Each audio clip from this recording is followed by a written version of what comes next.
Sarah.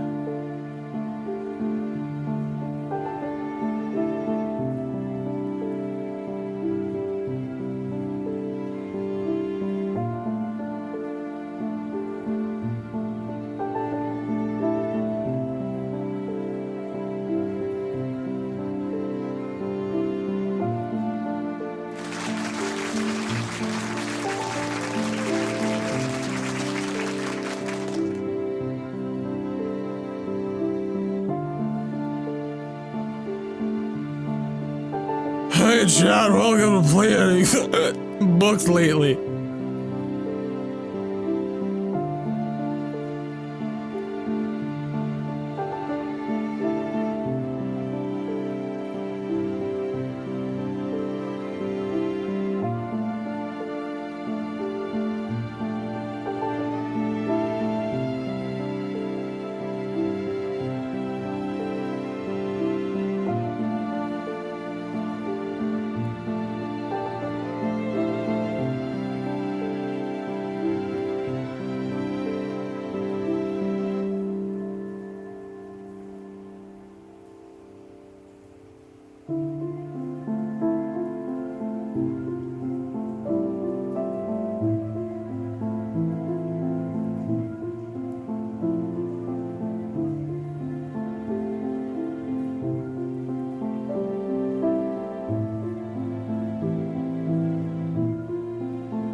Sarah.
My friends, welcome back to the game library where we give a voice to the voiceless games.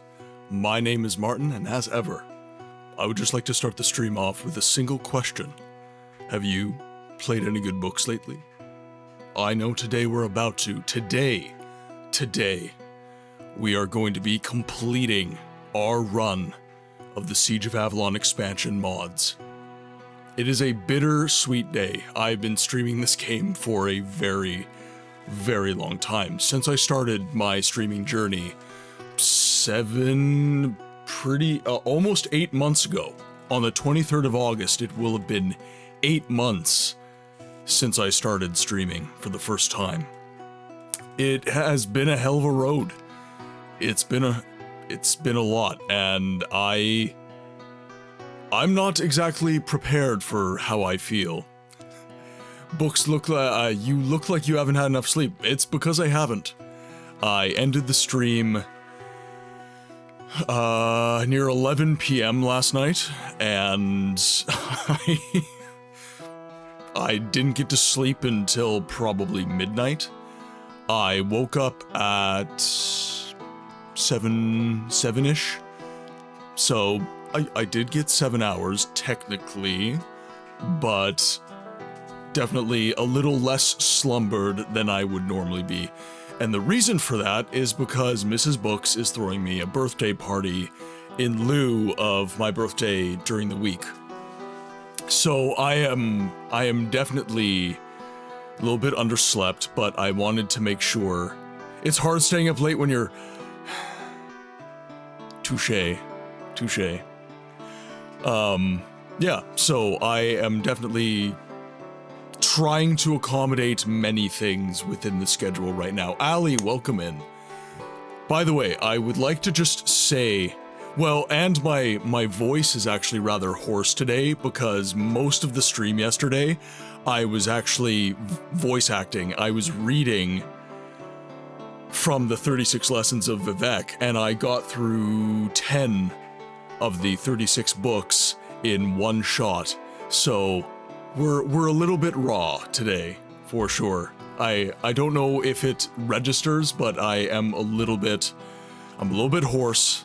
I didn't really have what you're supposed to do is you're supposed to have what's called vocal rest. And I was not able to do that. My sleep was my vocal rest, but I basically went from 5-hour stream right into this, with like 8 hours in between, so we'll see how it goes. We'll see if I lose my voice. I would like to just take a quick moment to welcome everybody in that said hello. Jet was saying hi before the stream even started. Jolly cooperation, by the way. Avalon, Milk, Shrooms, or Cody. I'm not sure what you'd prefer at this point. You've got a very awesome username, so I kind of want to call you Shrooms now. Kill, welcome in. We don't get to hang out enough. For someone that I like as much as I like you, I do not get to hang out with you as much as I would like. You're always streaming while I'm working. Damn time zones. And that is everybody. Ooh, Ali as well. Yeah, that's everybody who popped into the chat, so welcome in, guys. We do not, it's sad, but I'm always here on Saturday. Yes, Razman, yes, Razman checked in as well. And Spoon Mage. Yes, Spoon Mage checked in. Thank you very much for being at the stream. I know that a lot of you were at yesterday's stream, so you guys are as underslumbered as I am, but I get the sense that you guys are a little bit better at just raw dogging the no sleep train than I am. I admittedly am someone who needs my sleep. I do not do well without a good 8 hours. So I might be brewing some coffee at some point, but right now I'm trying to stick to my water. I normally fast in the mornings. I normally don't eat or drink anything other than water until noon. So why is your room so dark? Should be early there, no? I have the overhead lights off. My room is in my basement. And frankly speaking, it's been quite overcast in Manitoba lately, so the one window I have in the corner over here is not, it's not shining a lot of light through, so I also, well, I mean, I was trying to get rid of shadows, so what I could do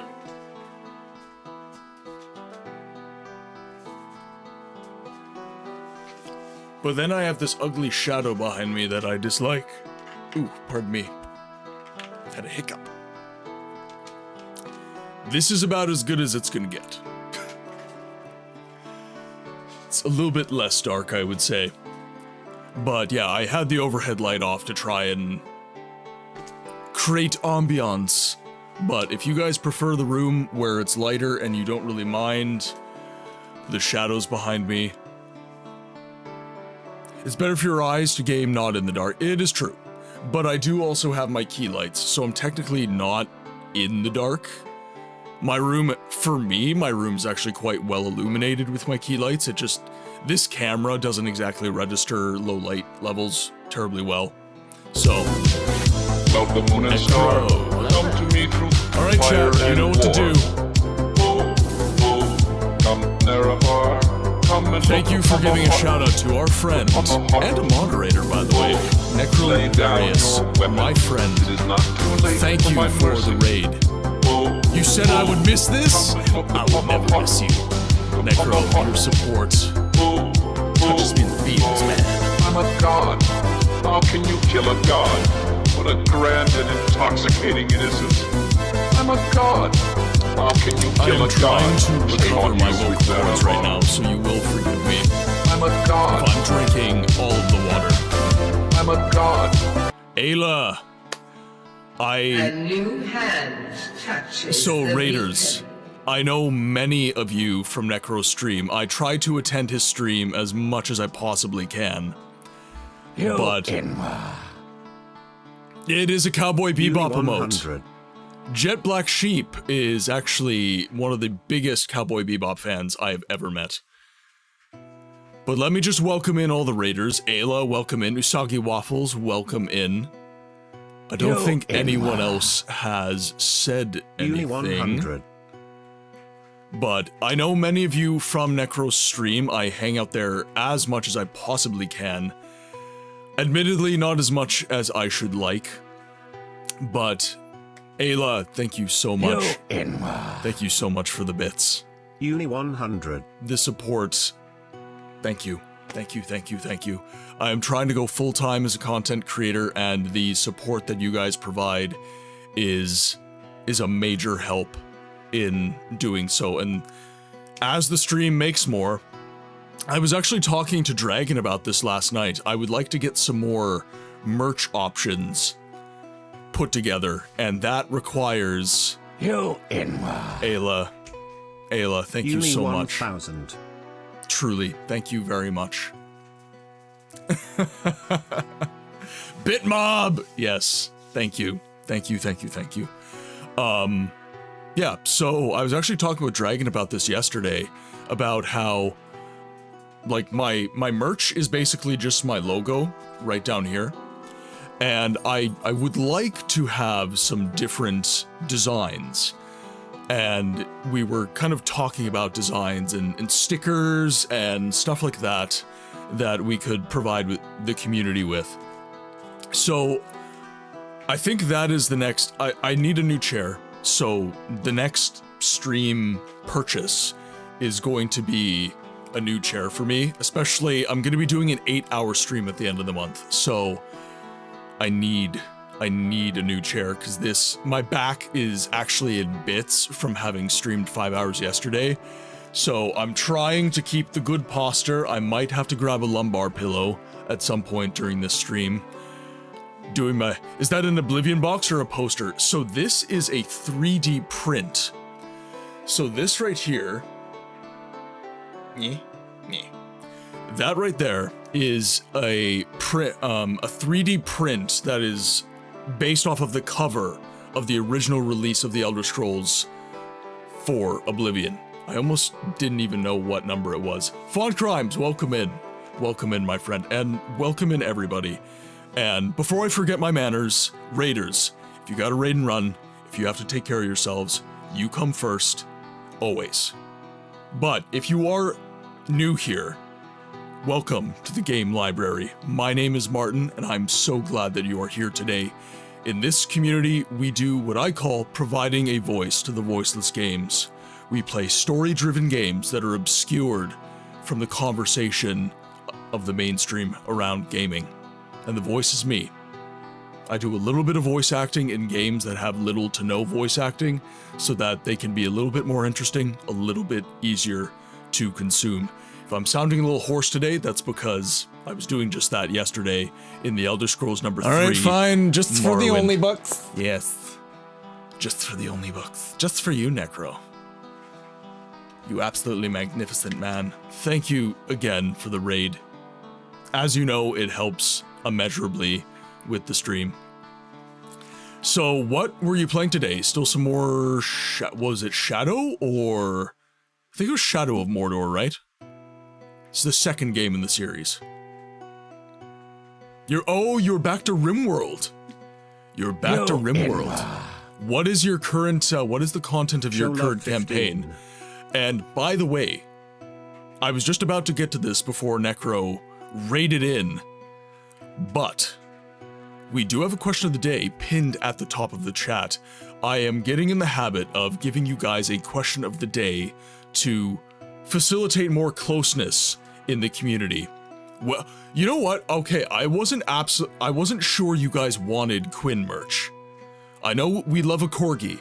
We love my corgi specifically, but I didn't know if you guys would actually appreciate some Quinn merch. A new hand touches the beacon. Usagi, thank you so much for the follow. I really do appreciate it.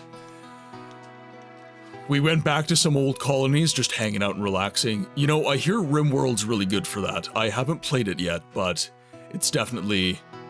B, welcome in! Hello, beautiful humans. I unfortunately was lurking while I was heading back to work.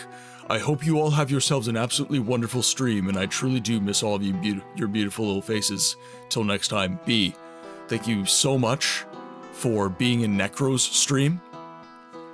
He is an amazing content creator, and if you guys, any of my peeps, if you are not following Necrovarious, you are missing out. He is an amazing content creator, and he is a very good friend of mine. He's a moderator of the channel, and he has been massively supportive of what we do here, and I appreciate him so much. So make sure that you are giving him a follow. Love going his way, that's love going my way. So thank you. Now, Necro did answer the question of the day, so I do want to scroll back here. Question of the day, recently Shadow of War. Just too much going on and not enough story. It's not a bad game, and I want to like it. So you're having what you would characterize as a bad experience with the game. Interesting. And your gripes with the game, I would say got parroted by one of my favorite creators, Tear of Grace. He played Shadow of War and Shadow of Mordor, and he had issues with exactly that, just the fighting, the constant fighting, and the excellent storytelling just wasn't there enough of the time to facilitate it. Jerkops comes in for question of the day. I was recently disappointed by the performance of Stalker 2. Game's definitely amazing, but the performance was making it hard to enjoy. And then suddenly having a 100 gigabyte patch dropping stopped the playthrough dead in its tracks. I'm confident it will be a great game when it's played with hardware that properly runs it. That is very fair. And Stalker is one of those games. It doesn't always put its best foot forward. You have to give it time. Definitely. RimWorld makes great stories for those with the mind to take the information and write it up. Well, as you know, I'm an avid note taker. I love my notes. Step up the red Brainrot, alert. welcome in. Sir, are you absolutely sure? It does mean changing the bulb. Welcome in, Brainrot. How are you doing today? I hope you are having an amazing morning. And frankly speaking, this is why I do the Saturday streams earlier, even though it's kind of brutal on me. I love having our brothers and sisters and friends from the UK coming in and hanging out in the stream, because during the week, my schedule is not friendly to you guys. It's just not. So I like giving you guys a day where you can come in and enjoy the stream as well. Call me brah, because I'm lifting and separating books. Ayo. Question of the day. I don't have anything bad, but I did fall past the death plane and fall into the void when I was playing Doom Dark Ages. So, and the question of the day is a very specific question of the day, right? What is the worst experience you have had with a game that is not necessarily a bad game? I needed to be specific in that way, because if I worded the question in a different way, a lot of people would be like, oh, well, easy. My worst experience was this. And they, it would be a negative connotation of, we don't like this game and therefore it was a bad experience. No, it doesn't have to be a bad game. I just finished Stalker SOC recently for the first time. So good. Yeah, Stalker is excellent. Stalker is very good. It's the performance that really... Yeah, the handwriting... Okay, well, there's my handwriting. There you are. These are my notes so that I don't forget about stuff to talk about at the start of the stream. It's not a special day as well. Oh god, I'm having a brain fart right now, Necro. I'm having an absolute brain fart.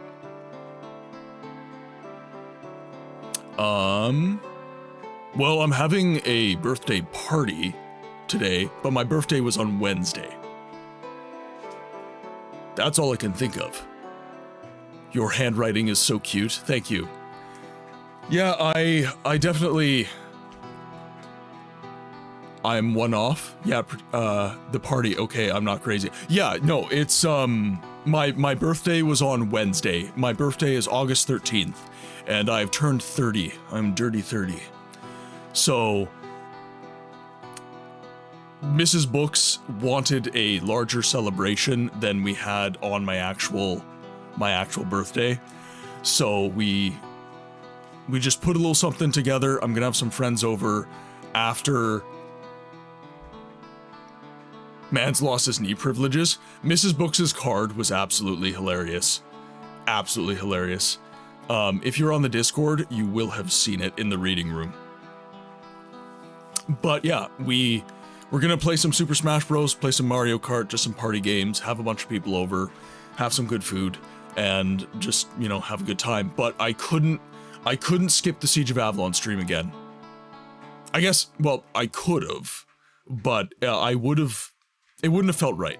It wouldn't have felt right. I've canceled. Saturday is always the stream that gets canceled when I have special plans, because of the fact that everybody's got free time on Saturday and they want to make plans on Saturday. We have plans on Saturday, but the Siege of Avalon stream, it always gets sloughed off to the wayside, which to me is not right. I don't enjoy the fact that happens. So I needed to make sure that we were getting the end of the road stream in today before I go off and have a good time playing some Nintendo. Persona 5. I adore the game, but my CPU is not powerful enough for it. It's fine now. I somehow got it working, but for months and months it was just lag, to such a point that it was unplayable. I'd load up my save and it was instantly frozen. You're running an i3? Wow. My my laptop is an i5 and it bricked itself because it couldn't run Windows 11. So once I couldn't run Windows 11, it just bricked itself. It won't run anymore. Which, actually, Microsoft, I have a gripe with them because they did that.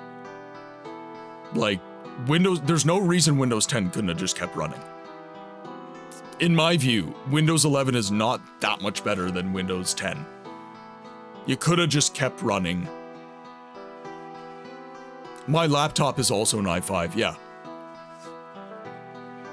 As an MMO player, I find that a static game time system really sullies the experience for me. Feeling like I need to play now before the sub runs out downright makes me not want to play a subscription-based game. I would much rather use a buy it now, play it later kind of system, while knowing that I'm still supporting an otherwise fun gaming experience.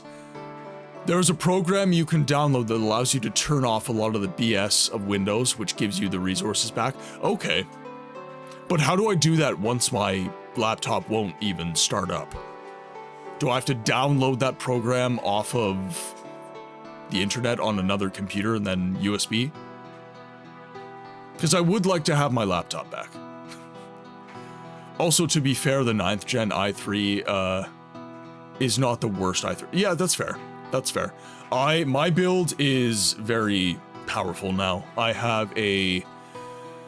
Oh god, what is it? I have an AMD Ryzen 9 9900X for my CPU. You'd have to start up your laptop, like maybe you need to flash your BIOS. Or try a fresh reinstall of Windows. Okay. Yeah, so I have a Ryzen 9 9900X. I have a... Let's see, the box is right there. I have an MSI 4070 Super for my CPU. I have G-Flare X. I have 32 gigabytes or 64 gigabytes, I can't remember, of G-Flare X RAM. My motherboard is an MSI X870p Wi-Fi. Yeah, oh, did I not say GPU? It is a GPU, yes. My Ryzen 9 is the CPU. K-Solo, welcome in. Thank you guys in the chat for supporting my brother. You guys in the chat are amazing people. Excelsior. Thank you so much, K-Solo. And for those of you in the chat that don't know, K-Solo is actually my brother. He is my IRL brother. He is not a figurative bro. He is my brother. Mine's so unbalanced, I have an NVIDIA 1080 Ti GPU. The 1080 Ti did work, man. The 10 series was amazing. Yeah, I just wanted, I went to the computer store, Memory Express is what it's called, and I just said, I want a computer, this is what I want to do. I want a game at a high fidelity and stream, and I want it so that my computer will run just basically no matter what. I don't want my computer to be obsolete in like 2 years. Whoa, small world. How do you mean, Milk? How do you mean? So I have this amazing GPU and a really shitty CPU, which makes for an interesting experience. I'm slowly upgrading. Yeah, and that was kind of, I came into some money because I quit my other job and I got a payout from that. So I was able to build my PC, and that was, my build cost me 3,200 Canadian. So 3,200.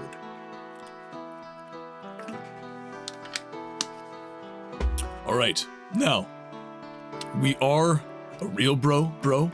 I love a real supportive bro. Bro Poseidon, god of the bro nation. All right, we are on a bit of a time crunch because I do need to actually, like, I want to actually try and beat the game today. So, we will hop into some games right away.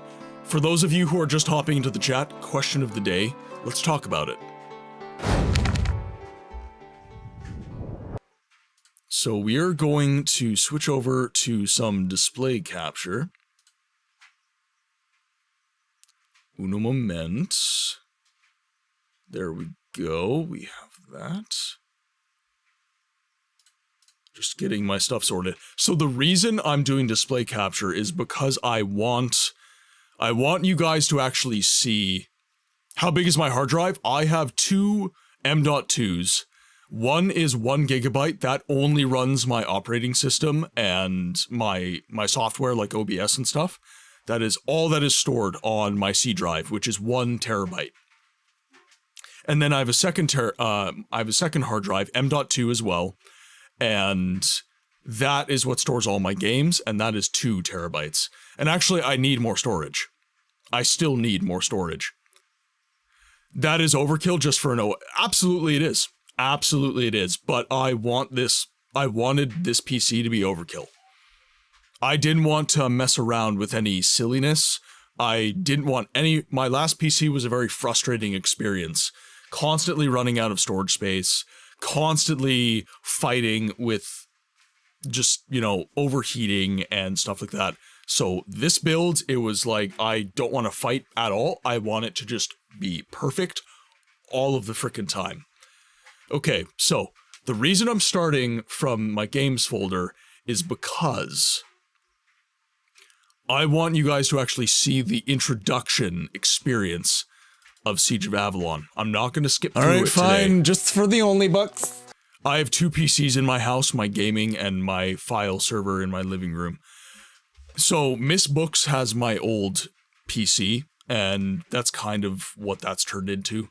She uses it for work, just like basic editing and stuff, so she didn't need anything super powerful. That PC was a Ryzen 5 2600. It had a RX 570. It had a Gigabyte RX 570, which I believe is an AMD GPU. It had a actual disk drive, a 3.5 disk drive. That was 2 terabytes. And then it had a 500 gigabyte M.2. What else? That has G-Flare X RAM as well. I think that has 32 gigabytes as well. And frankly speaking, that computer was still running very, very well. I think it was only a 500 watt power supply, which was very limiting. That power supply actually came with the case. It was a thermal tank case. What else? The motherboard was an Aorus. I think it was... what was it?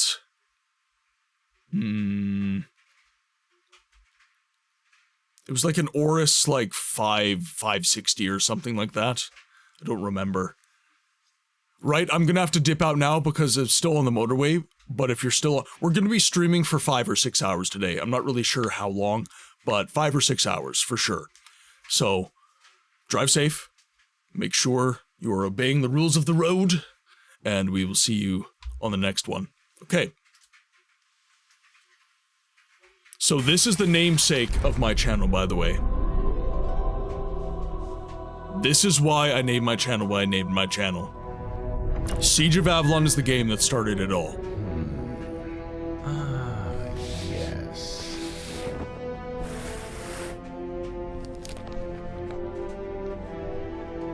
This is the tale you seek. Such a good intro. I love it. I love it so much. This is the tale you seek. Alright.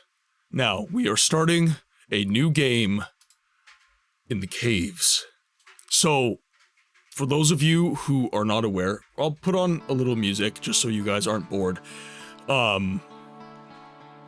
This game got expansions.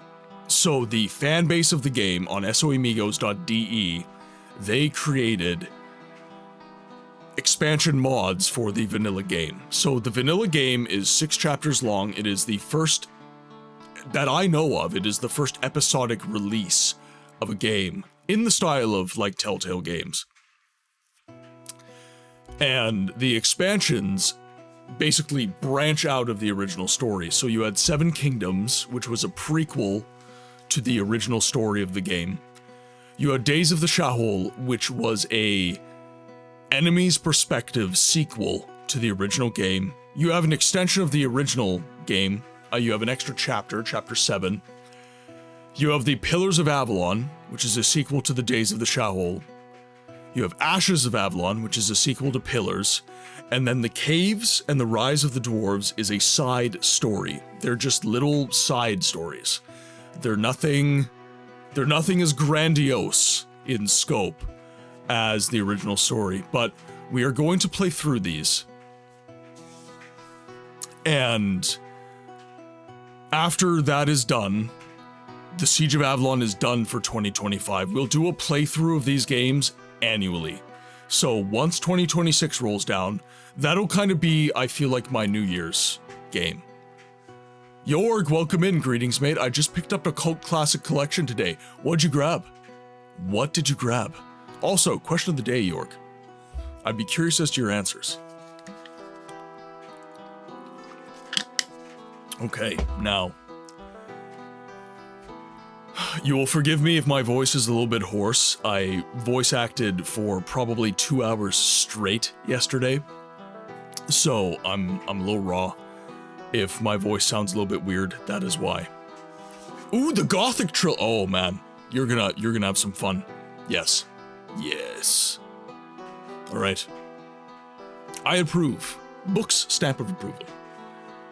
Okay. Once, there was a young wizard master who fought against evil-minded clans. He helped the inhabitants of a castle nearby, who there... Okay. This translation is from German. So if there's any weirdness, it is because the translation was not concise. And that normally happens because, especially if you're running through a translation software, there's going to be some weirdness. We actually talked about that yesterday. Razman was talking about the Finnish word sisu, which essentially means stoicism, determination, the will to power through. It encompasses many meanings that are kind of deeply rooted in that, like stoic determination. And Google Translate said it meant go. So, not exactly perfect. So if there's any weirdness in the script, that is going to be the reason why. But through us having this experience, the mods have actually been getting better. So us playing through these, we are revealing flaws in the English version of the scripts of the game. So Sepp is able to come in and he's able to fix things kind of ad hoc or, you know, over a longer time horizon. But through us playing this, it is actually going to make the game better, which is another reason that I think that it is. Well, you do go forward in life with plenty of sisu. It's true. It is true. Google wasn't wrong. They were just less correct. Gothic is great. I finished the first one last year. Was kind of waiting for the controller support for the rest, though. Pardon me. It's great. I finished the first one last year. Was kind of waiting for controller support for the rest, though doesn't look like that's gonna happen. The same devs also made Risen and Elix. Yeah, very popular games. Servus, Sepp, welcome in, and I apologize, my accent is crap, but Servus, my friend, welcome in. We have just started the caves.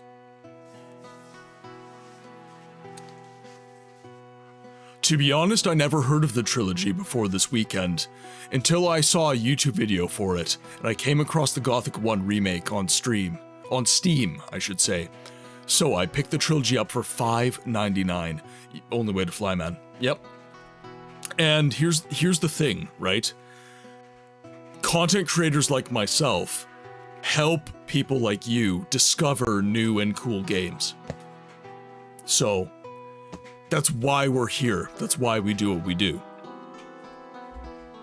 Okay, now, continuing, keeping in mind that the translation is from German and we might have some weird grammar, I'm gonna try and power through it as best as I can, but I might have some pauses because my English brain is not comprehending the grammar. Once there was a young wizard master who fought against evil-minded clans. He helped the inhabitants of a castle nearby who was under siege. After he retired and lives in a small village, a wizard with these skills still can fight time itself. So, he got old and weaker as every other human. Nevertheless, he searched for an apprentice to teach him his abilities and knowledge, and finally, he found someone. He knew that war was still going on between the burgher of Grebuen and the other clans. Most of all the Lore clan, which was the biggest clan of all. So, the wizard strived towards teaching his apprentice all he could in the most efficient way. And furthermore, he told him a story about the caves near the village. These caves should have been a good sanctuary if the enemy was hunting someone. Unfortunately, the leader of the Lore clan, Unfortunately, the leader of the Lore clan found out where the old wizard lived, because he knew that it was him who helped the people of the castle before he withdrew, so he invaded the village with some of his henchmen. At the moment, the leader faces the old mage, who wasn't able to teach his apprentice much so far. Well, his apprenticeship has just begun 6 months hence. Alright, so that is the setup for the story. There's a wizard who is defending the innocent and the evil clans. Okay, so what is the final name? What is the final name? So we've had page, we've had tome. I don't think we've done books yet. I set the link up in the Discord for a sweet deal. Okay, awesome. Cover? I'm down. I'm down. We can name him Cover. Although... Spine. There we go. Book Spine. We haven't done books yet.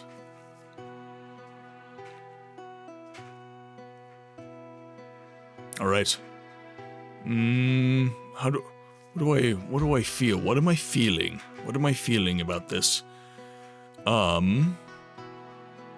Why not books? You know what? Yes. We haven't done books yet. You have to play as a mage. So that is fitting. Note was not used. Note will be the next one. We'll do Note next time.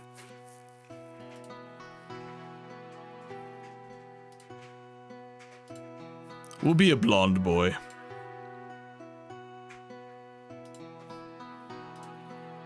No beard. No beard. Alright. We'll keep our training points the same. Okay, so first note, Sep, this came up twice. Maybe that was... Oh.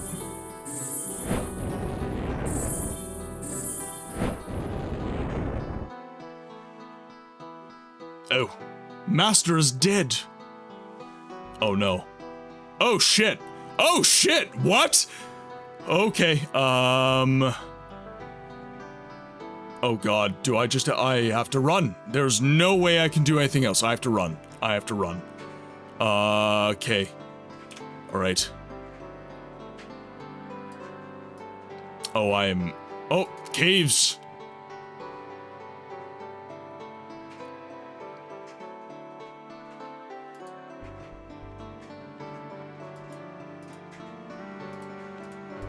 Yes, but the script of the prologue seemed the same. I still can't believe it. My master is dead. It can't be. He was one of the most powerful wizards that ever existed. And now I'm on my own. The only option is to flee. At the moment, I have no choice to fight and win. I have no chance of fighting and winning against the warriors of the Lore clan. My master's told me about some caves before. They almost lead to the castle. It would be safe there for the time being. If the castle is to be besieged again soon, I have to find these caves. They shouldn't be too far away. The Lore clan won't follow me down there after all. I can gain a lot of distance from them, and it wouldn't make any sense to go into the maze-like caves just because of the single person who had escaped from them. Okay, so we do have some people to talk to. The castle would be my rescue. I just have to get there. So I have no choice but to go through the caves. For now, I'm safe.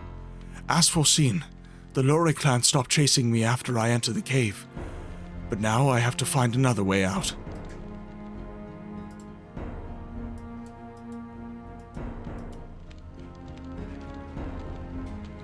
Good afternoon, stranger. You're welcome here, and I'll give you advice right away. Don't go into the grave. Turn back.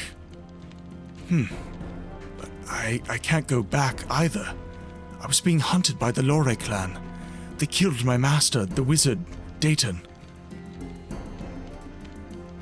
Dayton, you say? Well then, this grave will be your grave. Dayton made us to these cavemen. People who can no longer bear daylight. Dayton made us to these cavemen. That's wrong. So, I'm not sure the meaning you're trying to reflect here. Dayton turned them into cavemen? Dayton made cavemen? Okay, so Dayton made them into cavemen, people who can no longer bear daylight. Why would he have done that? Well, we used to be the rulers of the now abandoned village. The population there soon turned to Dayton, since he has a different concept of ruling. He got angry and put a curse on us. Now, we have to rot down here forever. You are his apprentice. So, who tells me you are not like him too? You must have come to put another curse on us. But that's not... Oh, you've lost your marbles. You're completely crazy.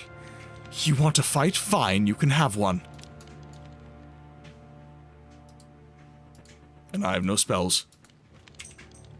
And I have no weapons. Oh, shit. I have no options.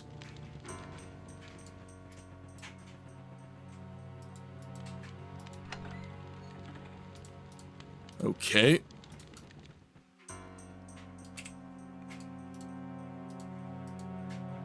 Do not have enough power. Okay. And now I need to level up a little bit. Actually, what stats do I require? Minimum strength of 12, minimum coordination of 14. Ooh, that's a tall order. Let's see if the short sword makes more sense. Strength 7, coordination 12. That I can do. Okay, now I can wield it.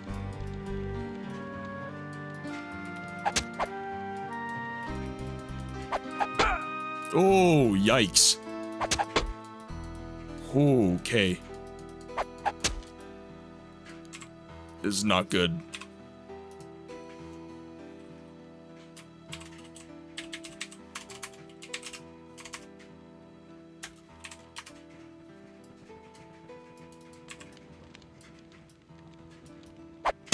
Oh, I walked right into it.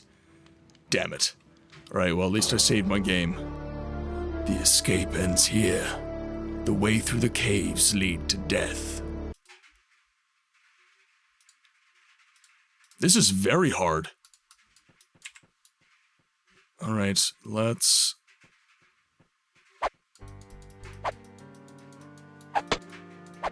Whoop. Okay. Bait his attack. Bait again. Okay. Whoop. Nailed him. Nailed him again. Gotta be so careful. Thank God for slow-mo.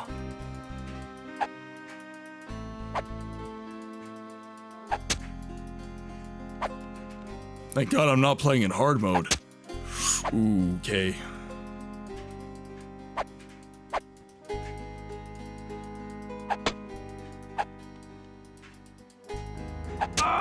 Oh, there we go. Okay. Let's just take everything, because we need armor. We need armament. Okay, we are good that way. Okay. Look out for any mind goblins. Okay, so that is... That's done.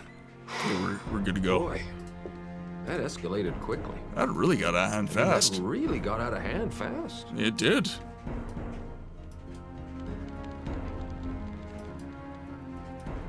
Okay, now let's see what can be found here.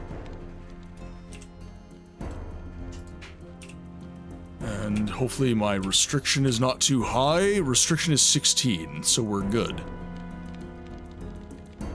You picked up Dragon's Dogma 2? I haven't yet. I really want to pick up Dragon's Dogma 2, but I just haven't... I haven't managed it as of right now.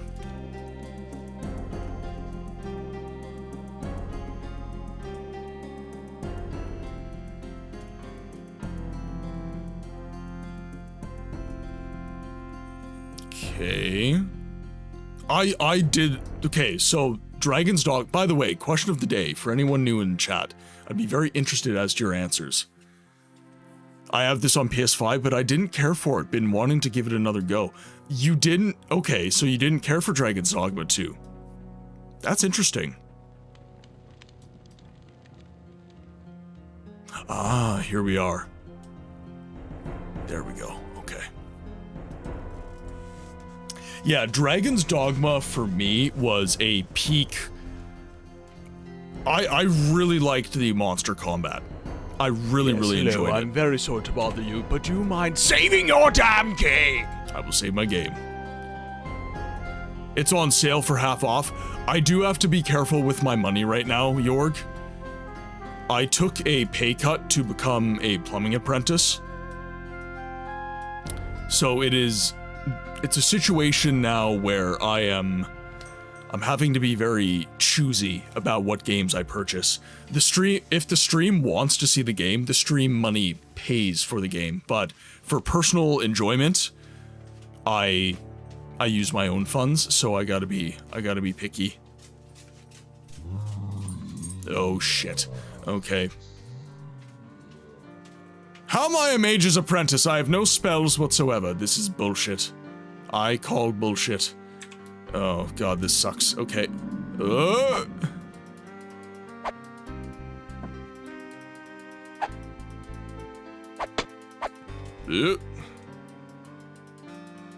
They're hitting me, I'm not hitting them.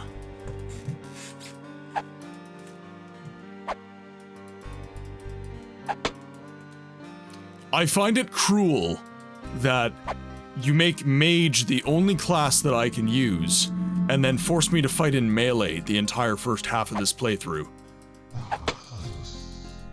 This is cruel and unusual punishment. Just watch your health. Oh, okay.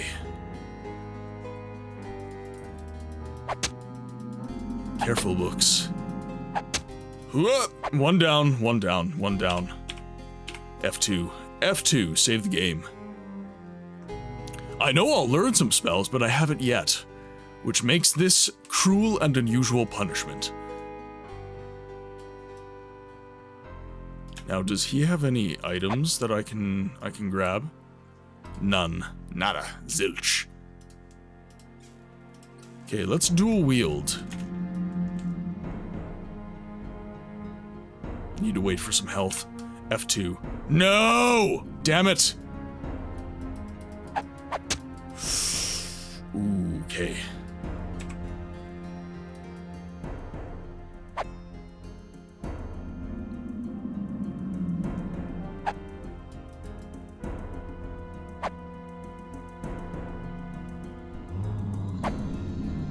A one-on-one fight's one thing, but this is not good. This is not good. Yeah, they're nailing me. Muffin, welcome in. Ads in 5 minutes, by the way, guys. I don't know how I'm gonna win this. This is insane. Yeah, and the cavemen said stay away from the grave, at least for now. Where else do I go? Where else do I go?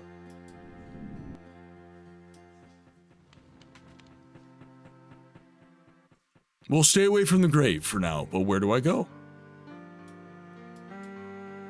This way, I guess. Oh, look, more enemies.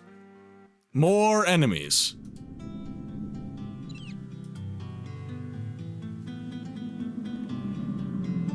Alright, we'll save our game here. Okay, so these are... Wonder if I can just... sneak on by, maybe?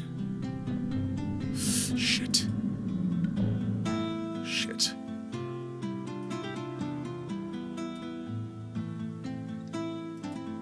Doesn't look like I can sneak past. Okay. I gotta be strategic here. So we have an enemy here, and an enemy here. So if I have to fight, which it looks like I do, it's probably better to lure this guy in.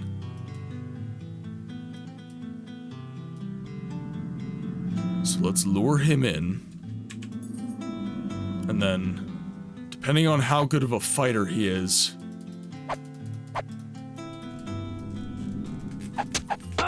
Oh! Damn it.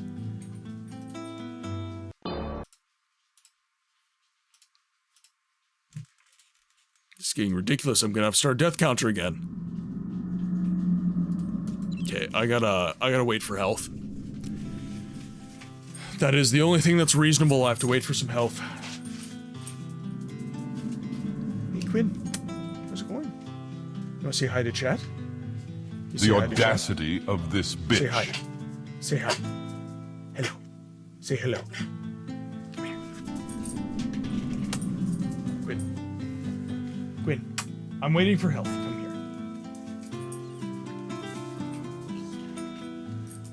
here. Oh, hello. Quinn is saying hello to chat. There's some healing and mana altars. Hey. Say hello, chat. Say hello.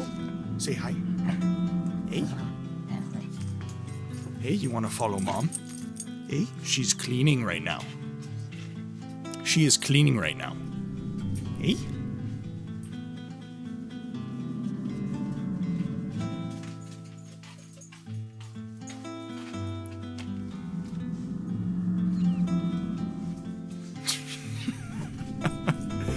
She's cleaning up a storm. Oh my goodness. There's cleaning and mana altars. Chat says hi. Chad, you know what to do. Lay down your weapon. It is not too late for my mercy. Okay, I do have some health. Okay, we are in decent shape now. Ooh. Oh, shit! What? How can you kill a god? Oh, I'm getting myself into all the trouble right now. Oh god, that was I wasn't supposed to do that. How can you kill a god? I wasn't supposed to do that. I'm a god. I'm a god. Alright, so you're saying if one were to obtain the funds through the community, you would be obligated to partake in good books. So Dragon's Dogma 2 is not what I would call a voiceless game. We play obscure obscure games. We play games that need help, need content. I don't think Dragon's Dogma 2 meets that criteria, but yes, if the game meets the channel criteria and I do not own it, the stream funds pay for those games. Eventually, we will start getting into some more modern games, but as of right now, I'm committed to the current purpose of the channel in my mind. Okay, so you are much faster.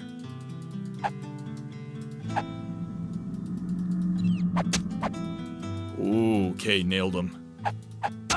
Ah! Okay, he one-shots me. I can't stand head toe-to-toe with them. Alright, fine, just Not for at the all. only bucks. Cannot stand toe-to-toe with this guy at all.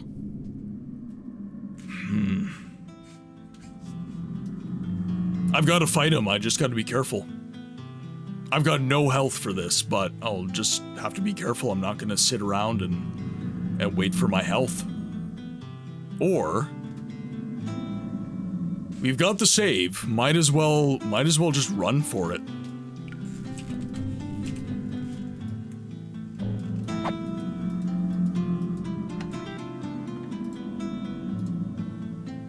Ring of Protection. All right. Yeah, there was one altar, I think in the grave. There was an altar there. So, I had an interesting thought about this the other day. So, Siege of Avalon... Actually, I'll wait for ads to be done prior to this. So, what I'm gonna do... Let's just continue to run for it. Screw it, why not? More chests, more items. Only a good thing. No, I do not want to fight. I do not. Oh, shit. Yeah. Ah, damn it. Yeah, the moment you get stuck, you're done. You're done. Okay. Ads are running, so I might as well just take a quick little break and then we will continue. So, I'll be right back.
Alright, we are back. Thank you so much for your patience, and I have not healed, like, at all. That is terrible. Okay, so where... Right there. Over this way. Okay, so, apparently I can get some spells from the altar. I want spells. I am going to be that guy. Oh shit, okay. Let's lead you guys this way.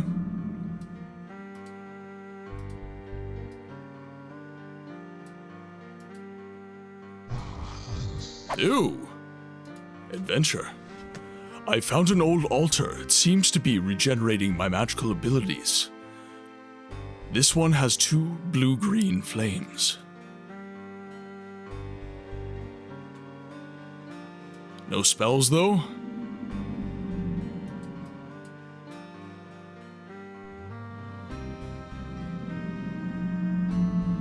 Nope, shit, I'm dead. I'm dead. You meant the other one with the barrow white? Of course you did. Why wouldn't you? Why wouldn't you mean that? Okay, let's look at the one with the barrow white then. I found an old altar, and when I touched it, the 2 orange-green flames next to it were blown out. Shortly afterwards, I felt new strength in me. Unfortunately, the altar takes some time to recover. This means that its healing properties require certain regeneration time. Sorry, I had to go shot. No, all good, Avalon. No worries.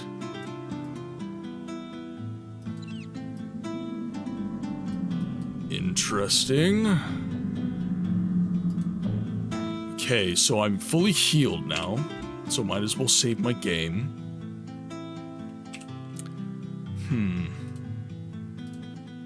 Alright. Let's try and go fisticuffs with this guy.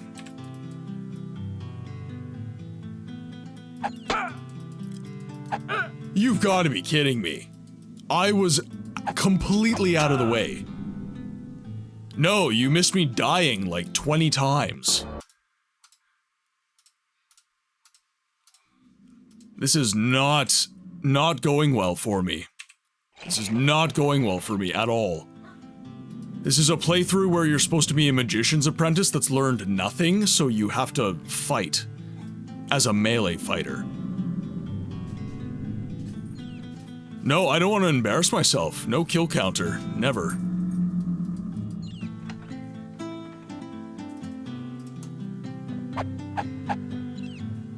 Okay.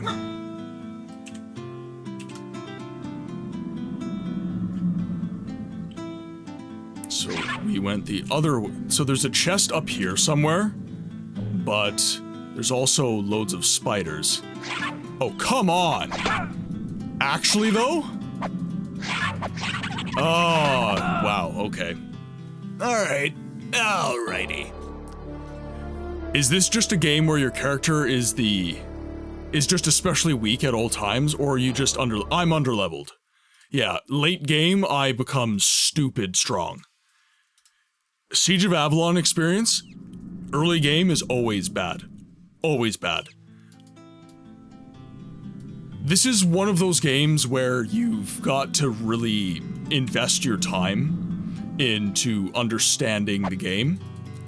And even when you understand the game, you have to kind of meet it in the middle.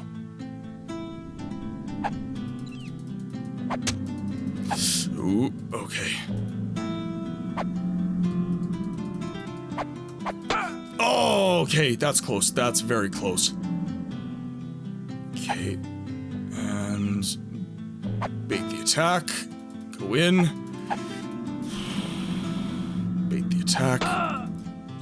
I'm right behind him. What is that hit detection? What the hell is that hit detection?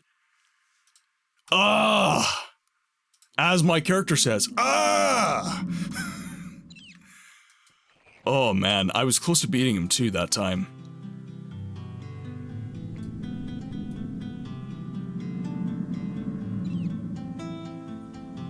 Okay.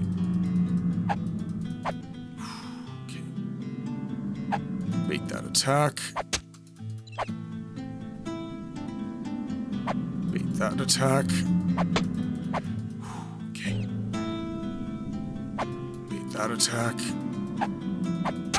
Oh, damn it.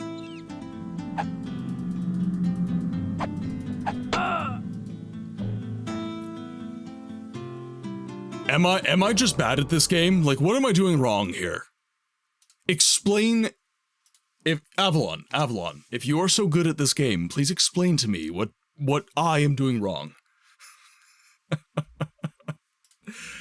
I would love to know. I would love to know what I'm doing wrong so that I may improve.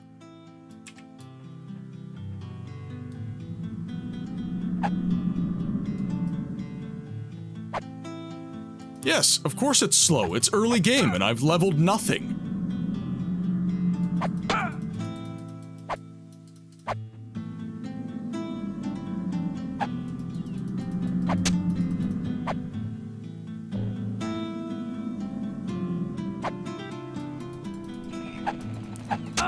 They're dead again. Okay. We gotta fix this. We gotta fix this. Tell him he has to kill the Barrow Wights. Okay, so this is actually something I want to mention here. So, this is a difference in... Okay, so, Sep. I would like to know... Timing must be better, that's all. Yeah, absolutely. So, I would like to know... Are there the general character attributes, weapon proficiencies and such? So, this game is unique.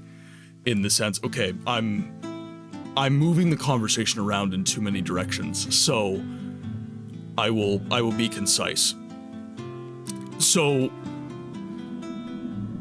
something that I've been encountering in these expansions that I didn't necessarily encounter in the main game that was created by Digital Tome is that I am not getting explanations. And to be fair, there are games that require you to interact with the game world in order to get explanation. So, to know I have to kill the Barrow Wight, I have to actually kill it, right? But there is a component to this where I can't help but think, you know, the game's giving me literally nothing. It said, don't go into the grave. Okay, that's fine. But...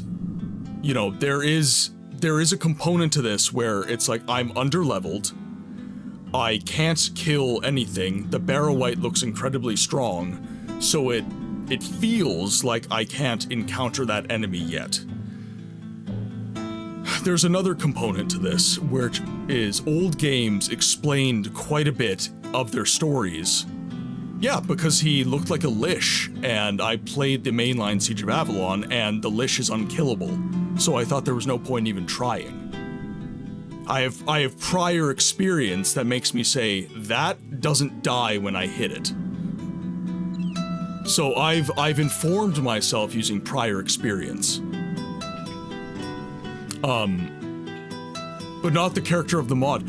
Right, but I have prior experience with Siege of Avalon, and characters that look like the Lich don't die. When you hit them, there's normally a quest associated with a Lich-like character in Siege of Avalon so that you can kill them.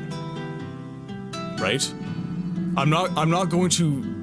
After my previous experience, I don't feel it necessary to frivolously poke the enemy that I believe, through an informed opinion, is unkillable.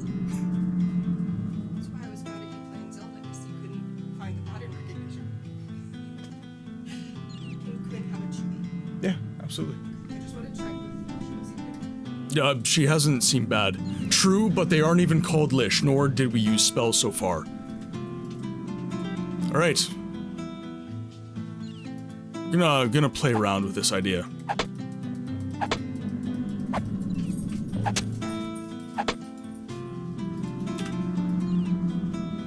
Okay, so nothing off of him, but the chest should open now. And now we have some spells. Okay. So, and if it's a Barrow Wight, I would assume maybe that much like the various other games, you maybe can't hit it because it's a ghost. They are killable, but again, okay, so this is what I'm speaking to. And this is like, I understand that there are people who play this game that are more informed than me, but the perspective I am trying to come at this from is, how does Siege of Avalon get new players? This is the lens through which I am observing this game. How does Siege of Avalon get newer players coming in and enjoying the game? And this has not been it's not been a bad playing experience, but it's been very stunted. It's been very confusing, because the game, unlike the original Siege of Avalon, which would give you plot points and it would give you story beats and tell you beat for beat where you had to go, it wasn't supposed to be for new players. Right, but I've also evidenced that due to my prior experience with the original game, I'm missing content. Because again, the Lish design normally represents an unkillable character within the game. So again, I see Alter, I see Lish, I think me no win, me skip, me talk to NPC later, me beat the Lish later in-game. That's kind of the thought process, the caveman thought process that I had going on. I can actually tell you, and Sepp actually observed this, when I was playing the original Siege of Avalon, I did try to fight the Lish. I tried to fight the Lish. I tried to do what Sepp wanted me to do, what the game designer wanted me to do in this situation. And I didn't win. And I died like 3 times. I thought maybe there was something I was missing and all this different stuff. So I'm coming into this with a preconceived notion from the original game, right? So my point is that if Siege of Avalon has new players and they get to the point where they are playing these mods, they might end up in a situation where they just rage quit because they're... Well, how to tell the player that this game is not related to the Siege of Avalon universe? It looks like... It walks like Siege of Avalon. It talks like Siege of Avalon. It must be Siege of Avalon, right? It walks like a dog, talks like a duck, must be a duck. There would need to be more explanation to that end if that was the case. That's all I'm saying, is the player needs more information. That's kind of not like complete and utter hand-holding, but maybe tips, maybe some hints on what to do.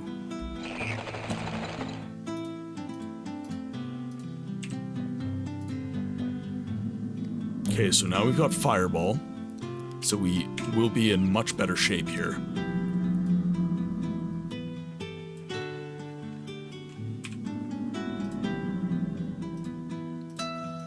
And the only reason I am discussing the game in this way is because I can. We have the person who created the content in the chat, so I'm able to have this candid conversation, right? Well, I could add something about the Barrow Wights in the conversation with the... yeah, exactly, right? So a conversation option where the caveman, while he's still lucid, mentions that these Barrow Wights gatekeep magical tomes. So I go, oh, okay, I have no magic. I want magic. I have to go kill that. I have to go fight that thing so that I can attain magic. Because that caveman, when you enter the cave, that is going to be your lens through which you get context for the cave complex. So you talked about the graves, you talked about avoiding them, but then talk about the barrow wights. That sort of thing, right?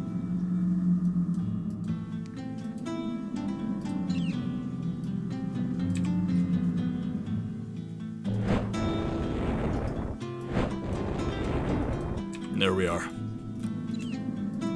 All too easy, I guess. Did you read your comments? No, I do have to scroll back in the chat quickly, because Poutine asked a question as well.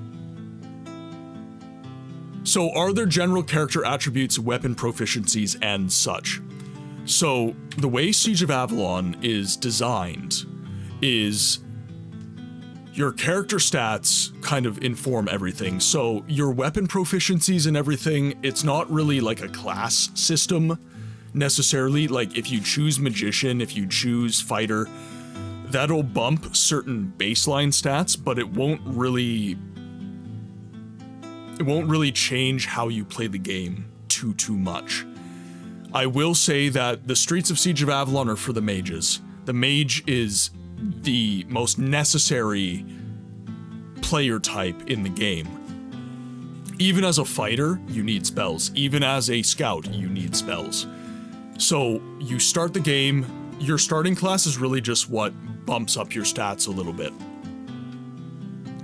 And then through the trainings that you get throughout the game and bumping your stats using training points, and by the way, if you're playing this game, save your training points. Always save them, because these are the currency of the trainers. And the trainers will provide you much better value per point than leveling by yourself. But then these primary stat boosts apply secondary modifiers. So you boost the primary stat to apply a secondary modifier. And that is what makes you stronger ultimately. And your playstyle is really bespoke to you, because the inventory system of this game is one of the most thorough that I've ever played with. It is incredibly deep.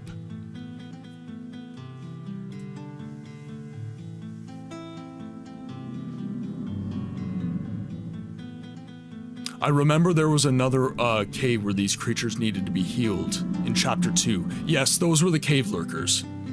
Yep. You mean the Temple of... Yeah, exactly. Yep. Yeah, precisely. If you finish Chapter 2, the Lich in the temple isn't there anymore. Yes.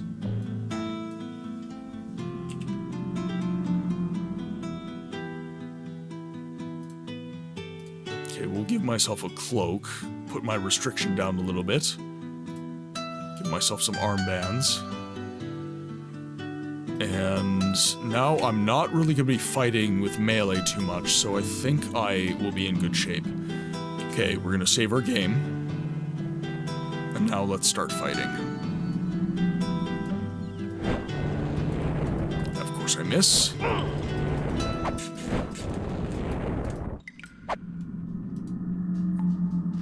Oh, didn't mean to do that.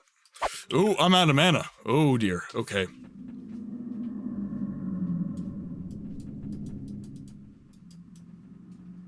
Okay, well, I don't want to fight you melee, so gotta just wait. Wait for my mana to recharge. Ooh, didn't mean to do that. Okay, that should be enough. One hit. One hit's all I need. There we go.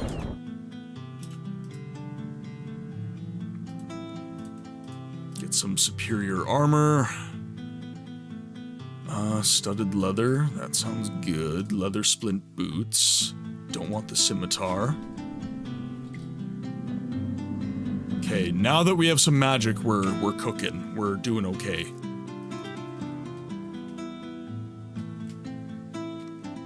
It's just a vest, so we want studded leather.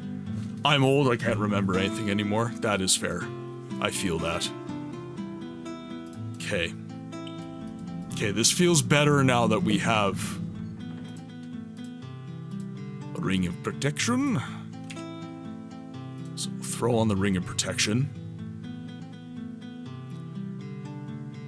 Okay, so K-Solo, we have discussed that in the past.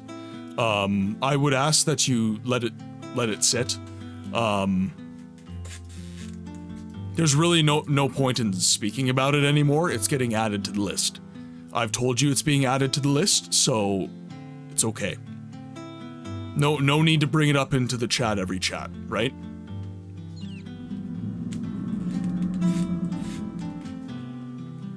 I understand that there's passion about it, and you want to see it played, but you do have to give some time to me. I'm only one person. I'm not gonna play everything everyone wants at once.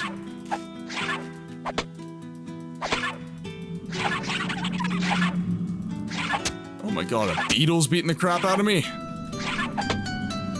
Thank you. Jeez, half health. Wow.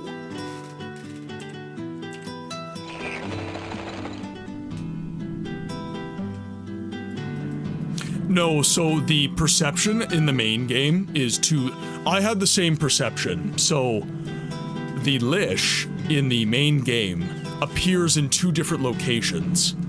So you have where you kill him, and then you have the Bug's Head Temple. And I at first also thought, like, wait, there's 2 Lishes. But what happens is the Lish teleports from where you kill him deep in the crypts to the Bug's Head Temple to protect the Earthstone. So it creates the perception of 2 Lishes, but in fact you only have 1.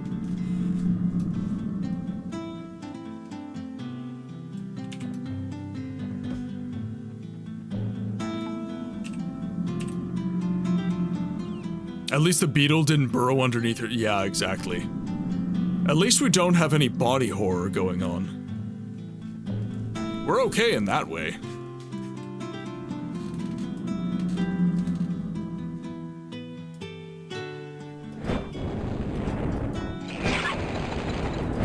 Three fireballs for a beetle. I call bullshit. And now a big spider's chasing me. Oh dear. Oh, and now a beetle's chasing me. Oh dear. Someone gets me some mana. Please. That hit? Okay, I'm not even...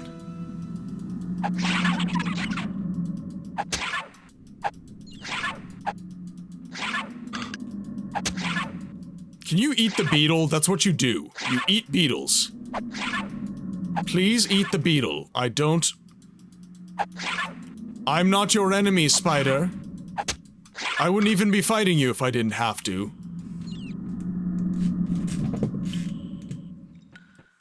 Okay, now...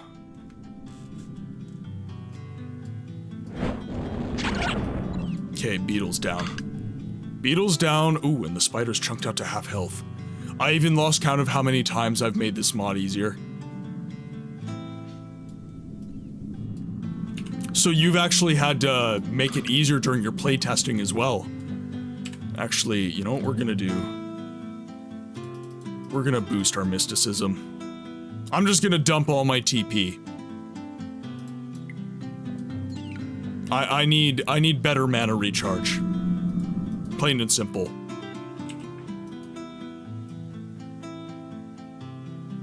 So, okay, Sep, question for you. How difficult was this when you first started? Because I'm having a hard time. And you're saying it was harder prior.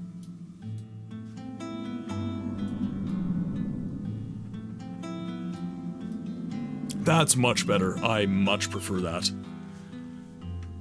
And, okay, so it's about 1. Like, I feel like if this was harder, it would be almost unplayable. You needed to know every mechanic plus a lot. Oh, God, okay. Really? Ah, I missed.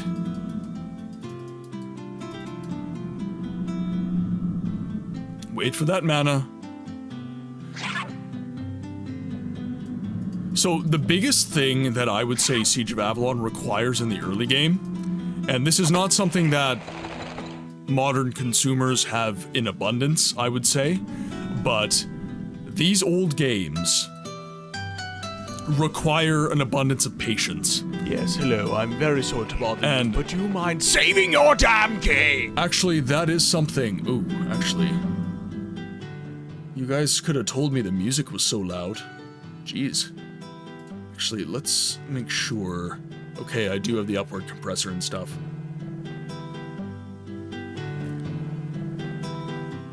How is the music for you guys? At full volume? Is it too loud, or do you think it's at a good spot?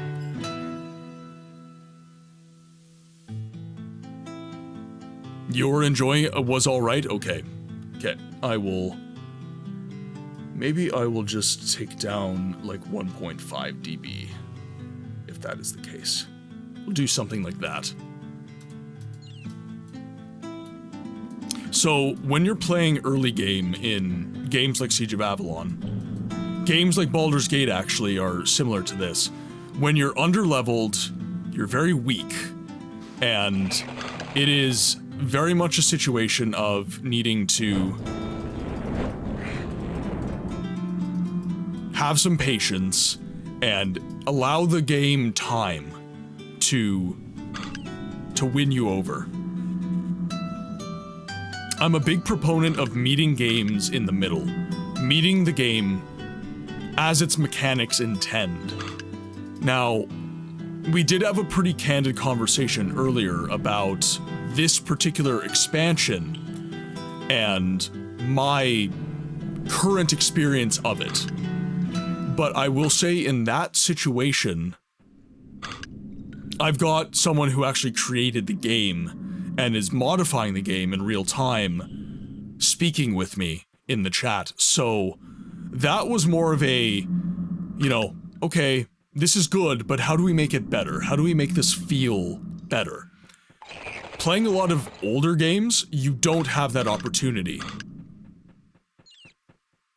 So this is a very unique chance that I have in playing this.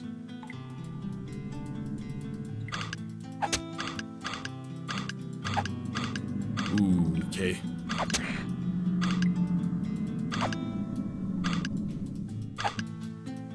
Ooh, geez, I am, like, getting my butt kicked. If the story catches me in the first hour, then I play the game till the end, yes. I'm the same way, by the way. I'm a lore and aesthetic guy. As long as the story grips me, I will put up with a lot. There we are. Okay, most of the spiders are dead. Feedback I got in the SO Amigos forum in regards of that mod was good so far. Not that somebody had a real problem. Well, and this is the other thing, right? Is everything is... At least for my part, everything is from a perspective of, it's good, how do we make it better? Yeah, definitely time to heal at the altar, I would say. So I'm not too far away. And there was another chest over here as well, so I need to track that down, because I believe that had some good armor.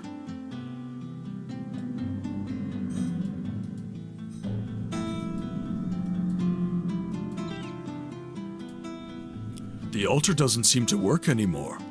Maybe I've used up all of its energy. The two flames are now only yellow and no longer orange-green. We have wasted our powers.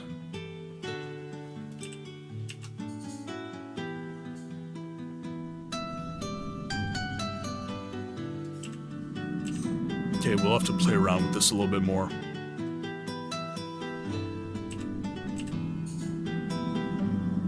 But we do have...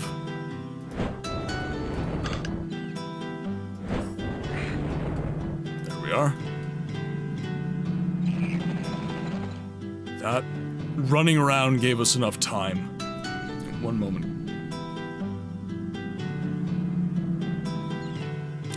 Guru, welcome in. Yes, early stream today. I am having a belated birthday party this afternoon, so I didn't want to miss out on the Siege of Avalon stream. The Siege of Avalon stream has always been the one that gets... But it is not Morrowind, no. So, the purpose of my channel, Guru, is to give a voice to the voiceless games.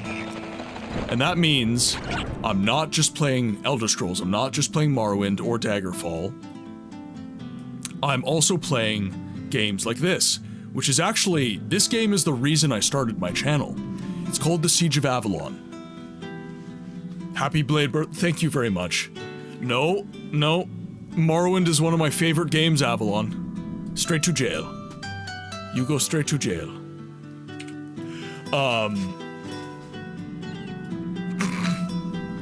He's taking the piss, he enjoys it. Ooh, there it is. Yay.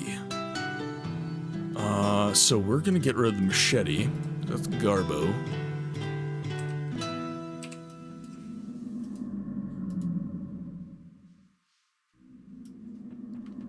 But as I was saying, the purpose of the channel is to give a voice to the voiceless games, and Siege of Avalon started that intent, I would say.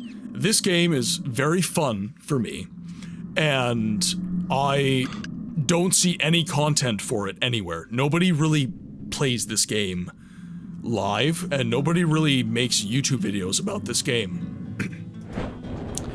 So, oh my god, are you kidding me? Seriously? I aimed right at him.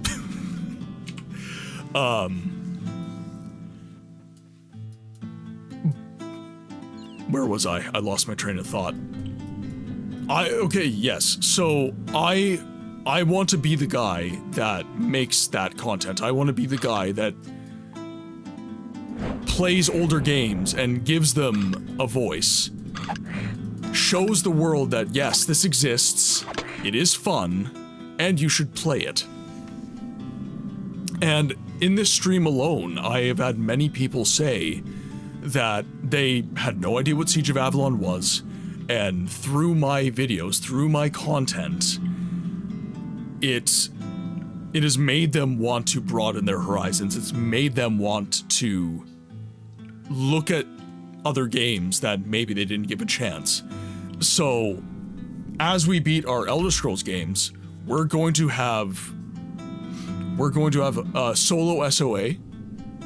Is that another channel online?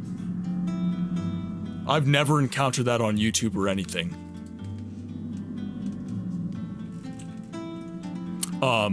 As I was saying though. Oh, just an answer to Corvus. Yeah. Solo SOA only. Okay, I feel like this is not where I want to be. Buin, welcome in. I hope you're having a great day. So all that to say, Guru. All that to say, Guru. If you have any voiceless games, if you have any games that are obscured from the mainstream conversation around gaming, games that do not get any content made for them in large part, I would encourage you to share those games with us. Because that is the whole purpose of the game library. That is the whole purpose of why this channel exists and why we do what we do here.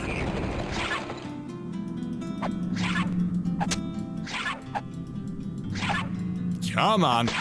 There we are. Ooh. Okay, I can probably drop a hatchet. Those are pretty useless to me.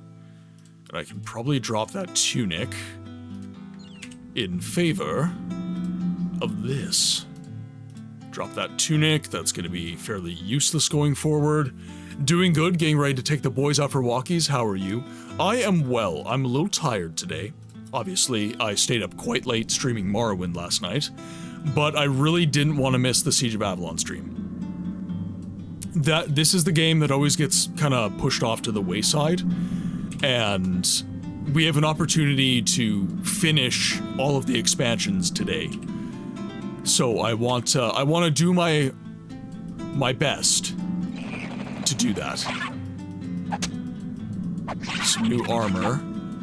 Let's see how our health is doing in this fight. Sheo, welcome in. Chat, you know what to do. Fire and war. Oh, oh, come Nerevar, come and look upon the Dagothers everywhere. upon the heart. Oh, lay down your weapon. It is not too late for my mercy. Oh, oh, come and look upon the heart. Upon the heart. Oh, oh, Let's take these guys down. God.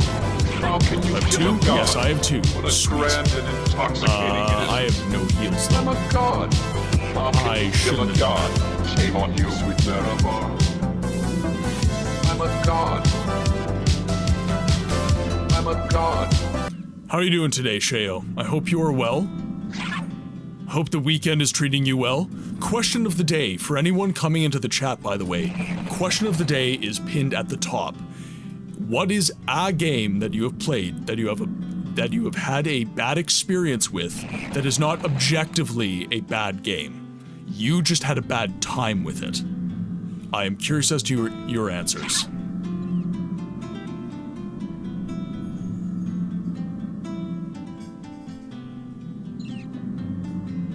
And by the way, going forward, every stream, we are going to have a question of the day going forward.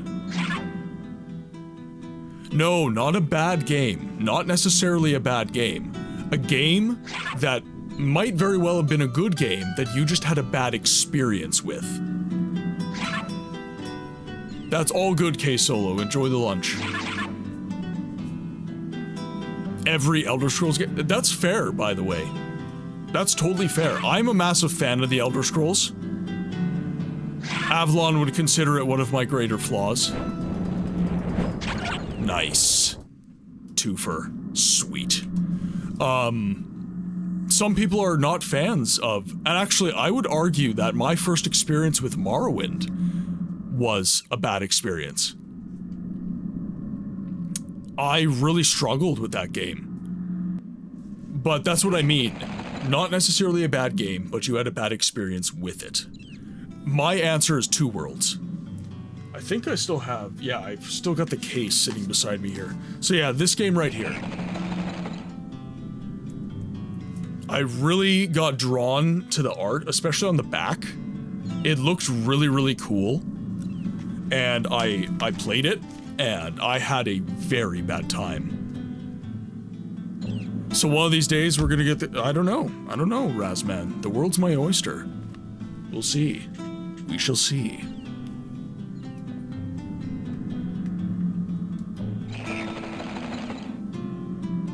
Conan X, ooh, interesting answer. The main story of Two Worlds isn't the best. It's not, but it's not inherently a bad game.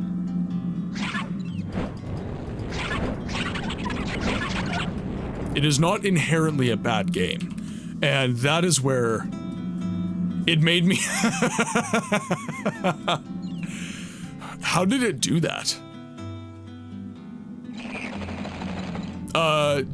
Oh, Conan Exiles, single player or multiplayer. I personally have not really played a lot of Conan Exiles. I've had some friends trying to get me into it, and it never clicked. I was never really compelled by the game.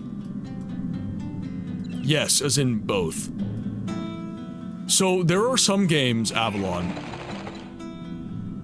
I would argue that multiplayer does not suck in every game. There are certain games that are designed for it. Oh my god. You know what sucks is the aiming of these fireballs right now. I really enjoy Warframe, for example. Siege of Avalon multiplayer, there we go. Avalon's brain is gonna explode. How does he answer this question? He said all multiplayer games suck, but Siege of Avalon is his favorite game. How will he compensate for this crisis of self?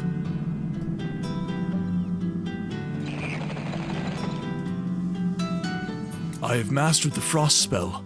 Now I don't need the book anymore. So we don't need these books. We can clear the space. Could even drop the tomes if I wanted, but I don't, because I'm a hoarder. I'm an absolute loot whore. Build your base so that in the end somebody could come and destroy your hard work. Nah, not my type of game, sorry. And you know what, that's fair, but I would also say that that is not a... Your preference is not a reason to say that something is bad.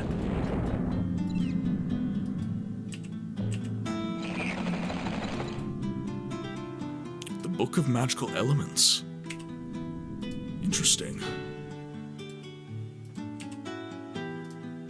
This book contains the spell Charge. It is quite easy to master. Yeah, so this is actually a trap that I used to fall into a lot, where essentially I would say, you know, I don't like this, so it is bad. It is objectively not good. And simply, that's not true. I just don't like it.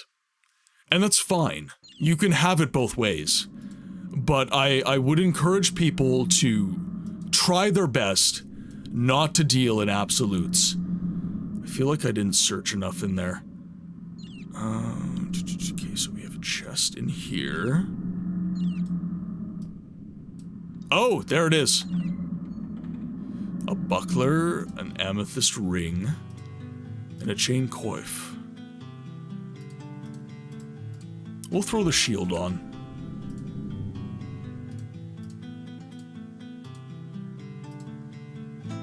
Because why not? Why not? More armor is always good. Okay, so this area seems to be safe. Saving our game. We're good to go. Shit. Shit! Shit. Damn it, I'm out of... yeah. Lucky I saved my game. Question of the day answer. The Pedestrian. It's an indie logic puzzle platformer game. The logic design for every puzzle is so good. Not a bad game at all. Enjoyed every second of the game until the last section, where it suddenly went from 2D to 3D. It didn't have the option to have a crosshair. I got so nauseous that I couldn't play it on stream. I did eventually 100% the game, but the last section took over 2 hours of taking 3 steps and taking a break. Oh my word. Yeah. Holy. When an esports game does not support the creation of pre-made teams. So we got our quick save. There we go. I need to leave. Because we need mana. You know what? I watched Sepp play on the stream, his stream, and I did note, it made me feel less crappy about my struggles with the game, because he was dying, maybe not as much as I do, because I'm headstrong, and I will take you on. Headstrong, I'll take on anyone. But, he was dying quite a bit. So it made me feel a little less shitty. That was a horrible reference, by the way. I hope you will all forgive me. I'm trapped by my bad jokes.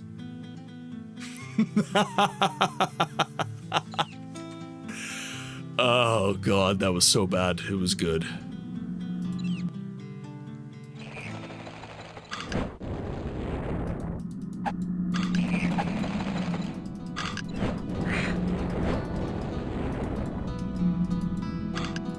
Okay. Any more? Just the one? Oh no, there's 2. There's a couple. Okay, we'll sneak around these guys. We'll get safe. We'll recover our mana a little bit. Electric spells might help when the enemy is quite low on HP. Yeah, it might help maintain some mana. And actually, I need to Need to do that.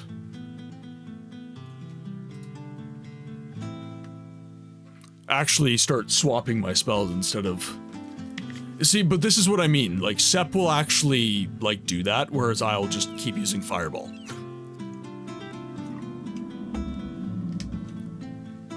Different playstyles, shall we say.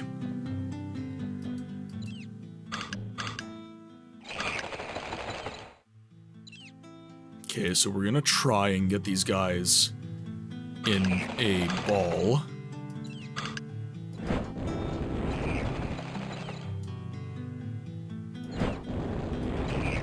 I went right through them.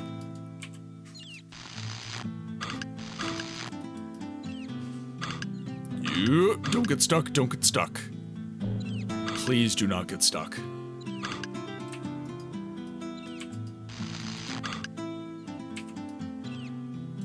Okay, I'm gonna need to launch a fireball or two.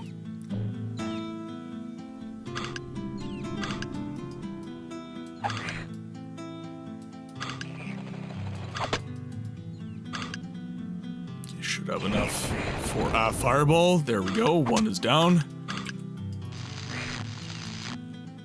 Another one down. Another one bites the dust.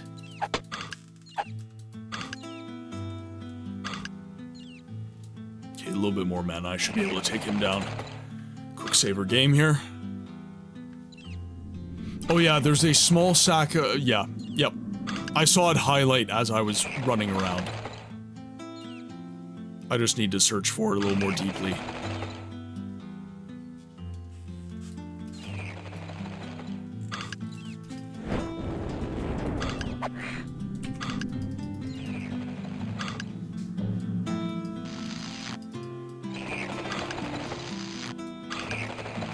Multitasking is important. I'm a streamer. I need to read chat so you don't all feel ignored.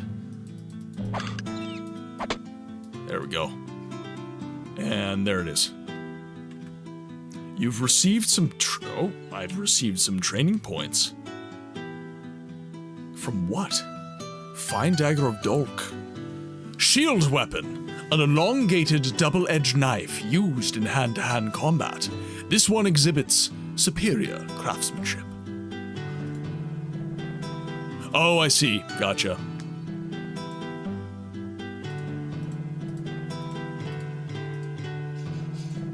Oh, weird. So it's not actually. Oh, that's strange. So I can no longer dagger main hand. I'm not sure how I feel about that.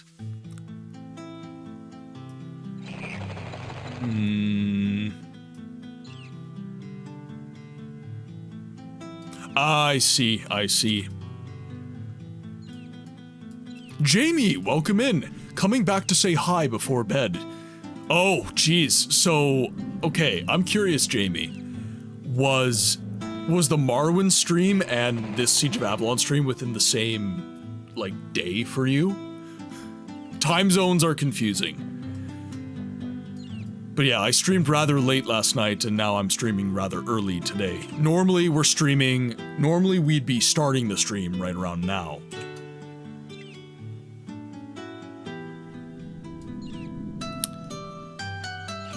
Ooh. I woke up to your stream and I'm going to bed to your streaming. Jamie, I really appreciate that. Thank you. I hope that you have good sleep. Same day here? Wow. And by the way, I just want to comment. Thank you guys so much for your support. You, but you mind saving your damn I've been saving lots today. I've been saving tons. But as I was saying, I would like to thank you all so much for your support of the channel. The fact that you guys are showing up to every single stream. The Argonians stole my McNuggets. And have been hanging out and interacting and having fun.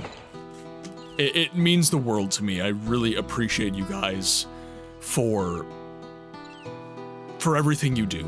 All the support that you give the channel. And I'm trying to get monetized on YouTube right now, Jamie, so you guys being present in the YouTube chat right now, that's getting me closer. Getting likes on the live stream gets me closer, and I'm trying to become a full-time content creator. Every little bit helps. So thank you guys for everything you do.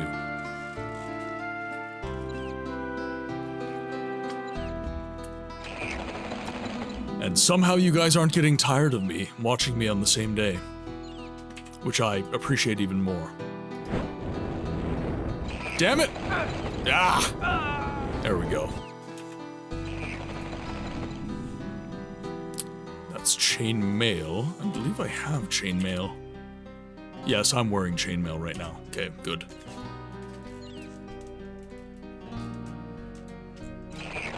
I do need a new chair. My back is in bits. Okay, I'm going to be playing through ads pretty much all stream this stream, I would say. Because I do want this to be... I do actually want to beat Siege of Avalon today.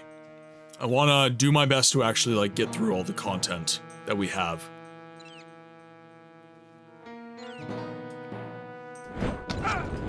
Oh, nice! Nice! Canvas hood. Do I want any of that? So, we have 23 training points. Let's up our constitution somewhat, because that's important. What was the stat limits your ability to wield a weapon? Normally, strength and coordination will limit your wielding of a weapon. Maybe do it, not today, not today. So, the 8-hour stream where we're going to be streaming Myst Masterpiece Edition, that is going to be last week of August on Sunday. So that is an extra stream for the week. My normal schedule is Monday, 6 p.m. to 10 p.m. Central Standard Time. Friday, 6 p.m. to 12 p.m. Central Standard Time. Saturday, 10 a.m. to 4 p.m. Central Standard Time. And once a month, on the last week of the month, we do a monthly showcase game voted on by the community. And that is an 8-hour stream on Sunday. So that would be 10 to 6? 10 a.m. to 6 p.m. Central Standard?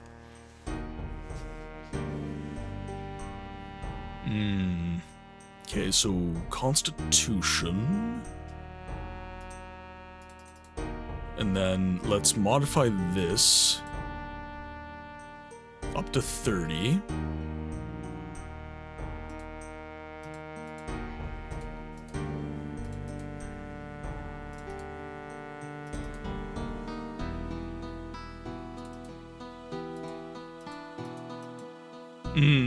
Okay. That would allow me to wield a better sword. This would allow me to wield a better sword.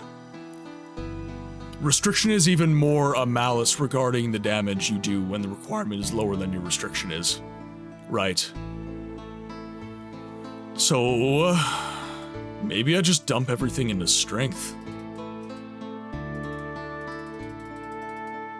But even then, I can only get my strength up to 12.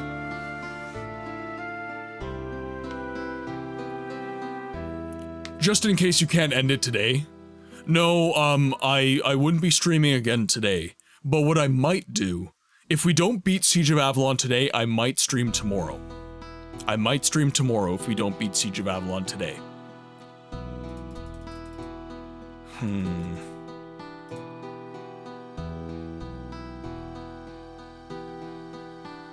So let's do 10. I feel like dual wielding two different types of weapons should affect your restriction more than wielding the same class and subclass of weapons. That is not really the way it works in this game, luckily, I would say.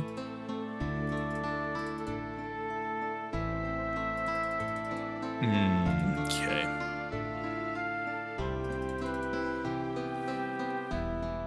A second weapon does increase your restriction. Okay, so we'll have to... Because this allows me to wield a second a stronger weapon, but a single stronger weapon, I think that is better in my mind. So let's do that. Okay. Yeah, let's do that. And I still don't have enough strength. God damn it. Right, that's fine. It's fine, it's fine. Let's get rid of these pants here. Don't need those. Don't need these shoes either. We can just drop those. Don't need the boots. Don't need the vest. Get rid of all of that. Should be good to go.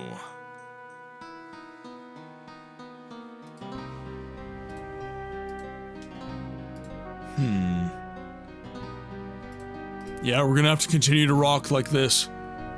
I'm thinking about the weight and balance. Oh, I see, yes. So we can take off the overpants. And I'm thinking we can take that off as well.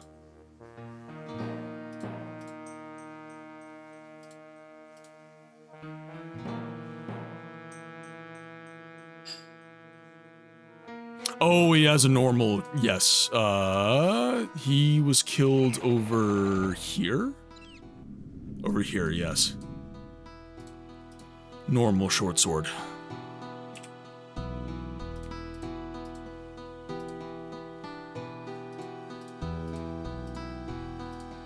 Drop that, we don't need that anymore.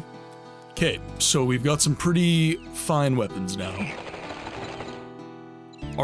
By definition, yes, cyborgs are, well, maybe not 50%, but they would have to be at least somewhat human. I would say at least 20%. That was an odd question, and I answered that way too fast.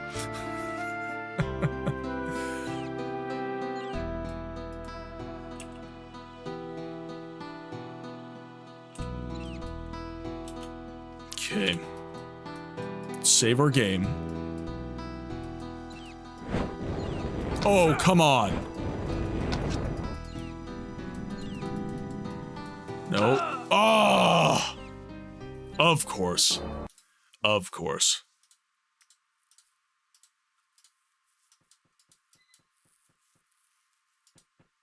It's because I didn't hit my first one. Dude, I was aimed right at him. What was that? What the shit was that? I pointed right at him and I clicked. Oh my god, that was abysmal. What was that?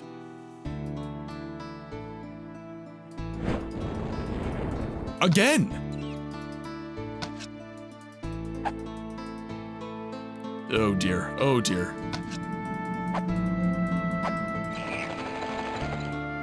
Okay, he's cornered now. Somewhat, at least. Okay, where's my mana? I need more. No, so what's happening is, whatever way my character is facing when I click, that is the way that's shooting. I'm just reloading the game after that. So I have to be, like, facing him dead on. And of course, he moved on the second one. We're just gonna reload. This guy is absolutely confounding me. There we go. Victory is mine. Ooh, we have a tabard. I like tabards.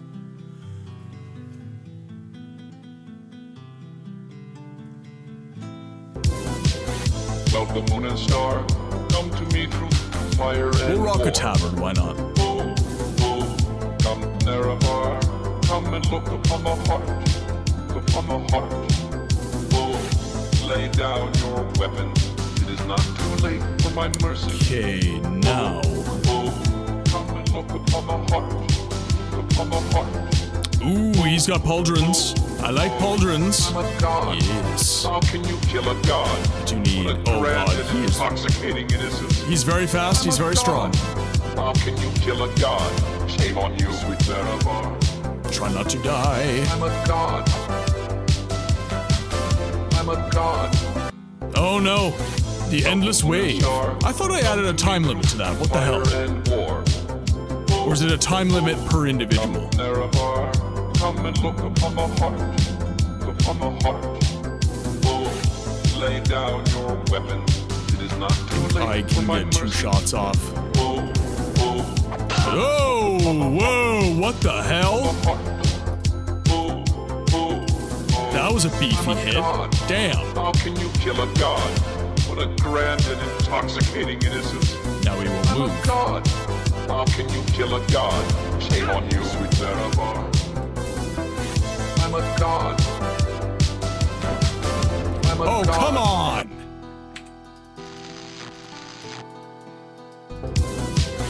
Welcome, Oh, here we go. Endless wave.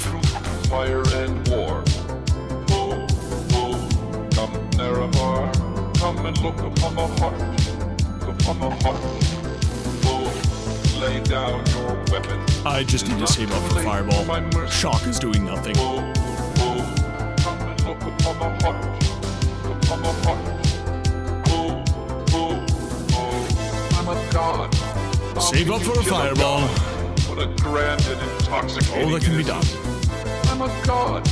How can you kill a god? Shame on you, sweet Zarabar. I'm a god. That is true, he made I'm you. a god. Okay, there we go. That's better.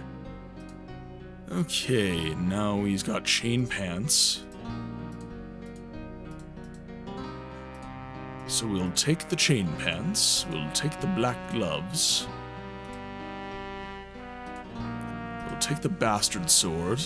Okay.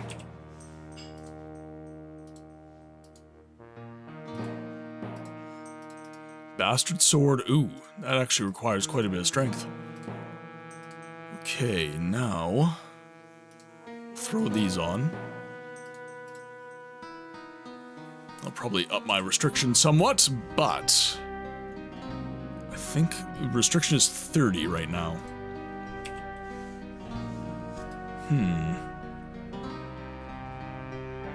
I might need to not wear such heavy armor to start. Masera. Dragon, welcome in. I hope you are having an excellent day, my friend. Okay, we'll remove the leather. What does that do? Restriction 22. That's better. But can we do much better than that? I don't know. Maybe removing the dagger.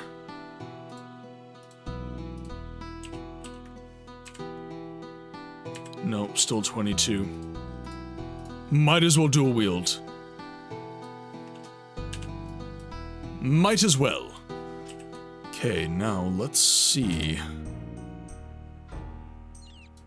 This is probably the exit. We have another enemy here. No more enemies in this section. Another exit.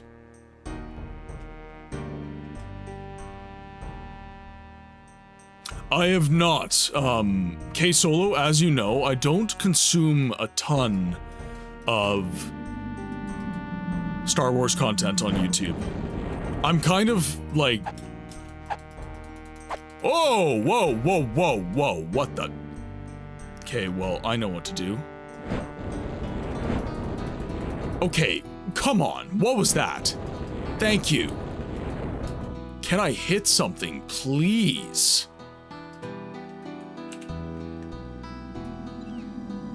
That was taking the piss. The Book of finally! Finally! We have the healing spell. I have mastered the charge spell. I no longer need the book. Very well. We no longer need the book. So we put the book away. My eyes are fine. My eyes are fine. It's the game. It is the game. I assure you, it is the game. Next emote is going to be me launching a fireball with a stormtrooper helmet on, because I can't aim.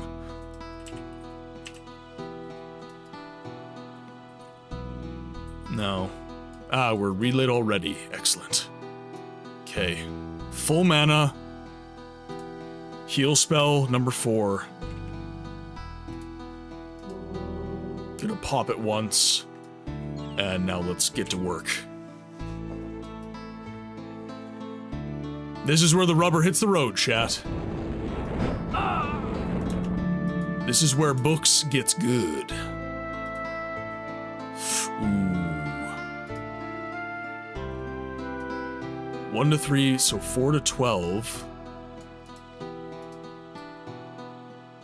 4 to 13.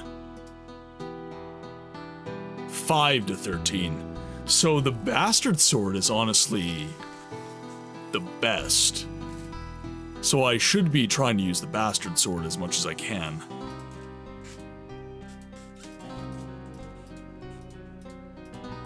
Don't need like any of this. I'll take this with just in case. That's fine.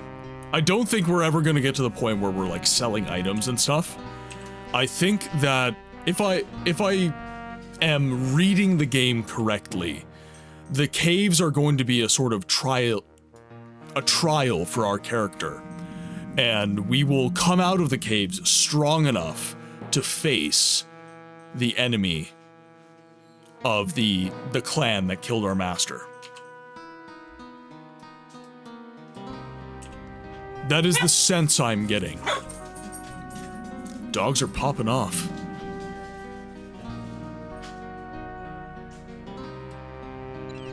Okay, let's go, dude. That went right through him.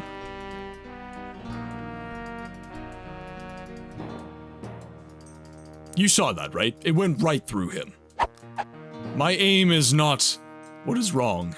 It is the game. The hit detection, nobody home.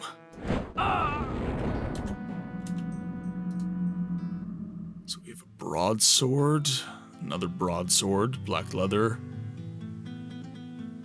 He lit up red. I aimed right at him. He lit up red.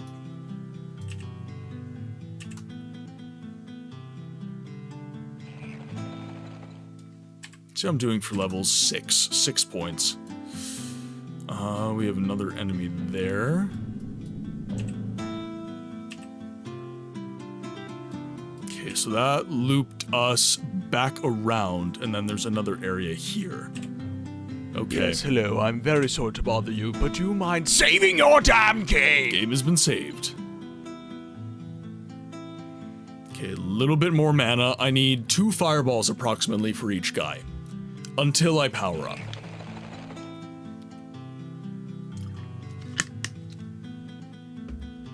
Okay.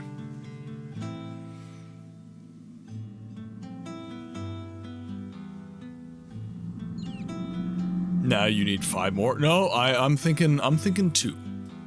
Release all of this. Actually, that's a good idea. How about Frost?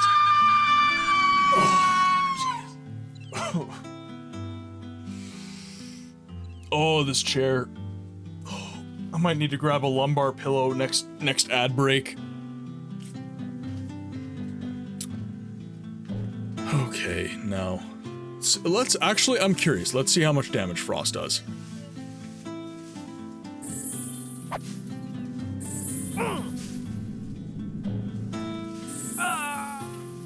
Actually did decent damage.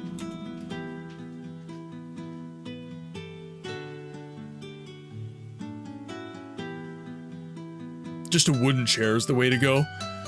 Not for me. I'm gonna grab an ergonomic chair. I need a little bit more cushion. I did just have a wooden chair, actually, at one point. And I found for very long sitting periods, like, especially if I'm sitting for like 8 hours, that was insufficient for me.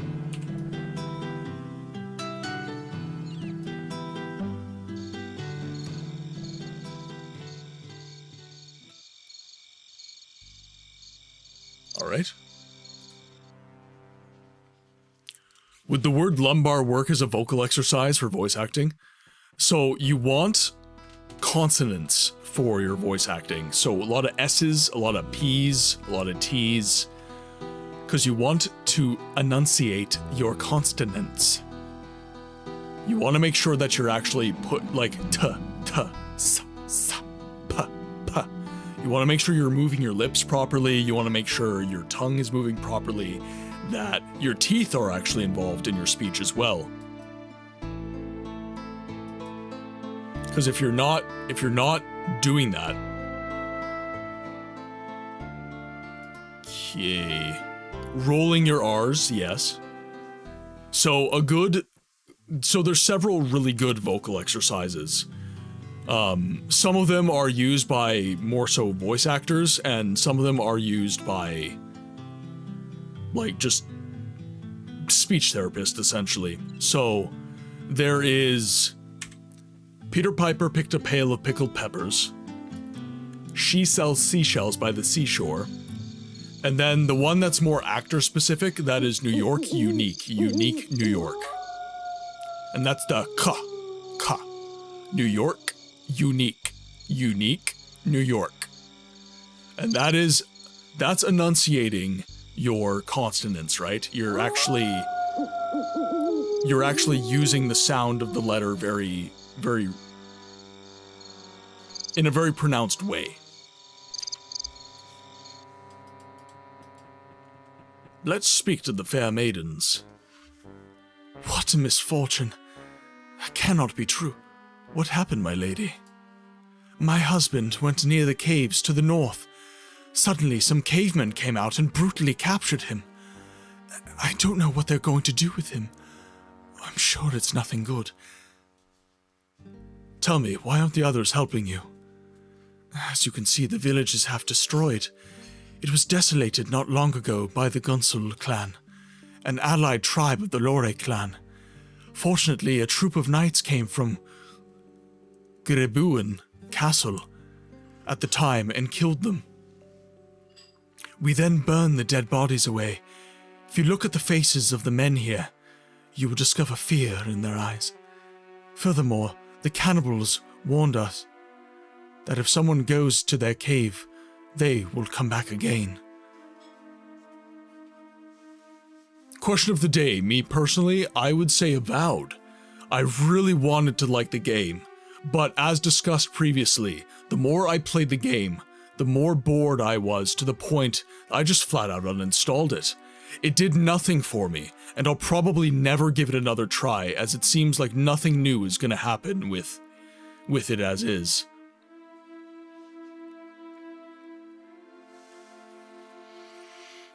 So, when it comes to Avowed, the biggest criticism that I saw of the game was, and this is a silly criticism just from the gate, but the main complaint was that it didn't have romance. I saw many streamers basically saying that if your RPG does not have a romance option, it's not a good RPG. And first of all, that is a really shitty take, because if your RPG requires basically being overly sexual in order to keep people playing, honestly, I don't think your role-playing game's that good. Romance can be an aspect of roleplay, but it should not be the goal. Many of the Elder Scrolls games did not have romance options until Skyrim, and frankly, Skyrim didn't really have romance. Like, not in the way that you're thinking, you Baldur's Gate 3 fans. You can have a good RPG without that. I think the problem with Avowed, writ large, is that it just didn't feel good to play. The actual story, the conversations you had with non-player characters, nothing felt very hard-hitting. I never played Mass Effect for romance. I never played Witcher 3 for romance. Those are both great games, and romance is a part of those games, but it is not the end goal. You can play an entire run of Mass Effect 3 without having a romance. You can do that. They give you the option to do that. Same thing, I can't remember for The Witcher. I don't think you have to. I don't think they force you to. Yeah, Even not,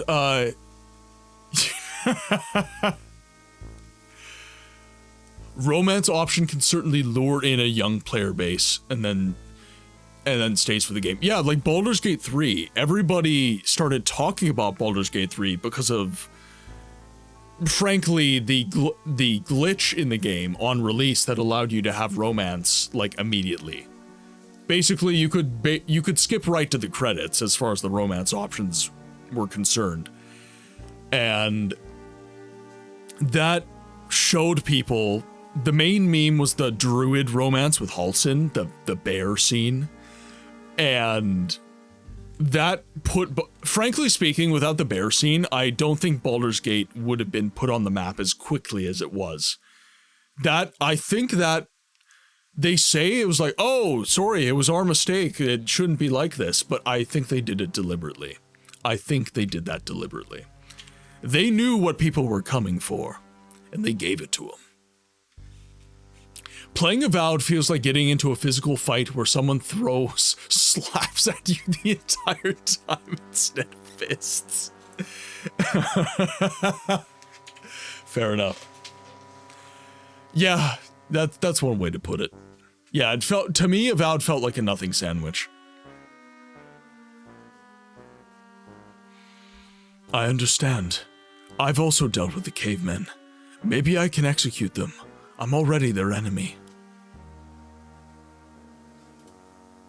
Many thanks. May the good spirits be with you. Don't say thank you until I'm back with your husband.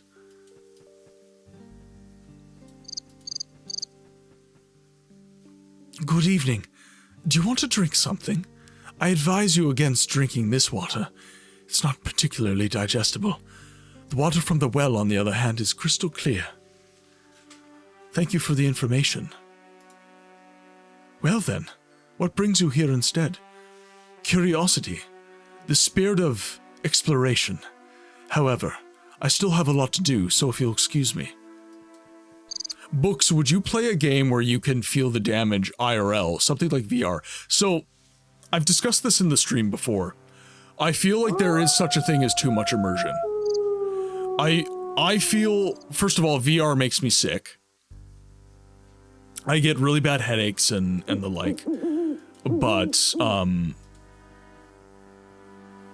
it's a situation where I don't think anyone wants that. Like, oh, this game, when you play this game, you can actually feel when you get shot. It's like, that's not pleasant. That's not fun. And they're like, oh, sure it is. Like, don't you want realism in your games? No. Not seriously, not particularly. I want immersion. But within the context of the game world. And I don't want to feel what my character feels at all times. I don't want to feel the grass on my feet when I'm playing a game. I'm happy just seeing good art. I'm happy with that.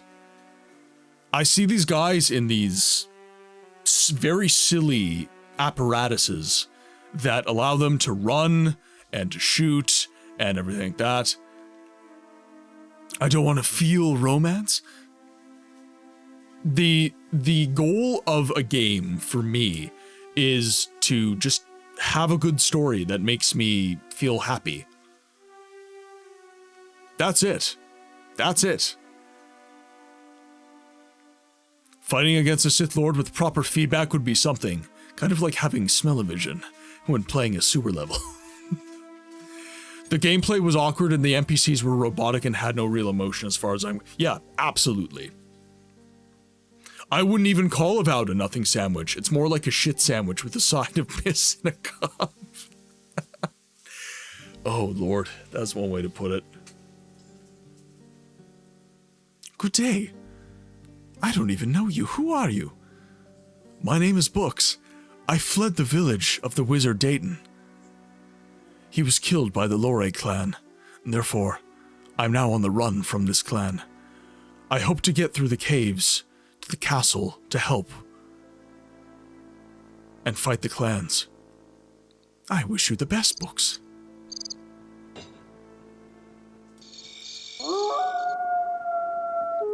Good evening. What do you want? Basically, I just came here by chance through the caves. I actually wanted to go to the castle, but I just got out of here. So, the castle is further south from here. You'll have to go back into the caves and look to the south. I don't know if the caves lead to the castle, but there is probably no other way because of the Lore clan.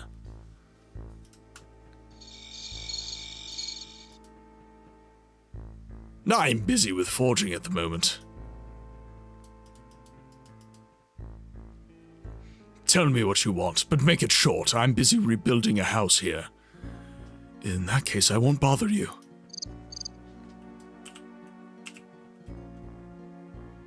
Okay, looks like just one quest. Oh, we have another lady. Unfortunately, I'm a little too busy and don't have time to talk. Tom Cruise should play the role of Palpatine once he decides to get old. Gotta bring back that old meme of these days. I can't even fathom Tom Cruise playing Palpatine. Why would you say that?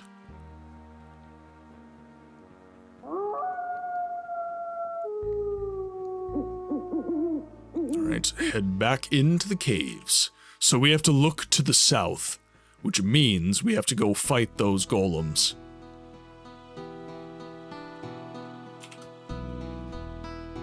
And we have to track down that lady's husband.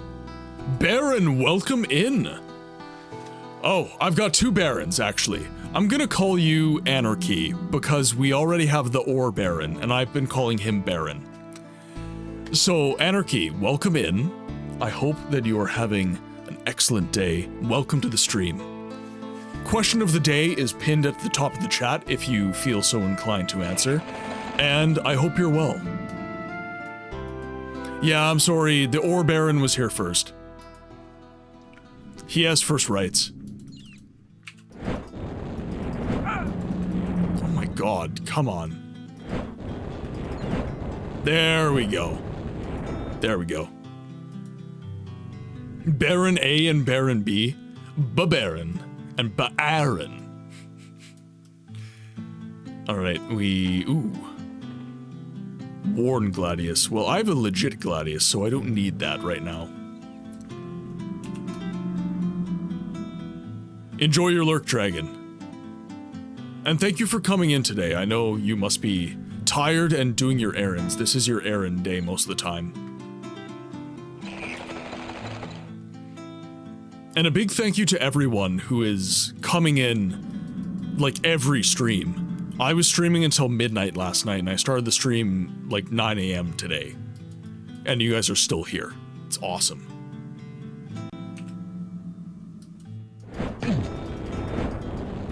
Okay. They do a lot of damage. This time I found an altar with blue flames. It has the ability to regenerate magical abilities. I came through the cave exit in a half-destroyed village. I met someone there who told me what had happened to the village. The Gunsel clan, I've never heard of this clan, was probably the one to blame. Fortunately, a troop from the castle was able to save them. Now, the inhabitants are rebuilding the village. To get to the castle, I have to keep south. At least one of the villagers told me about Gribuin is further south. The stream last night ended just before midnight to me, as you discussed. Yes, yeah. Yeah, I did stay up a little bit later, yeah. I promised a villager that I would free her husband from the clutches of the cavemen.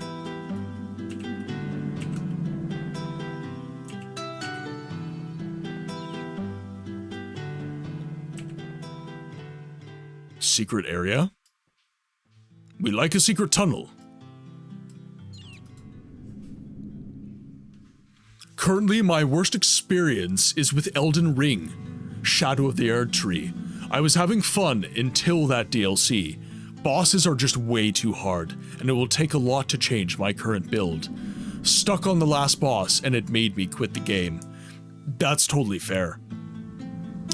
I have never actually beaten a Souls game. I have only ever... The closest I've gotten is... I have beaten... Or sorry, I've gotten to Gravelord Nito in Dark Souls 1. That's the closest I've gotten to beating a Souls game.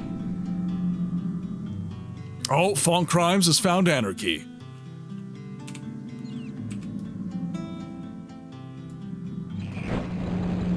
Oh no. That's not good. That's not good.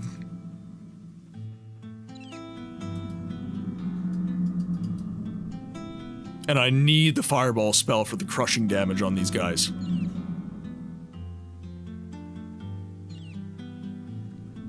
Okay.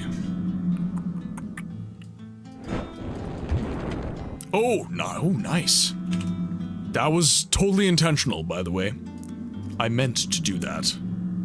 I beat Dark Souls 2 and Elden Ring, but I need to get back to DS3 and try DS1. Dark Souls 1 is my favorite. I've played every single one of them. I've had an experience with every single one of those games, but I've never beaten one. Dark Souls 1 experientially has been my favorite, though.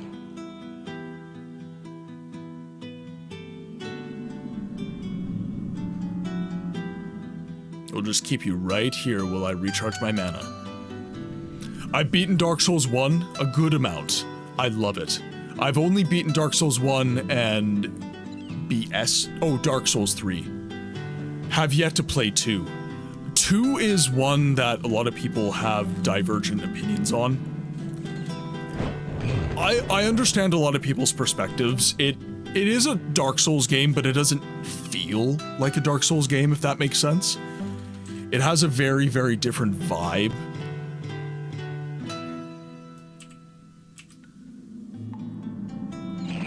Like, it's almost like... How to put this? It's almost like the shading is weird compared to the original Dark Souls. Like, Demon Souls, Dark Souls 1, and Dark Souls 3 feel like they're in a graphical continuity.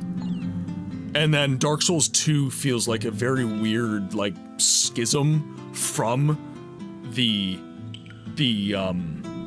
art language of the rest of the series.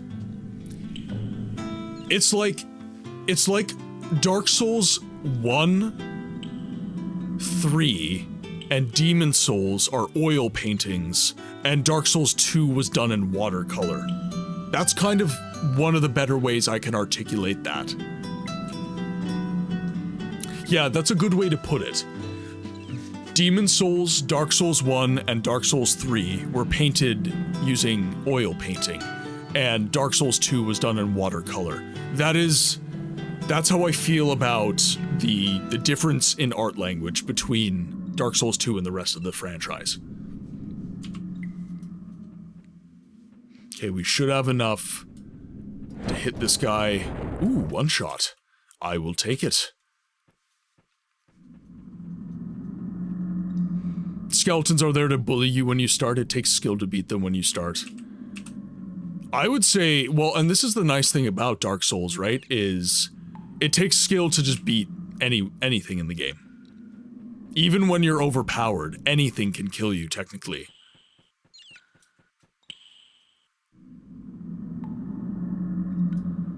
Sure. I'm not sure if he's got, like, an open casting call. Red. Interesting.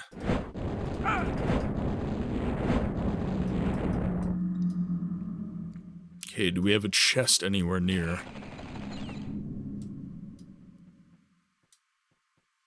We should. Is there no chest here?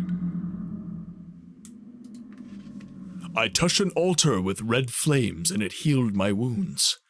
The flames vanished when I touched them.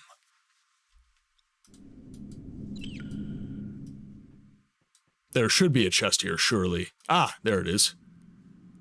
A kite shield and a glowing diamond ring. Mysticism, combat, and stealth. Interesting, okay. Oh, that kite shield. Yeah, damn. Time to play some musical chairs here. Let's go.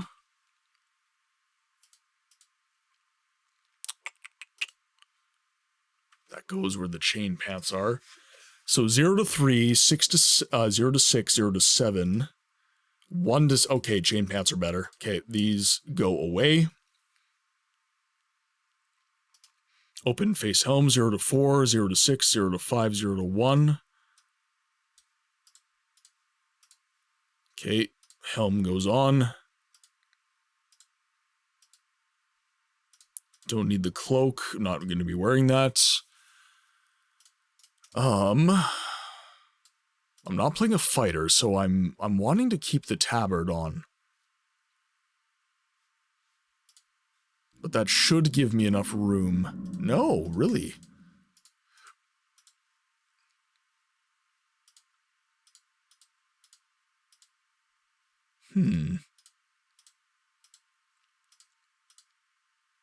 Let's try this. There we are. That is better. Okay. We now have a kite shield. So if we wish to have more defense, we can. The first time a game made me angry that I quit for years was Sonic 3. There is a section zone called Carnival Night, where it looks like you're in a room with a barrel. Look up Barrel of Doom, Sonic 3, and you'll see why. I was a kid. It made me cry out of frustration. A skeleton ninja / blade master should be proficient in disarming opponents with their ribcage.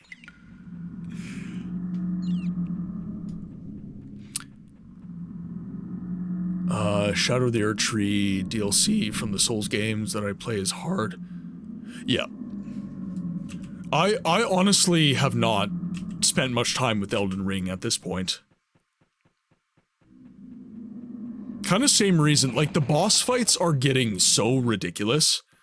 Like they have to do so much to make the game like a challenge to the people who have mastered the earlier games that I just don't enjoy the combat anymore. Like it just feels like a lot.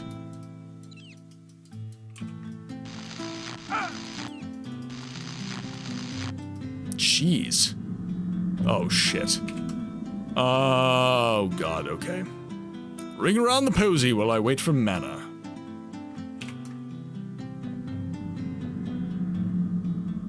I need mana.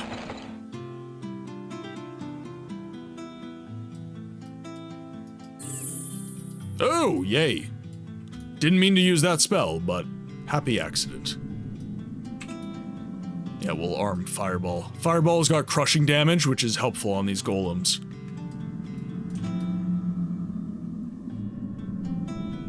So if you guys had to pick, since we're talking about Dark Souls right now, what is your favorite Souls game?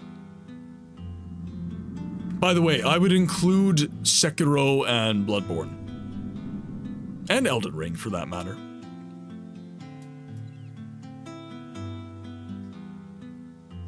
A little bit more. A little bit more.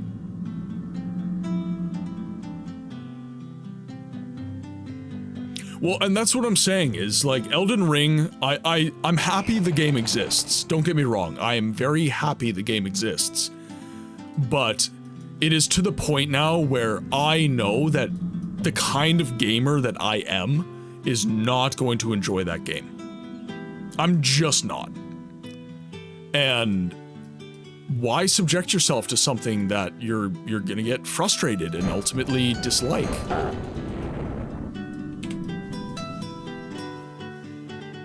All things considered, Dark Souls 3 is my favorite. Yeah, Dark Souls 1 is mine. I like Dark Souls 3, it feels fluid, and it was the first one I immersed myself in. Yeah, so Dark Souls 3, I will admit, feels like the natural conclusion of what Dark Souls 1 was going for. Dark Souls 1, upon playing it now, you feel the clunk. You feel the slowness, I guess, in comparison to its more contemporary cohort.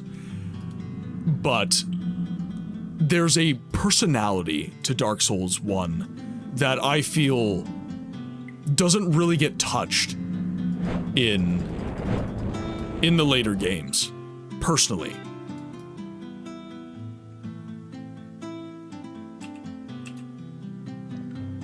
So is this just another area for some extra training points?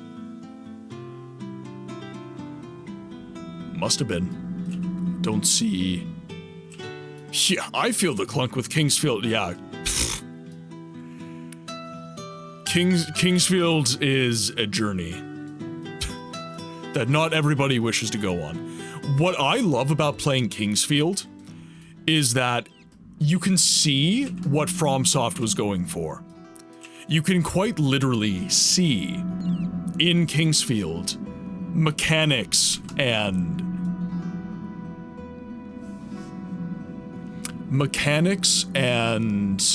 set pieces that would be in future FromSoft games, would be in games like Dark Souls. There we go. Much better. The epicness when you fight the Ash Lake and fight the Hyde. Oh man, that fight, I didn't know that people were doing. That was one of the first times I discovered walkthroughs of video games. So the genre is kind of dead at this point, the Let's Play genre. But I was getting really, really frustrated with that Hydra fight. I kept losing, and I got a lot of help by a Let's Player on YouTube. I'm trying to remember the channel name. I can't remember. I don't think he was a big YouTuber. I don't think he was anything to write home about, but his content really helped me through Dark Souls 1.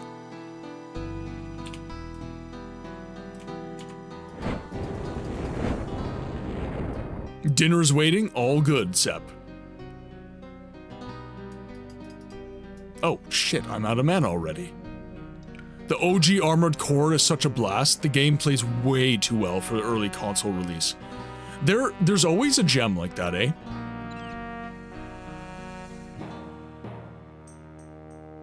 Oh, it's dead in your opinion? I want to do Let's Plays because of video. So what I would do, and this is what I do, Anarchy, is I stream to both platforms. So I stream to YouTube and Twitch. And my live streams are maintained on YouTube. Twitch will delete your live streams, but YouTube will maintain your live streams evergreen.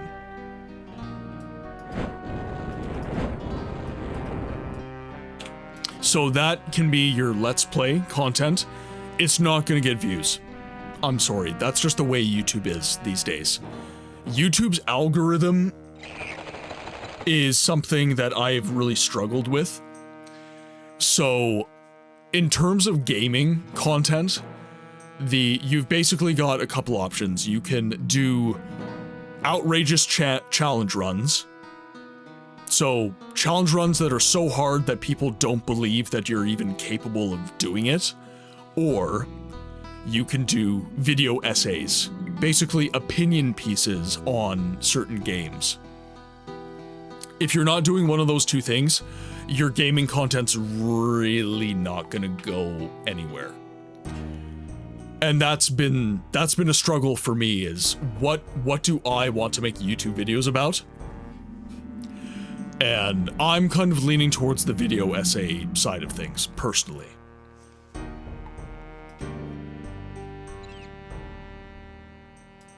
Just say a bit huss if there's some heat about dual stream. Well... Oh, shit. Okay. That was a mana altar, though, so I have fresh mana. There we go. Shadewing, how's it going? I hope you're doing well today. Man, I am so blessed. I have so many people coming in from yesterday's stream to today's stream. I felt like I was worried because I stopped streaming around 11 p.m. for me last night, and I had to do the stream super early today because I have a birthday party that I'm hosting. It's my birthday party, but I'm hosting this afternoon. So I had to stream much earlier. Hello, beautiful humans. Came in on the Necro raid, and I had to leave immediately after. How's the stream? Stream's been excellent, B. By the way, new thing we're doing with the stream, question of the day, pinned at the top of the chat. If you feel so inclined, you can answer the question of the day. I hope you're doing well, B. You've been working really hard lately. I want to make sure you're doing okay, man. Thinking about you. The worst experience I've had with a not bad game.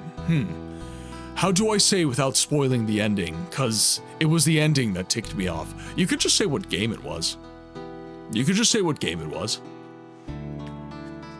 Yeah, gaming content on YouTube tends to be either opinion pieces or niche fact experiment videos where someone takes a look into all the various rivers and waterways of Sky. Yeah. Terranigma. That's another game I haven't heard of. You're way better at this obscure game thing than I am. Video essays require tons of research and it feels like it is.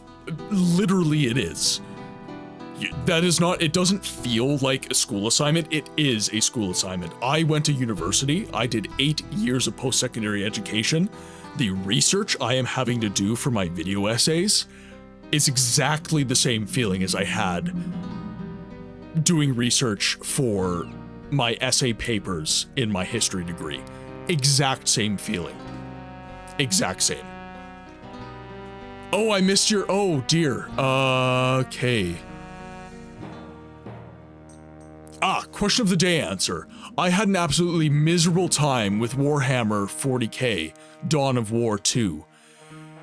It was like all the parts of a good game, especially a good Warhammer 40k game, are there, but it just never clicks. The features, ridiculously difficult boss fights, eventually resorted to using a cheat engine to get through it, the only game I've ever had to cheat to beat. You know, and this is a problem that Warhammer 40k seems to have for some reason. They can never seem to bat 10 out of 10. They do good games, but they never seem to, like, get in the pocket, you know? I'm hoping that it will slow down this week. This is week 2 of canceling streams, and I'm not going to lie to you, I'm living vicariously through you.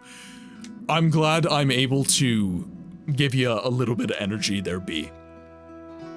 I know how difficult it is to cancel streams. That's kind of why today I was like, God damn it, I'm going to play Siege of Avalon today. I'm not canceling another Siege of Avalon stream. It's an old action RPG for the SNES. Basically, the game says F you for doing a good job.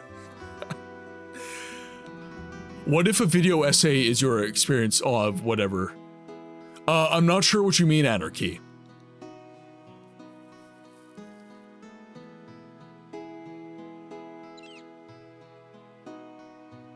I'm trying to think of what your question could mean.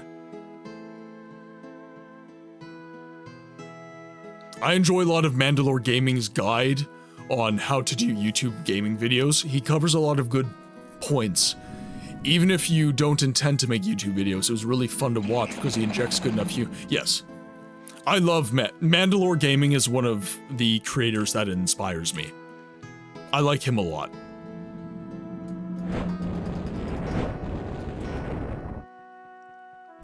To play devil's advocate here for a moment, I bet if you just pull stuff from your butt in a YouTube essay video that still gets things correct would cause your comment section to get a ton of traffic. So, okay, you're right. And I'll tell you why you're right. So, just to go through full context, Razman just said, to play the devil's advocate here for a moment, I bet if you just pull stuff out of your butt in a YouTube essay video that still gets things correct would cause your comment section pardon me, I'll restart. To play the devil's advocate here for a moment, I bet if you just pull stuff from your butt in a YouTube video essay that still gets things a little correct, you would have a comment section that would get a ton of traffic, kind of like those mobile game ads where they play like a total herder. So you're right, and the reason you're correct is that people want you to be wrong. People want to poke those little holes in your argumentation. And if you're getting most of the stuff in your video incorrect, people are going to feel an overwhelming urge to hop in the comment section and call you an idiot. For some reason, it makes them feel very good about themselves. So you're 100% correct. If you just had a completely shit take in a video essay, it would almost do better than a video essay where you had a very well-researched take. That sucks. That is something that I really, really dislike about the modern state of gaming YouTube. Oh, what will come next after the video essay trend? So this is something that kind of touches on what I just said.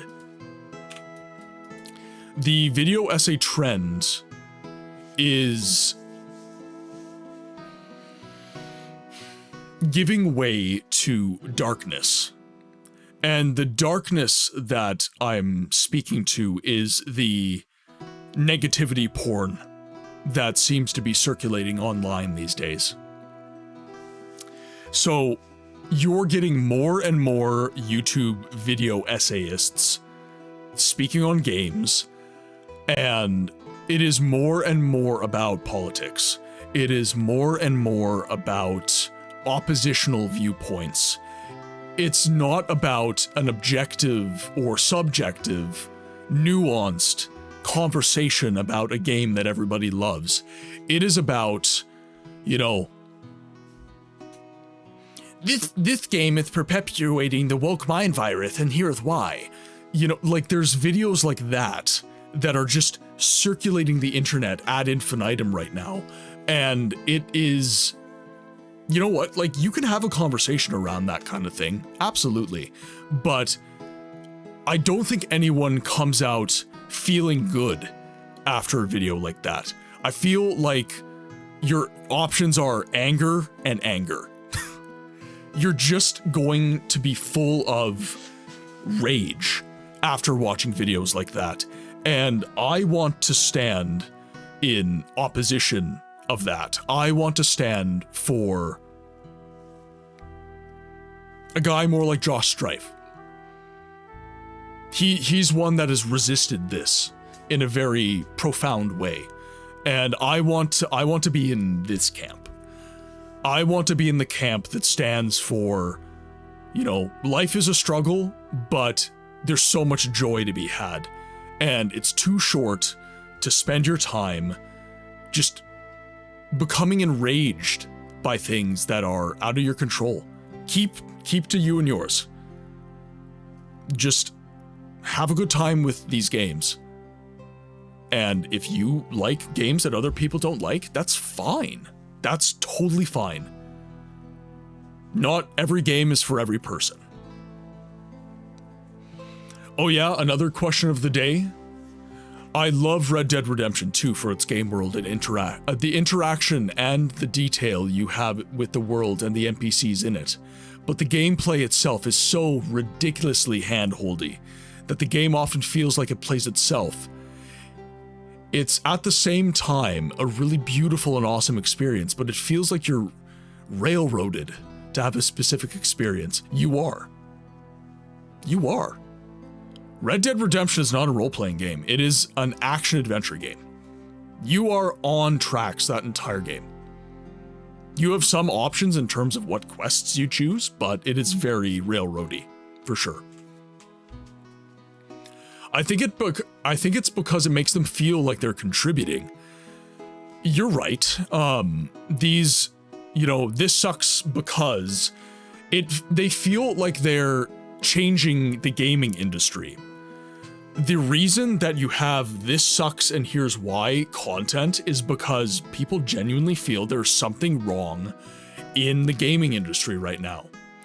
And the only way to solve that is to talk about how old is good, new is bad, period. End of fucking story. There's more nuance to it than that, though. And there's a lot of old games that suck. Really bad. Old does not mean good. New does not mean good. You need to be able to have the nuanced conversation. And the title, Speaking in Absolutisms, is not going to get us to a better place. It's just not. Yeah, exactly. Why modern insert thing sucks. That's guaranteed traffic, assuming you don't get lost in tons of similar videos. I tune out those types. I play games and watch videos to get away from those topics. As do I. The funny part is how many people who are arguing over things that were woke. Yeah. Well, like, the thing is, like, you know, you need to be able to have conversations about the merits of the games. You can't be having conversations about, like, you know, what Jerkops just said about Red Dead, right? Red Dead Redemption struggles in these ways. Okay, we can have a conversation around that. That doesn't mean Red Dead Redemption's a bad game. But someone who makes a video on that is going to say Red Dead Redemption sucks, and here's why. It's way too handholdy, and that sucks. I don't like handholdy games. Handholdy games are bad. That's your opinion, dude. But you need... the algorithm promotes clickbait.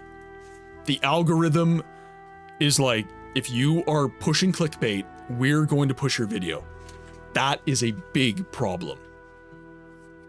It's a huge problem.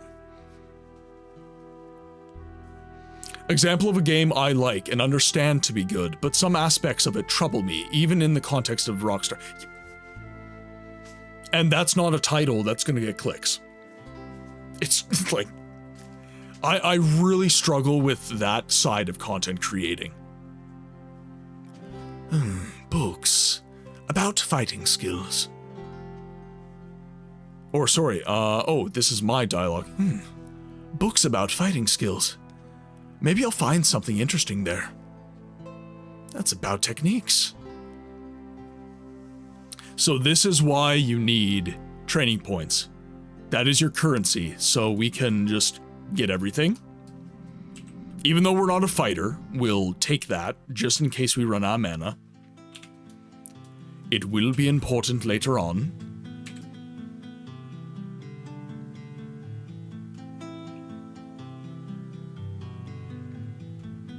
Okay, so let's keep moving. Okay. Oh, thank God, not an enemy. Not an enemy! Good. Ooh. What is this?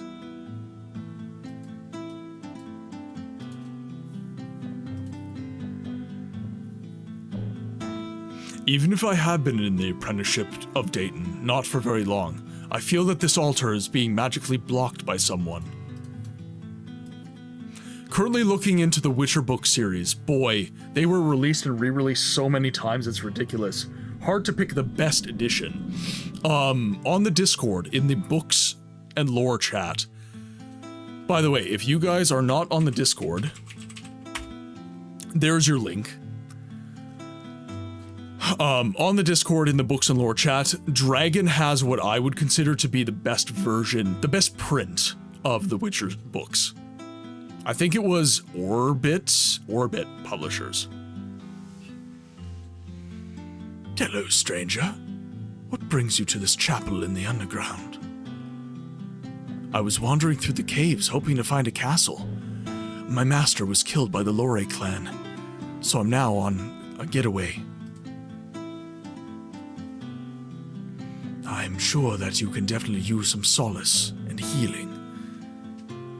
I'm exhausted. Please help. He comes to you and begins to heal, but instead of vocalizing the healing spell, He casts the flame strike. Unfortunately, you are too slow to be able to evade.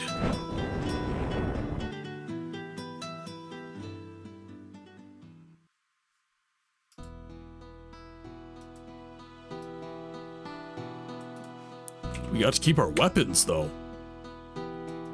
Oh, we have a new trope within the Siege of Avalon franchise. The strip you down and put you into a dungeon.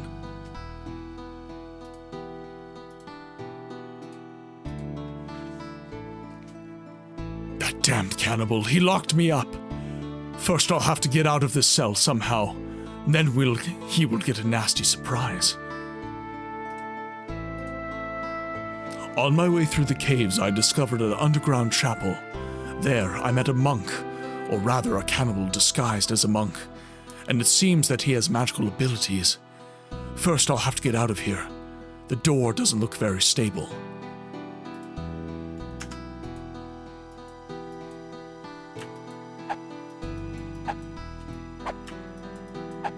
Try to attack it, maybe?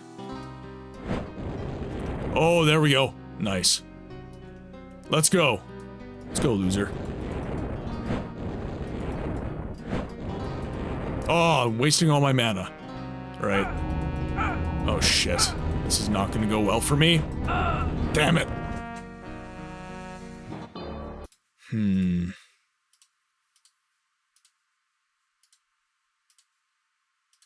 We'll load that. Okay.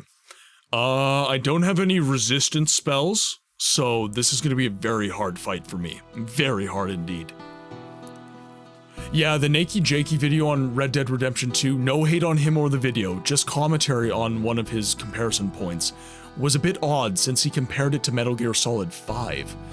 And that was such a different comparison point to what Rockstar usually makes. Yeah, good luck. I'm gonna need it. I am going to need it.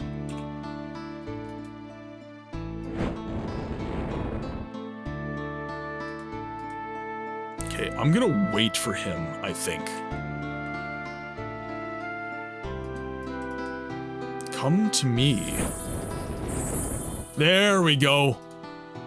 Yes! Indeedy. Can I not take things off of him? Does he not have items for me? Damn it. Ooh, Cloud Executioner's Blade. Okay, well, we can get rid of that in favor of that for sure. I'll carry that. Don't need a tower shield. I'm not a fighter. Gindred, welcome in. Take the bard route. Seduce the wizard. That's what I did. I froze him in place with my seductive powers.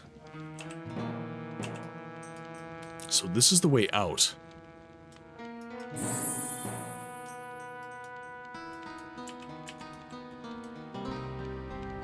Is there a switch somewhere here? Like, what's... Ah, there we are. I can't get out. Have you seen Patrician TV's Morrowind video? Probably. I just don't remember it off the top of my head. Even if I'm not into creating video essays, I was bouncing around the idea of telling my experiences of playing a certain game. So this is, I think this is actually a good way to create content. So if you're looking to become a content creator, people are not here for the game. People are here for you. People are watching the content that you... People are not watching Morrowind because they've never seen a Morrowind video essay before. They're watching your Morrowind video essay because you are making that Morrowind video essay. And talking about your unique experiences with the game, talking about your unique perspectives around the game. That is what is... That's what's important when you're making these things. So what you're saying is confirmation that everyone hates... Guru, I'm not sure what you mean.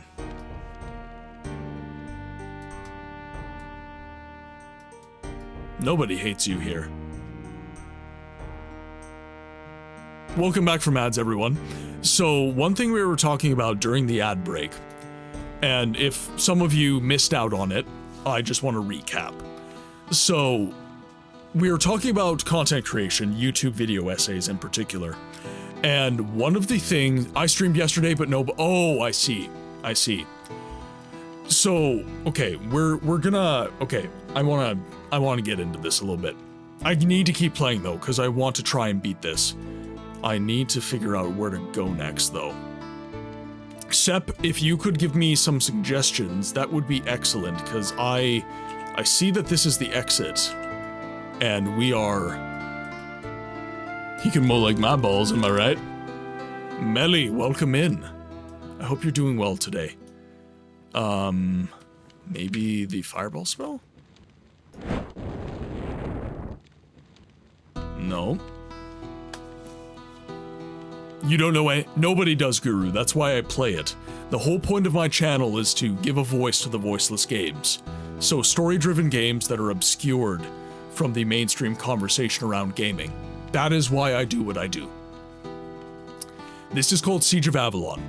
This game is actually the namesake for my channel, and it's the reason I started streaming. Nobody made content for this game, so I said, I'm going to. This game came out in the year 2000. It was a developer called Digital Tome. They're now defunct. You could find it on GOG and Steam. It's called the Siege of Avalon Anthology. Okay, so Sep is actually having dinner right now. I'm very stuck. Okay. You might enjoy Flare Engine. It's for making games in the style and comes with sample RPG. I'm not sure, you know, I've toyed with the idea of making a game, especially I'm into voice acting, so I'm definitely toying with that idea. But I don't know if I, you know, well, oh, there we go. That's, I gotta talk to Sep about that one. That one is frustrating design. You get both. There we go. Okay, so I had Guru and Anarchy make some comments. Rainlight, my man, welcome in. Huge Budweiser vibes, hell yeah. So we were talking about video essays and the kind of hamster wheel of content creation and how staying true to yourself and making content that's not just clickbait is very, very hard.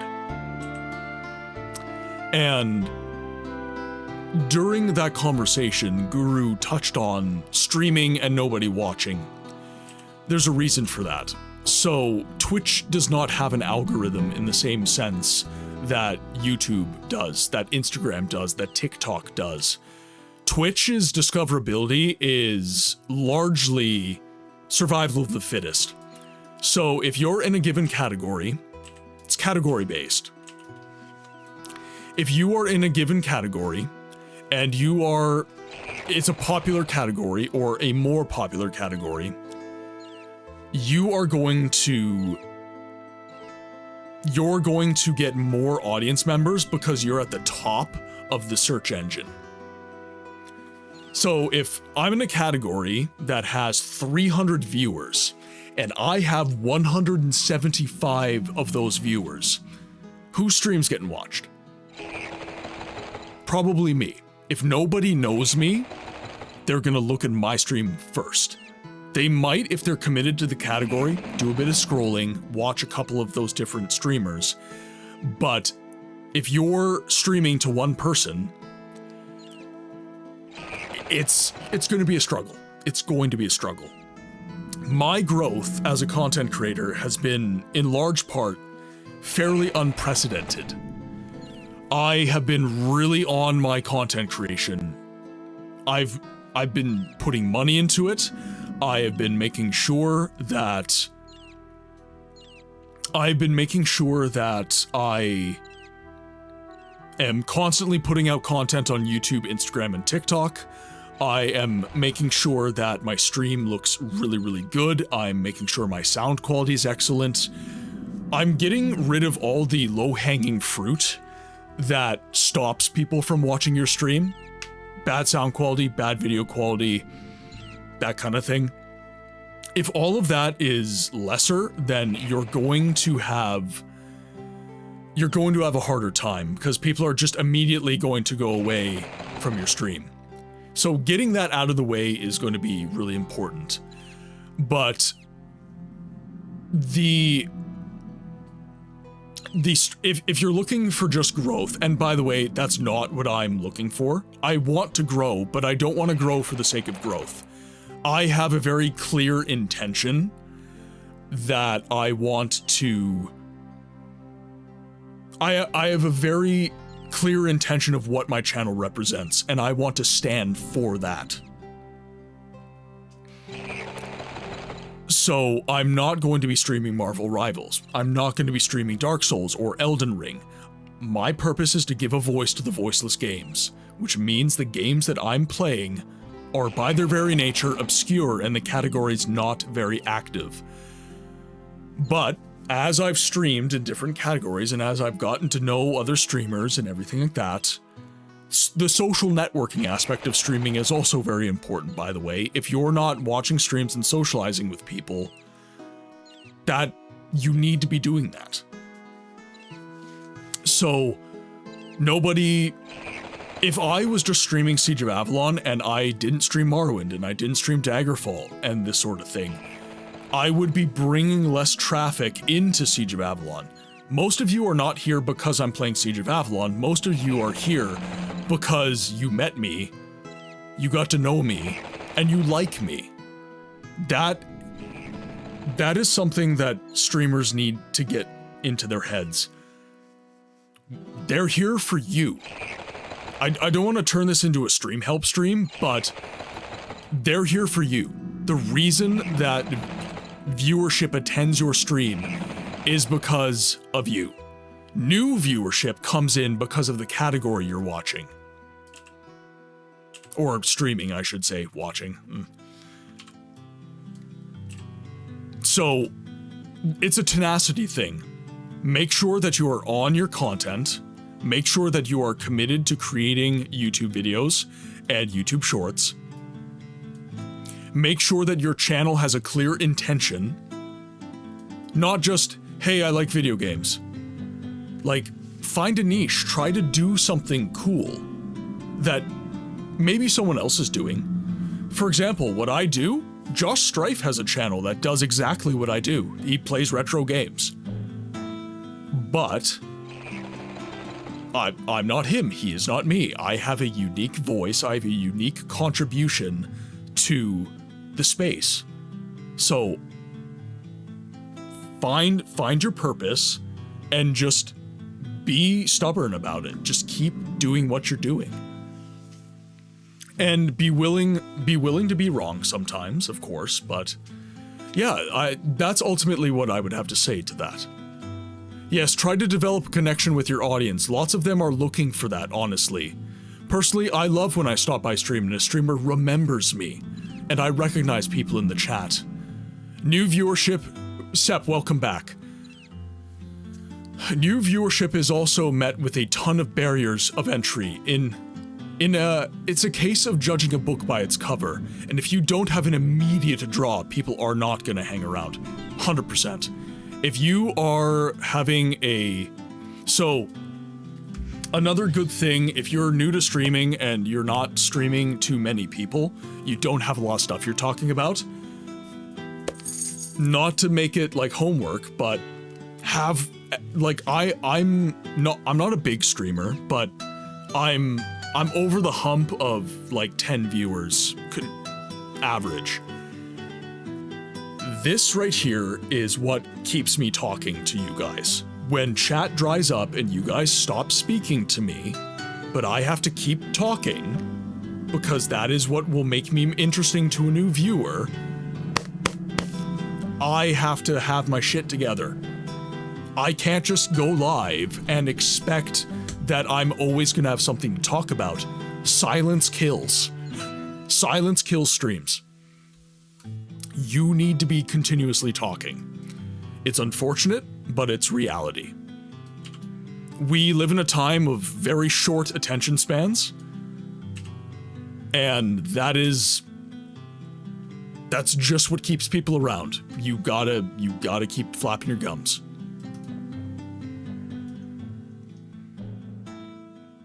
You know, stuff will come by happenstance sometimes, but for the most part, it's going to be a situation of, you know, you have to have pre-planned talking points. Lol, Donka. My initial growth was actually very fast. I've hard plateaued but that's because I'm inconsistent. Yes, and consistency is what is going to give you the majority of your growth. You know, all the other factors I've talked about, if you are not going live the same date and time every week, that is going to limit you in a big way.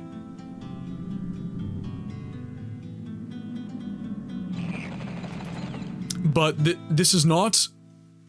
People need to stop taking it personal. There's nothing wrong with you. Everybody, when they see their viewer counts are low and their stream is struggling, oh, I'm dying right now. They say, what's wrong with me? Alright chat, you know what to do. Dagoth Wave plays, so we dance.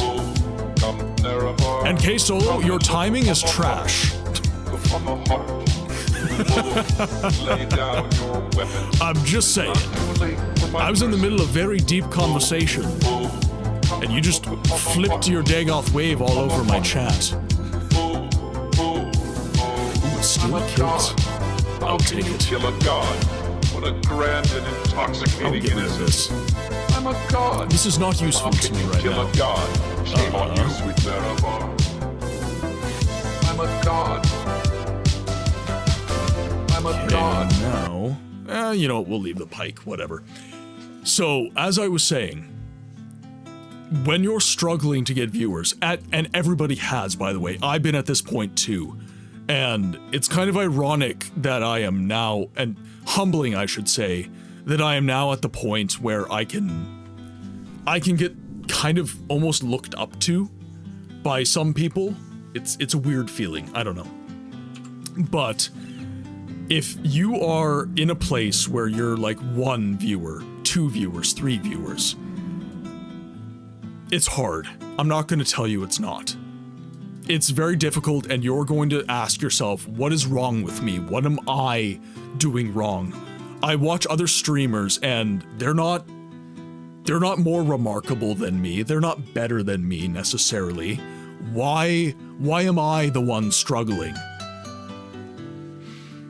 And first of all, I will just say there's nothing wrong with you. There's not a damn thing wrong with you. You are new to the craft and you're struggling. And sometimes it is literally as simple as the category you're streaming in. You've just chosen a game that doesn't get viewers. It can be quite literally that simple, or it could be more complicated, like you're one of the smaller streamers in the category. But there is nothing wrong with you. Keep doing what you're doing. Try, just continue to try, continue to improve every stream, continue to go live, and just make sure that you're on your content on other platforms, because Twitch's discoverability is garbo. Post to go live on Instagram, post to go live on TikTok, post to go live on Twitter, I refuse to call it X. Post to go live on Twitter, post to go live on Threads. Make YouTube shorts. It's another full-time job, frankly speaking, but that is the way that you need to put yourself out there in order to bring people in, and it'll come. It'll come. The channel about and the information panels are important in my opinion. Well, or even decently made info panels let people know what they can expect from the channel. Yes, so this is another good thing to do. If you have a streamer that you look up to and you like their chat and you like what they're about, scroll, look at their about, go to their channel and look at what they do. And mimicry is the best form of flattery. If they're doing something well, copy them. Seriously, like, there's no such thing as an original idea anymore. Everything's been used. Copy them. You know, make it classy. Don't, like, actually copy them, but if they're doing something that's successful, if they have a video type that does well, this, that, and the other thing, you can mimic that and improve your channel a little bit. Get my ass kicked by these golems. Okay, so this is... Let's take a look. Oh, there's 2 of them.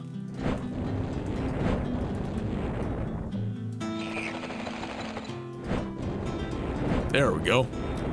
Now, there should be a chest in here somewhere. But where? Where is it? Give me the goods! I wonder if implementing voice acting in a stream would ever be a good idea, teehee. Well, and that was another thing. That was another unique thing I did. I put voice acting in my streams. And people, even if it's a category that gets a lot of activity, they're gonna look at my stream title and they are, oh, of course Melly's bringing up Milkfinger. God damn it.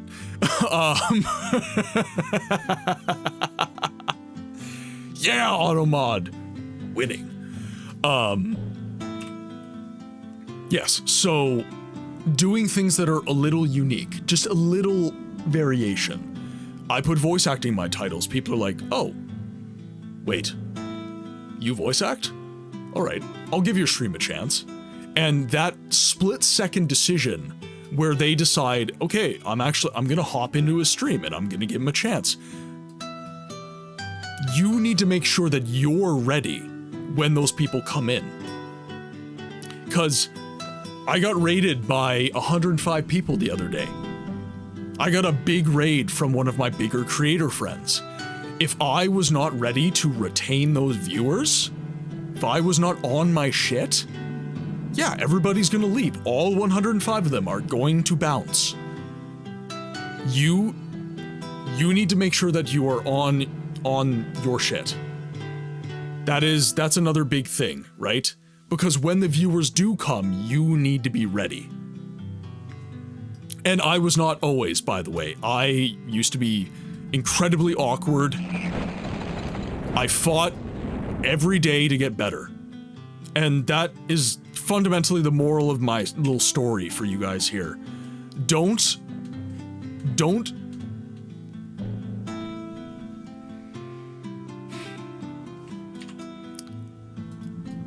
act like the world's against you. It's not. You will struggle. But if you are working hard and genuinely trying to achieve a goal, you're going to get there. It's an input of time. As long as you're consistent. You know, I meet a lot of people that are like, yeah, I want to be a full-time content creator. You know how many hours they work on it a week? Like 3. They'll stream like once a week, and they'll work on side content for like 3 hours per week. This is basically a second full-time job for me. I work like 8 hours a day on the stream every single day. I'm constantly working on this. So don't just say what you want. Back it up. Do it. Do the work. So now when new people come in, they feel they have people to talk to besides just you. Well, and it's not necessarily them just having more people to talk to. Yeah, and chat makes the difference too. Yes, okay, I see your prior point. Yes, chat is a big difference as well. But again, as you build people, you'll slowly build kind of critical mass, I guess is what you could call it, and it gets better. So yeah, all that to say, I hope that you guys continue to make content and nobody hates you. There's nothing wrong with you. You are just at a different stage of your journey and you need to just keep doing the work. You're at a stage where you just gotta keep putting that time in. And honestly, I've only been doing this for, come August 23rd, I've been doing this for 8 months. How does a person work all those hours for a stream? What goes into it? Technical sides, finding games, shorts, YouTube video research, editing those videos, cutting shorts. Like, editing takes so much time. So YouTube, editing is a big one. Writing your script writing is another big one. Taking time to sit down and be creative, thinking of new video ideas, thinking of new cool things to do for the stream. Editing in OBS, fine-tuning your OBS overlays and everything, because you're always going to have technical difficulties in the stream that you're going to have to fix. So you're going to have to be going into OBS and doing stuff like that. For me, I also am doing voice acting, so I'm practicing that every day.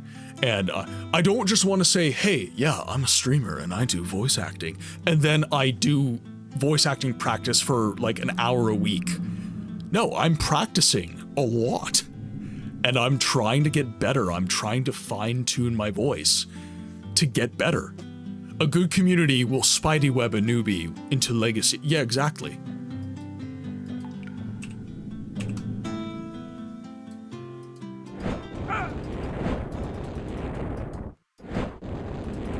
You almost.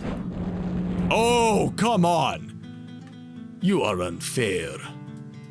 Okay, we're just gonna play Ring Around the Posy with this guy while I wait for mana. And then, how am I doing for training point? 45 training points, good. Good. Boom, nice. Okay. Yes, this is something Books' community does exceptionally well.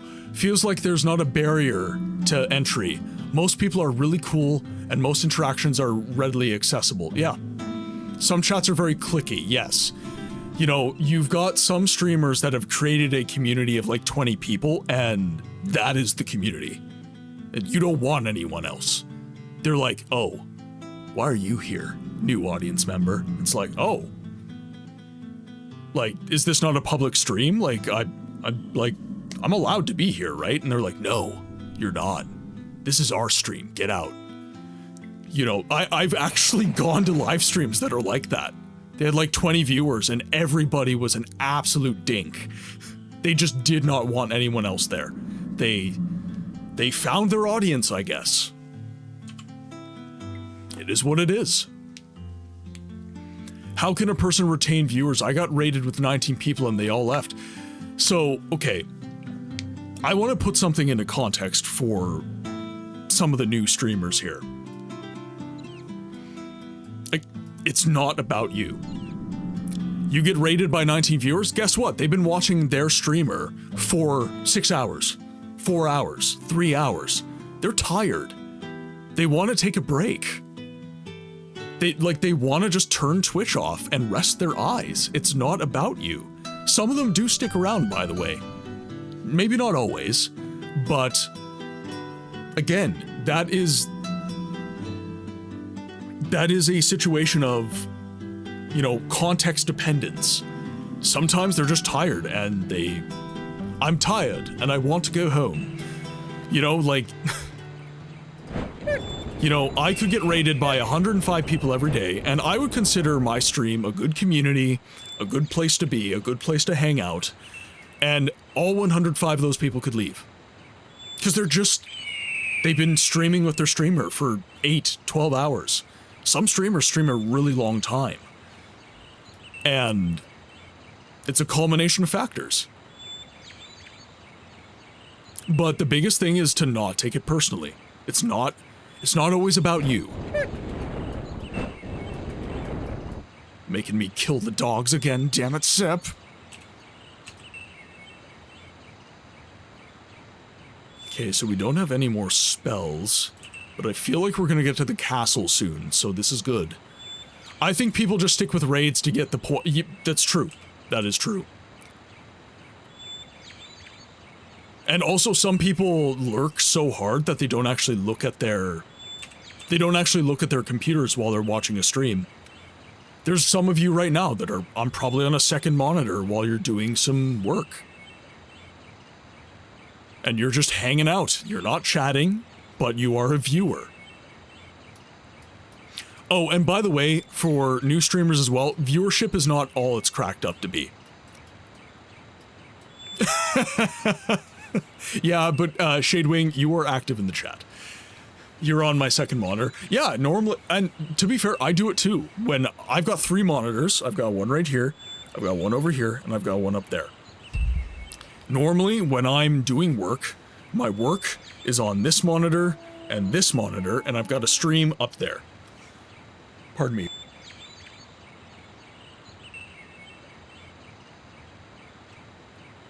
Somehow I've received more valuable information than the YouTube and Twitch gurus I used to watch way back. Those guys are selling you snake oil. Half the time those guys are trying to sell you courses, they're not actually good. Baron of Anarchy, I would say this though. One guy, I met so many great people through his community. Content Delta, Mr. Barry Epps. Go onto YouTube, look up Content Delta. He's mentored me one-on-one, by the way.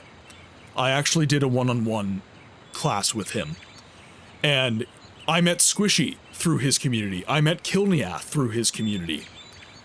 I met B-Tech through his community.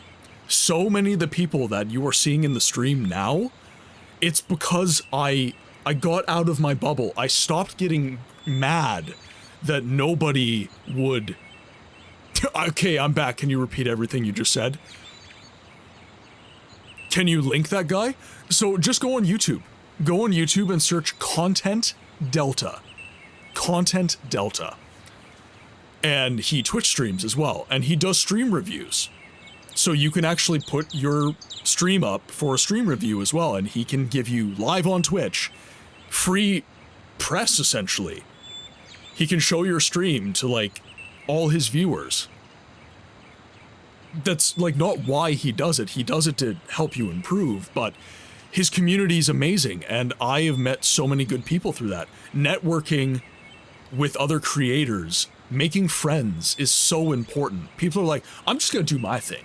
I'm just gonna do what I do, because I'm the best. Or, I have to think I'm the best because I'm trying to be a streamer. This is a group project, guys. This is a freaking group project. You are not... Twitch is a social platform. You need to be social. You need to put yourself out there. Like, it's the way it is.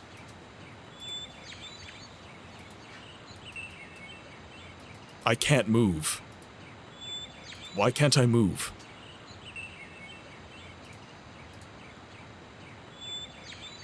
Once I was safe, I looked around a bit in this anteroom of the caves. There, I met an initially friendly man who advised me to stay away from the caves. I don't know why. Maybe it was a really well-intentioned advice, or he wanted to keep me away from it because I might discover something interesting that he had discovered before me. I told him my name, and I mentioned the death of my master. Since I narrated him why I fled to the caves, apparently this was a mistake. My master must have cursed the cavemen. Now they are damned to live forever in the dark, because they can no longer bear the sun. Before attacking me out of revenge, he told me why Dayton did this. He said it was a roundabout way that he and his people used to rule over the now abandoned village. Well, not in a fair way. Now I know why Dayton did this. By all means, I executed him. I suspect that the other cavemen will attack me now if I go any further into the caves. In any case, I finished him off, and I suspect the others will attack me now if I continue to run into cavemen. Now, I have the choice between the cavemen and the Lore clan. I'll probably choose the weaker of the two. During my journey through the caves, I discovered 2 large double-winged doors. I opened them and I found an underground chapel behind them. There, I met a monk, with whom I also had a conversation. Since a monk mastered the art of healing, he offered his help to heal my wounds. I thankfully accepted his help, but I got a nasty surprise. Before I realized that he didn't cast a healing spell, he completed his spell, and a sea of flames came at me. I couldn't defend myself in time, and I fell to the ground. Then, I woke up in a cage of a self-dug cave. First, I had to escape from the cage, and the only way to do so was to hit the door with fireballs. After I went outside, I met the monk again.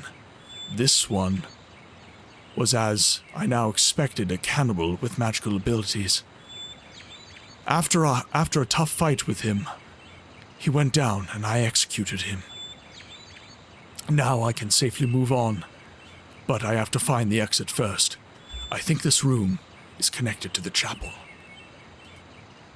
I found the exit! This one ends in a forest. I can't go back to this cave. I can't go back to the cave's exit. It's on the cliffs. I can't climb up anymore.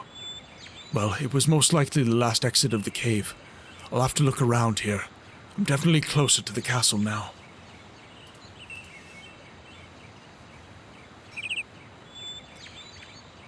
I find that I enjoy the interaction aspect of streaming. I love talking to people on my stream more than gaming. Same here, if you haven't been able to tell.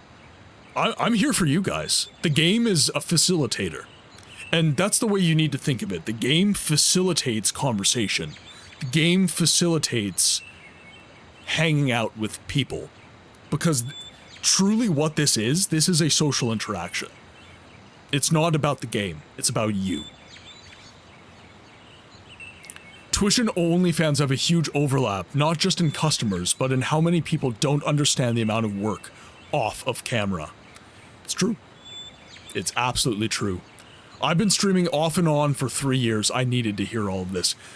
Baron, the biggest thing you need to do, if I just had to, Anarchy I should say, because we have Baron in the chat as well. Anarchy, if I could give you one piece of advice, it is that you need to stop stopping. You need to remain consistent. But to remain consistent, you have to want it. Like, I want to do this. I want to be a content creator. I have like a psychotic obsession with what I'm doing here.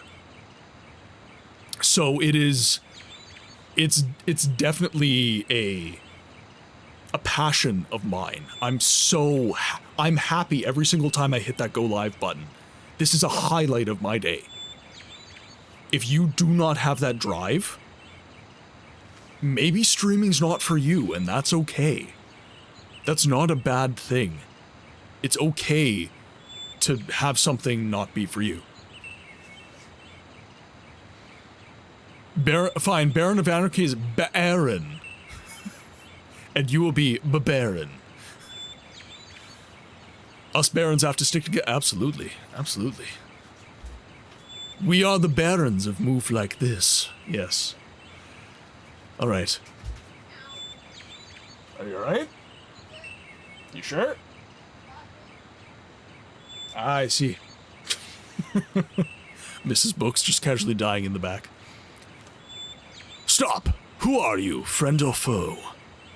Friend, I come from the abandoned village where the wizard Dayton lived. That village has been recently occupied by the Lorre clan. You're the first survivor. My master once told me about the caves. I was hoping that I would somehow get to the castle. We return to the castle tomorrow. You can come with us then. Thank you. I also plan to help you fight against the various clans. Isn't the castle already under siege? Yes, since yesterday. But until now, there is still a way to get through via a secret forest path. But soon, it will no longer be usable, because it is only a matter of time before the clan discovers it. If you want to spend the night here, I suggest that you sit next to us in the campfire. Thank you.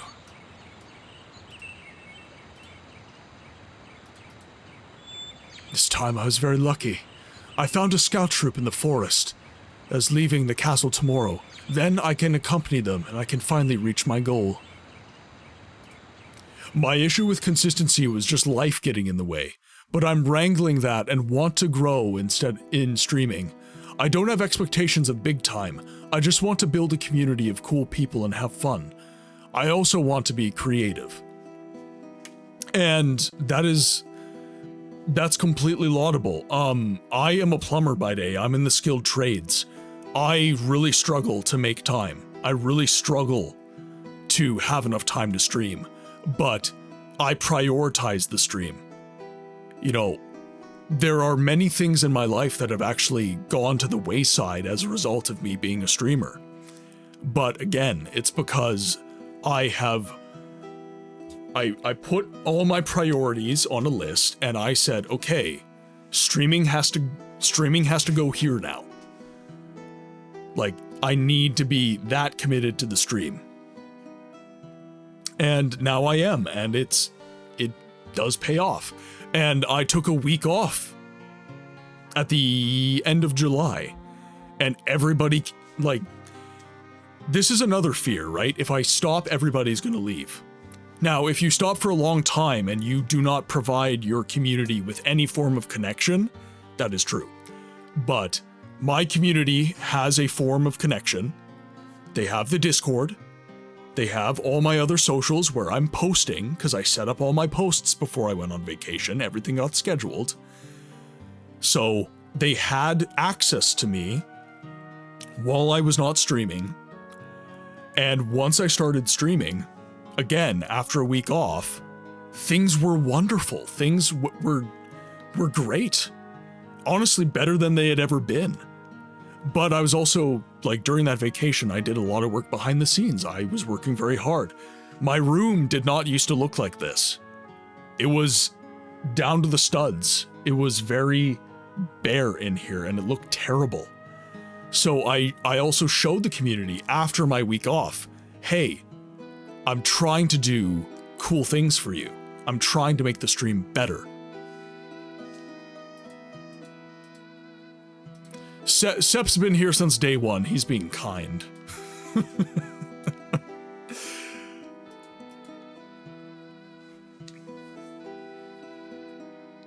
I've managed to get out of the caves. After I had to overcome many foes, I found the exit which leads to the forest. There, I met some soldiers who will go to their castle tomorrow. I've escaped from the Lore clan and the cannibals. Now I can break new ground, and who knows? Maybe some people will remember my story. So that, ladies and gentlemen, was the Caves tale. That was the story of the Caves. Liking the vibe? Enjoy your Lurk Baron. And it was awesome getting to hang out with you the other day when Eternal raided. Eternal is a very, very good friend of mine.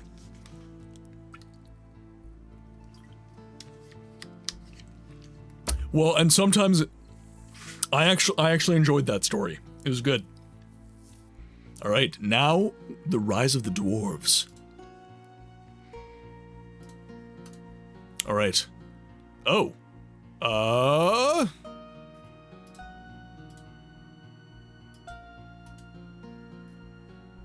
Oh, that's what I'm doing. Rise of the Dwarves. New game, please.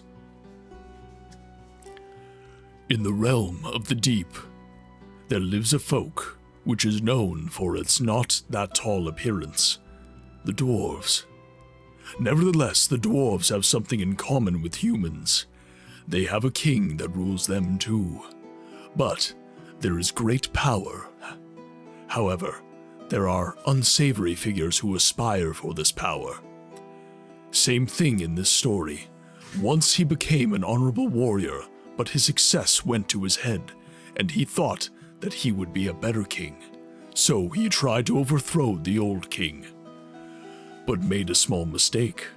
The gods were able to take him into prison.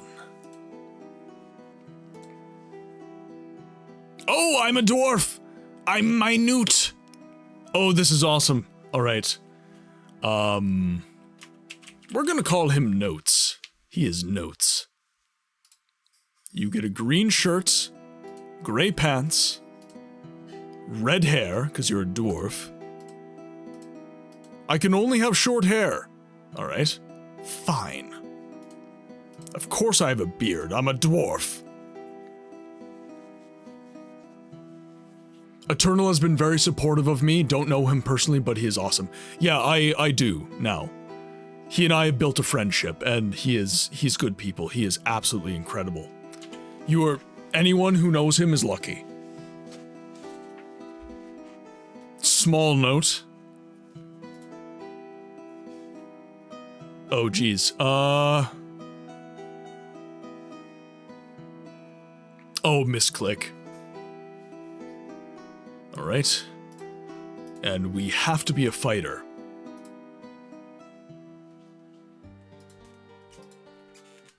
I start my tale in prison. I haven't lost yet. I'll be back.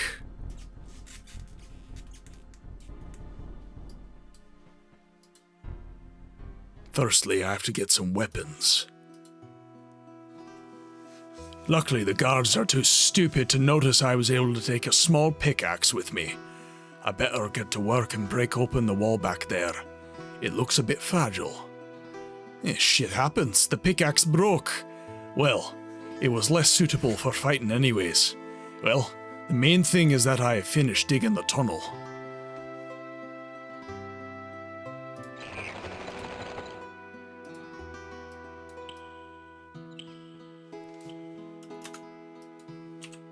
I don't have any weapons, and we're being currently attacked by beetles. Okay, let's see. This is actually quite dark. I'm gonna try and... Can I leave this area? I don't know why this seems darker to me. How's it on your end, guys? Does everything look okay? Oh, I'm dead. I'm dead anyways. I got stuck!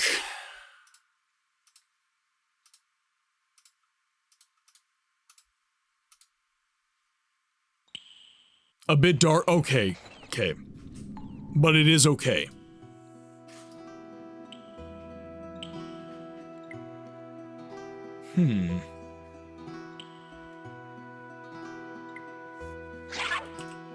Let's see. So we're trying to find a chest.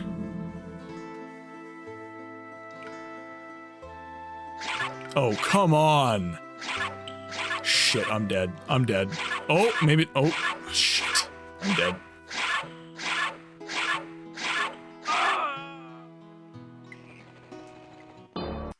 The deadly beetles. I call this one Ringo. This one is Paul McCartney. This one is John Lennon. This one is George Harrison. They are not my friends, unfortunately.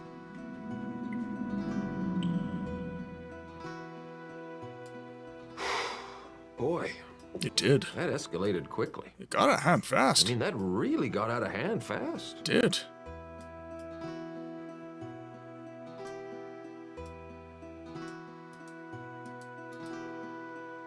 Ah, there we are. Our first weapons. Let's arm these.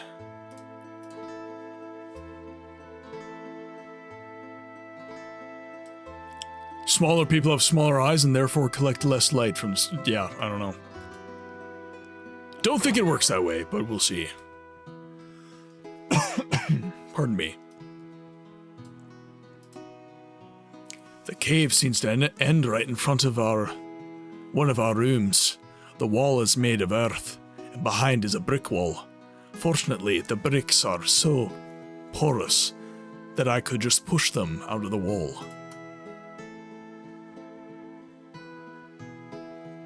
Exactly. I mean, that is the logic used on hobbits. If you ever watch Lord of the Rings...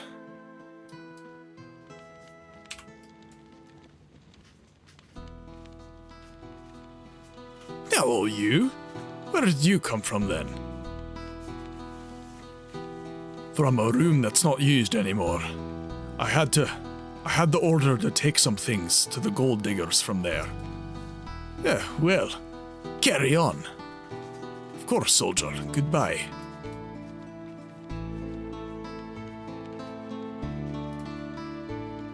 I must get more equipment by going through the gold mines.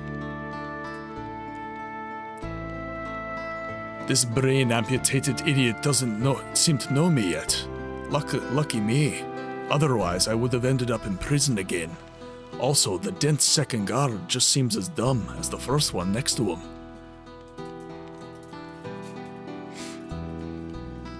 Even though the two bastards don't know me, I wouldn't have a chance with my current equipment, even if I had surprise on my side. Finally, I must fight more guards before I can overthrow the king. So I have no choice but to wander through the mines, possibly find better weapons there. Maybe I will also meet the warriors, whose armor will be quite helpful to me. With a little luck, I'll reach my goal, and then I'll be king. Okay, so we gotta go into the mines. Oh, this is brighter.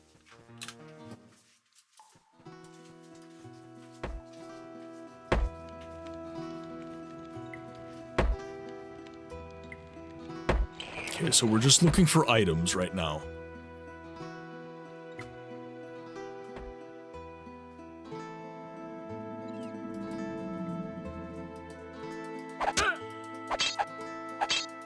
Yep.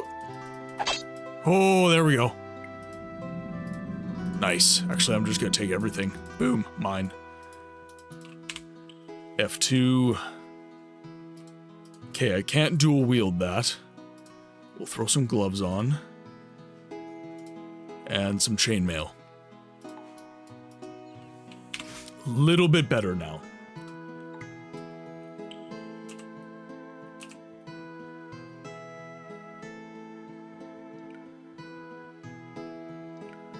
Short pew. Mine. Someone noticed me. Senpai noticed me, not a good thing. Oh, okay. What was that? Ooh! We have a hammer.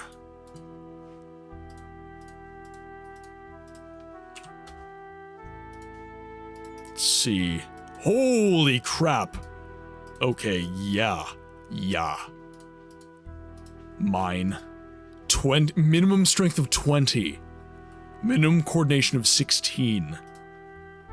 Okay, that's a lot.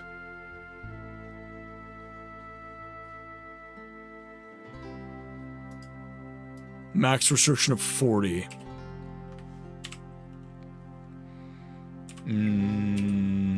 Okay, so I need 20 and 16. So I am going to be stuck with the rusty short sword, regular short sword. Okay, so I'm going to be stuck with these more basic weapons for a little bit longer. But that is okay. We're still winning fights with them.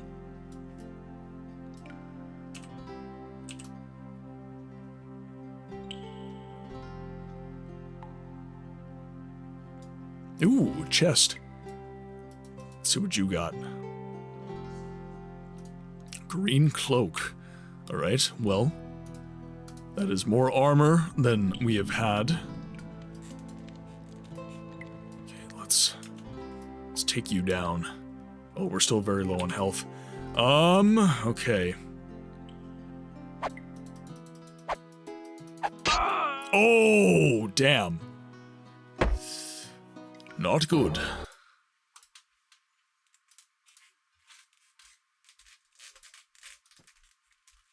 Actually, you know what I will do? Oh, my constitution's actually quite high.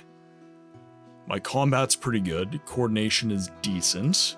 We'll up it to 16. And we'll up my strength? Yes. I think yes. Oh! Boy, oh boy.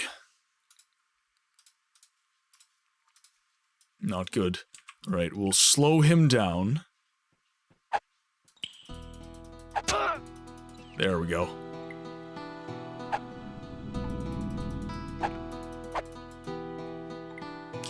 bait the attack. Go in for a hit. Nice. Okay, took him down. And we have another excellent hammer there. Funny how he still hammers on your corpse. He's trying to get gold out of me. Okay, so he's taken down. I'm still healing slightly.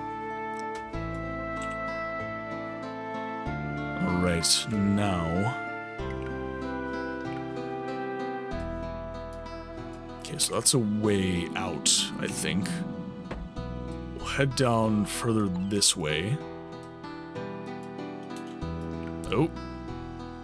Stick to one enemy as much as we can.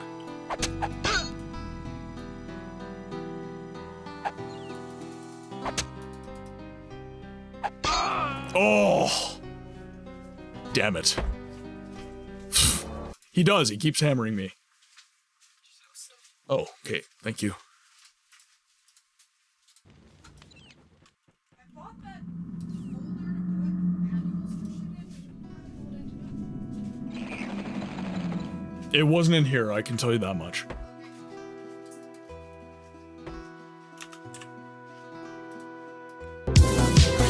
Welcome, Moon and Star. Come to me through fire and war.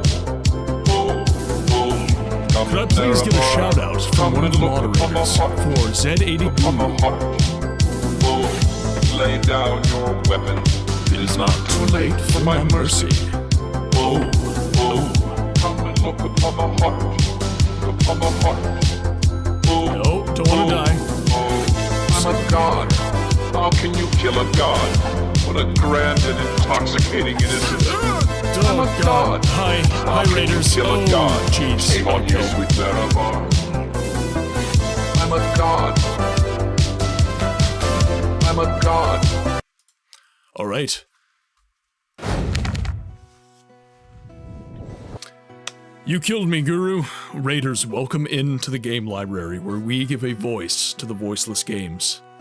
I'm so glad that you are here today. Guru, what were you playing? And it doesn't look like I have any mods, so we are going to give you a shout out ourselves.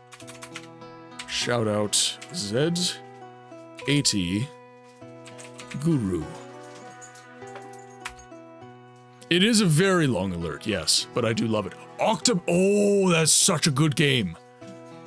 That game is excellent. Octopath Traveler is amazing. Where are you in the game? I'm curious.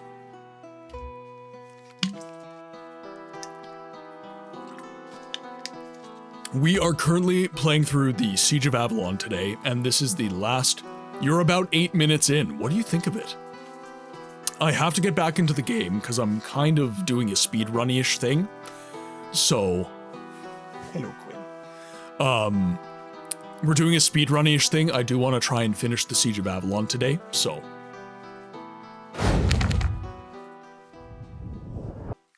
But yeah, what do you think? What do you think of the game?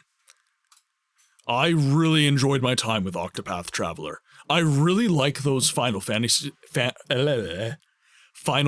style JRPG type games. I really enjoy them. I'm positive about ending the story today. Yeah, okay, perfect. I'll just say that it isn't my- Oh, it isn't your cup of tea. Interesting. What about it? It's okay that it's not, by the way. I enjoy those types of games, but I do get fascinated when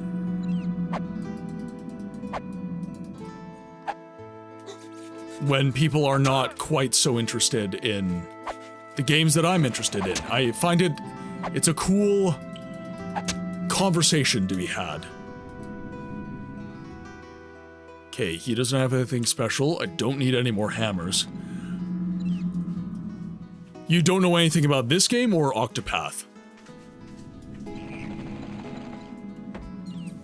Let's bait you in. I need training points off you, sir.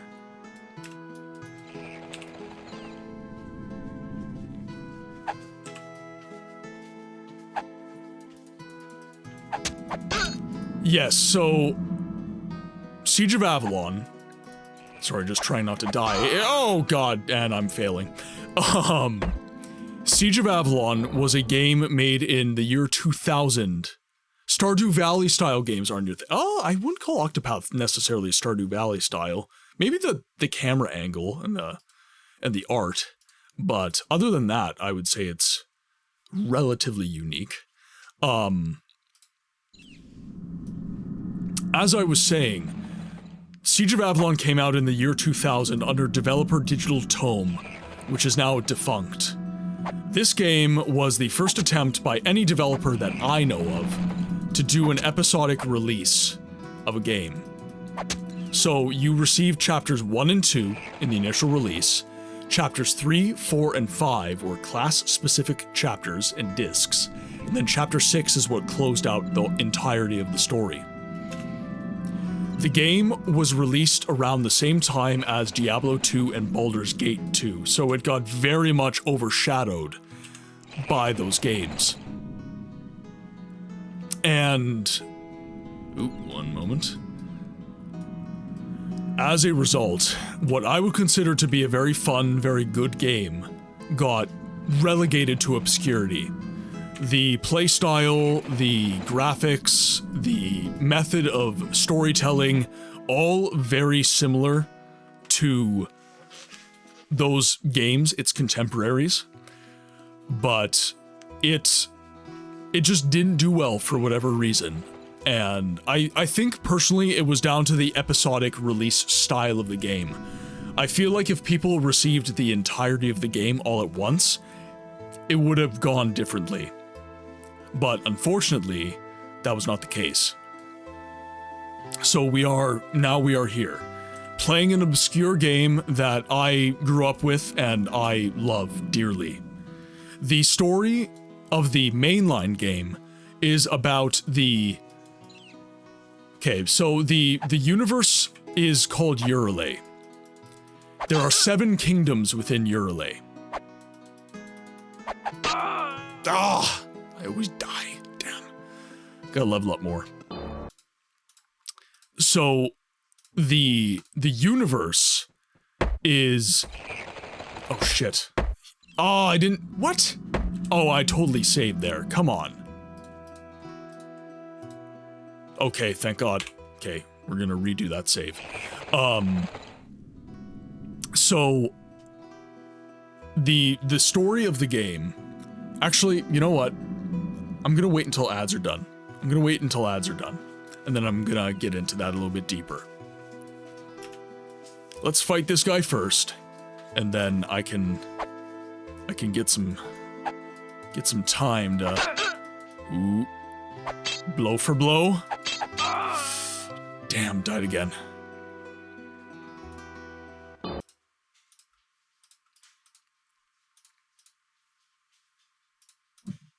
Load our quick save. Oh no! That's really not good. Hey Chad, welcome to PlayAnyGoodBooksLately. That's really not good. Might actually... Oh, I got away with it. Oh my god. Oh, good lord. Okay. Let's... I might be able to get away with this.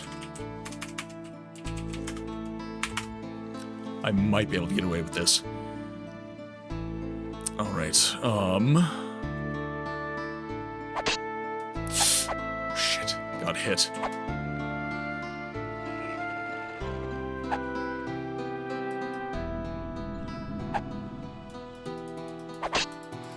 Oh, nice. Okay. Yep, almost. Oh, he clipped me. Welcome back from ads, everyone. Okay, so the story of Siege of Avalon encompasses a last-ditch defense effort of the Citadel of Avalon within the 7 Kingdoms. There is a race called the Shahol. They are the enemies of the game. You can conceptualize them as half-orcs. And they have surrounded the Citadel of Avalon, which is the last defense of all of the 7 Kingdoms. And you are trapped in the Citadel with all of its defenders. And the story is basically you attempting to break the siege. And it ends with the final battle and you defeating the chieftain of the Shahol clans named Mithras.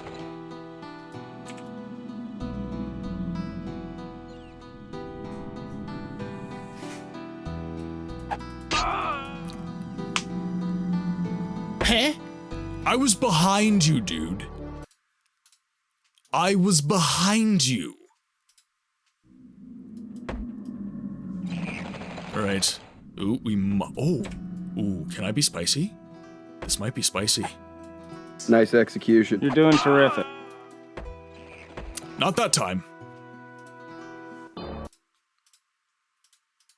I'm doing my best, guys.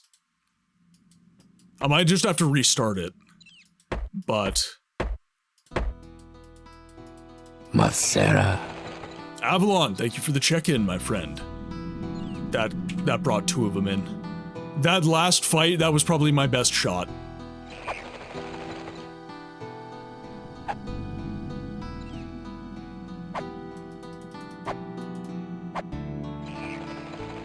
Bait the attack. Whoa, whoa, whoa, whoa, whoa, whoa.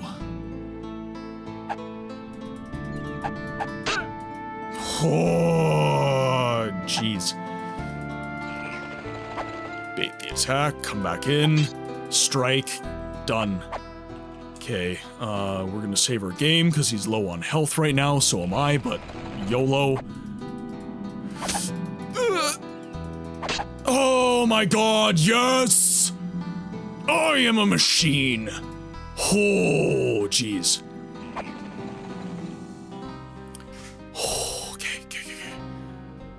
My health is actually not that bad right now, too. Oh boy, okay, we're gonna slow everything down.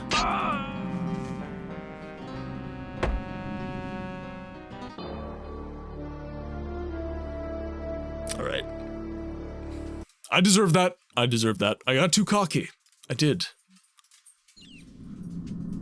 I was too magisterial. I had to pay. Now let's get some armor off this dude.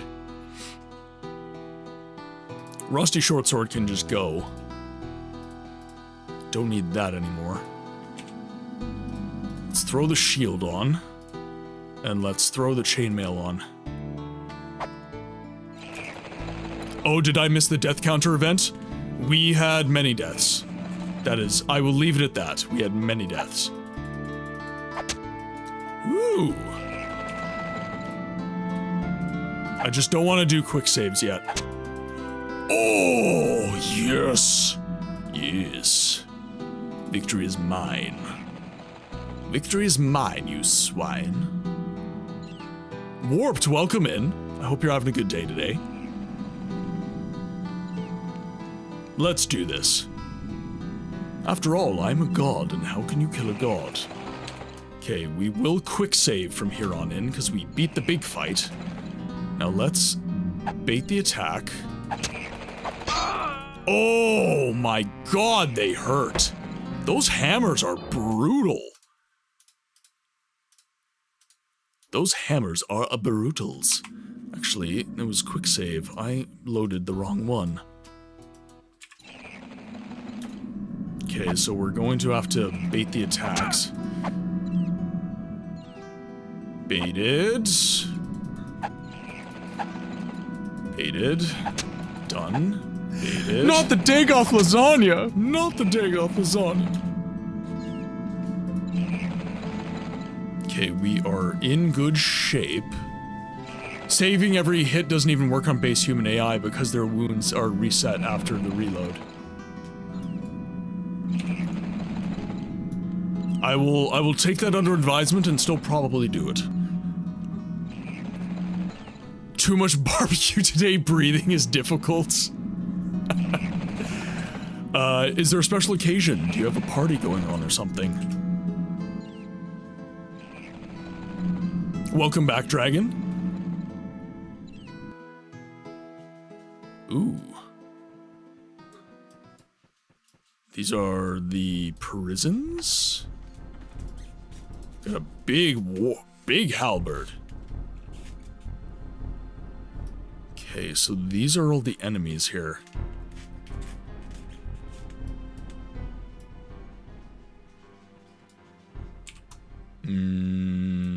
Maybe this way? It makes no sense to continue searching the mines. Okay.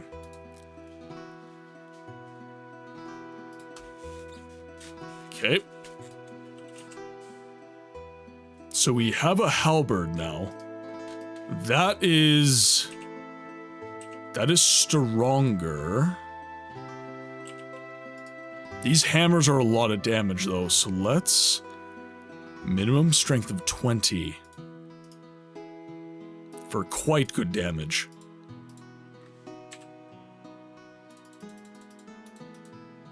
There we go. Restriction of 40. How am I supposed to eat this pizza without my drink? There we go. There we go. Now we can use it. All right. Fine. What is... Did that... Oh, God. It wasn't playing. Come to me through fire and war. Chat, you know what to do. Come nearer, come and look upon the heart. Upon the heart. And now I am stronger. Lay down your I'm weapon. better. It is not too late for my I'm mercy. Batman. Oh, come and look upon the heart. Let's do this, you fool. Upon the heart. Oh, Come hither. Do battle with me. I'm a god. How can you kill a god? Let's go. Grand and intoxicating innocence. Let's see how I do. I'm a god. How can you kill a god? Shame on you, sweet Benavar. Oh, nice. Okay. Good damage. I'm a god. Battle axe. Okay. More armor. Very good. Okay, don't want my restriction to go up too high. Golden chainmail. Light chainmail. Dark chainmail. Interesting. Okay. Grandma turned 94. Her body is frail, but her mind is strong, which is better than the other way around, I'd say. If I had to choose, that is. Well, I'm so glad that you had some good barbecue with some family and that you enjoyed the party. What was it? Burgers? Was it ribs? Like, what'd you grab, man? I gotta live vicariously through you. What'd you grab? Okay, we'll throw this on. I miss the old days where I had the experience. Ah, yes, the first time experience, yes. One of every animal. Gotcha. Enough said. Sounds like a good time, man. Okay, we'll quick save. And then we have to fight... Oh god, there's so many warriors. Okay, let's see what we can do. Bait the attack. Oh, I am one-shotting. Okay. I see it. Golden cuirass. Okay, we don't need any of these.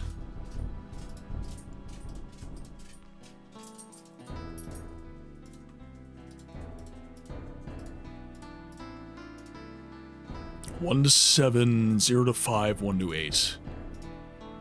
Okay, so these are the same. These are basically the same. But now I have a golden cuirass. We are good. We are in good shape. But now my restriction is too high. Damn it. So the shield has to come off.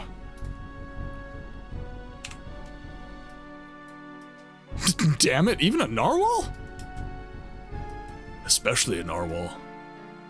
Although that is illegal now, so maybe I shouldn't say that. Oh, come on. I had him, man. I had him. Got the drop on him, but my attack missed.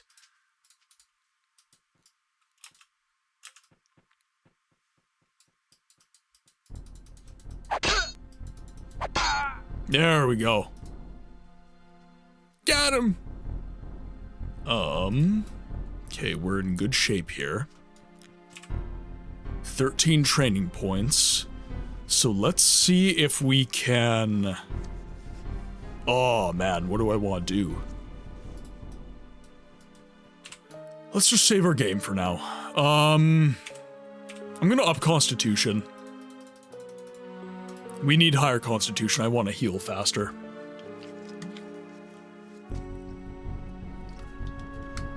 Yes, they're causing a commotion because they are so awesome. I'm very sorry to bother you, but do you mind Oh, saving your damn It's king? being saved. It's being saved. Don't worry. Okay, he has a chest. I want it.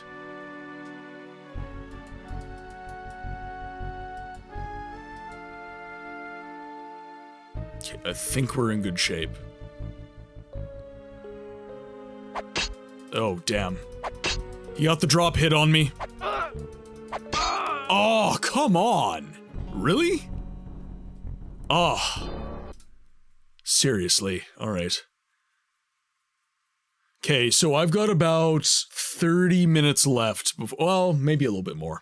Yeah, you know what? Maybe a little bit more. I definitely have to be off stream by 2:30, so I have an hour, technically. Gotta have time to get my shite together before my guests arrive. At 3.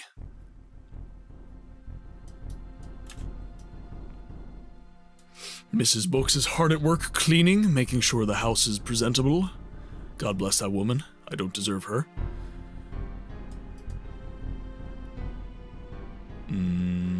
Okay.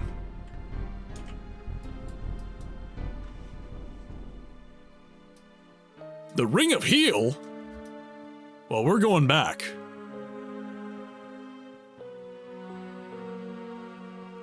Okay, the Ring of Healing. I don't feel like I missed any chests, but... if there's a Ring of Healing, I need it. I'm grabbing it. Must be back in the other area there. Or maybe the area with the beetles? One of the mine workers, I see.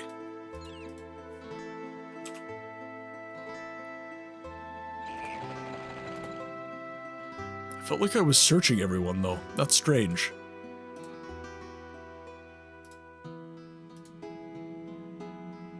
Oh! The Ring of Agility. Okay, we'll take that. Oh, no, I'm not speeding up. No, I'm definitely enjoying it. No, like, even playing a little bit slower, I'm fairly confident we can beat it today. Okay, now... so one of the mine workers... so that's a -10 restriction, which I think means I can put the shield back on. Yes, that is what that means. Perfection. Got an enemy there. I didn't kill the one who has it. Oh. Well, we have to go back then.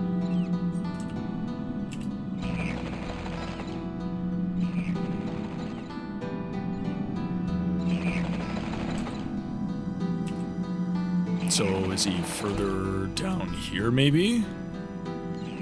Top right corner. Oh, he's like in here. Gotcha. Ooh, actually, that's a good idea. That is a good idea. The Book of the Dead.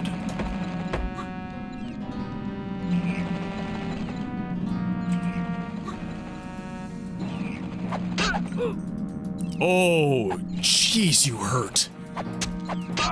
Oh, damn it. Damn it. They hurt so bad. Okay, well, at least I know now where I'm going. Yes, so the month of Halloween, I am going to be throwing in a Resident Evil game every week.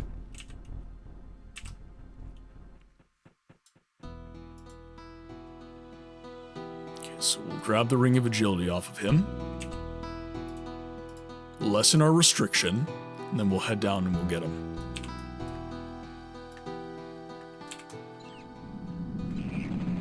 He's right here.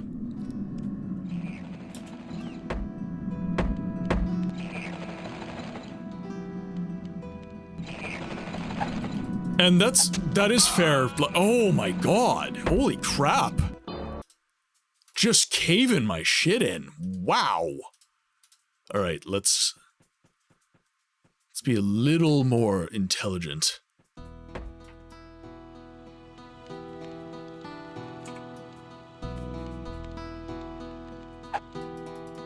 I mean, to be fair, the man made it.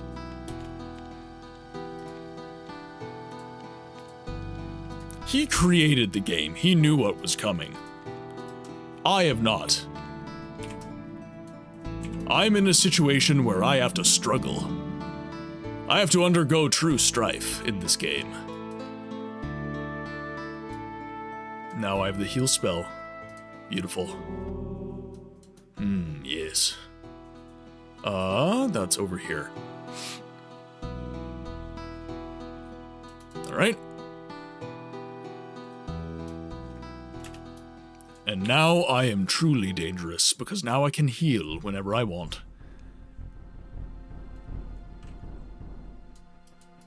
Let's duke it out with the warriors. I am truly dangerous. I can heal whenever I want.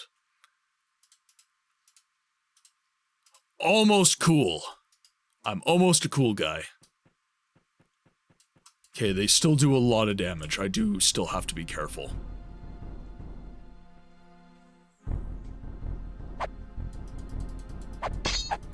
Ooh. There we go. Okay, I already have a cuirass, so that's fine. So let's take down the rest of the dwarven warriors, if we can.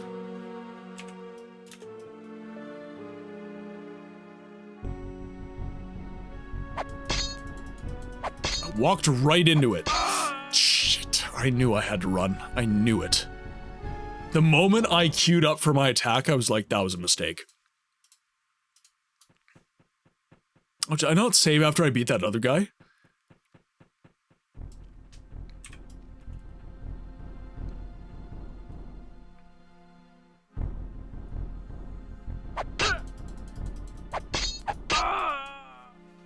What is going on here? I feel like the Superman series actors could do a good Ash Williams. Are you talking about like Superman and Lois, or the guy in the newest Superman movie? I don't actually know the actor's name.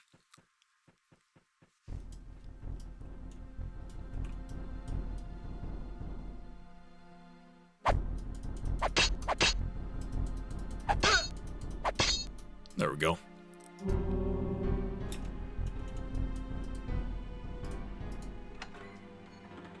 Ooh. Excellent. I will take that. All day long. Saving my damn game. God, the new the TV series. I see. Yes. You know what? You're probably right. I could see it. I could see it. I haven't seen the new Superman yet. I will reserve my opinions for when I see it. I've heard some people don't like it. I heard some people love it. It's really, you know, it's really a matter of opinion. Oh, jeez. Need to level up again, I think. I've only got 6 points, though. Not enough. Not enough. Okay, we're just gonna have to... Damn it, I triggered a couple of them. It's way too unserious. I mean, to be fair, it's a comic book. Like, if you actually read, like, truly old comic books, they were pretty unserious. You know, you had odd stories like Batman, which had a very, tragic origins. But, for the most part, very, you know, other than the origin story, they tended to be pretty unserious. And then it was kind of in the 90s that some grit got added to everybody's origin story, and that is when things really changed, really shifted.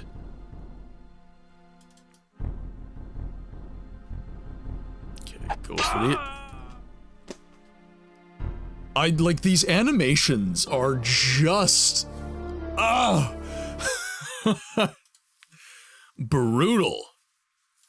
Absolutely brutal. Like, I bait the attack. As long as the animation is actually, like, in... Oh, thank God. As long as the animation's actually in progress, I think I'm screwed. I think I'm going to get hit. Henry Cavill was 100% Superman, and I miss him so much. He, unfortunately, was a victim of the movies. I think the movies he acted in had very poor stories. Especially like the Justice League movies, like when they tried to do the expanded universe, I think those were rough as hell. Old Scroll. I know some of those words. Not. No, but if you are in range, which is a circle around the character, you get hit in the tree. Ah, I see. I see.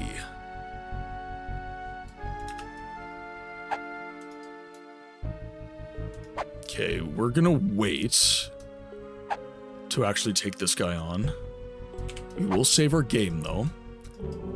And I will pop the heal spell and die immediately. God damn it! Ah! Alright. Zen. Find center. There we go.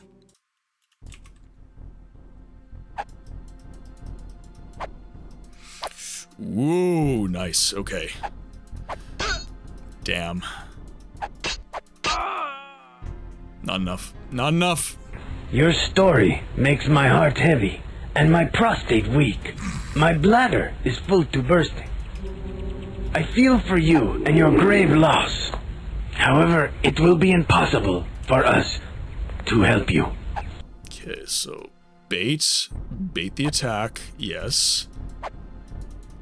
Missed. Bait the attack, yes. I missed again. Oh, nice. Okay, at least it was one hit.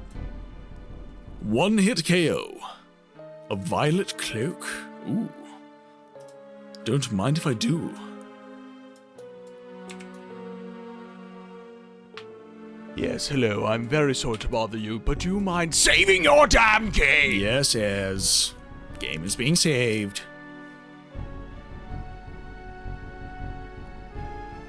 Alright. Fight me, almighty fighter!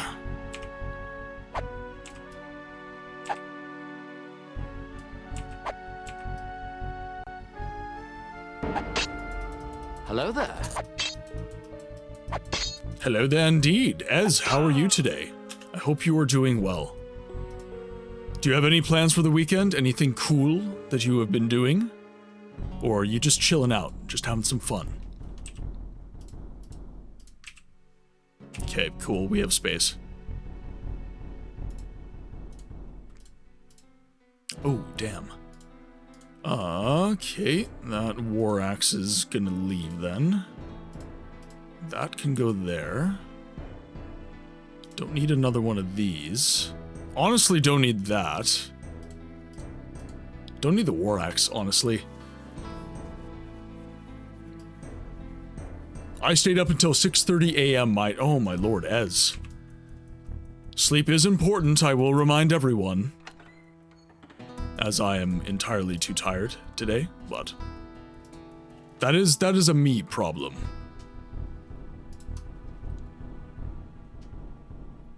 Henry Cavill was a great Superman in bad movies because studios and the director Zack Snyder didn't characterize him well.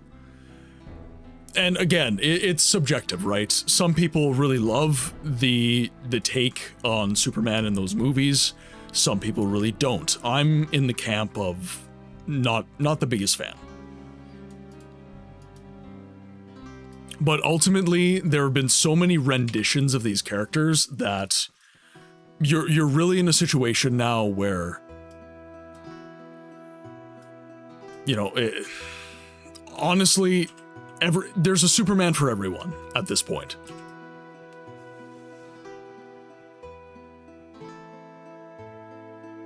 Yeah, and as I said, you know, I think that certain characterizations in those movies and certain aspects of the writing could have been better, but they're watchable movies. I did not enjoy them. There you are. All right, let's do battle.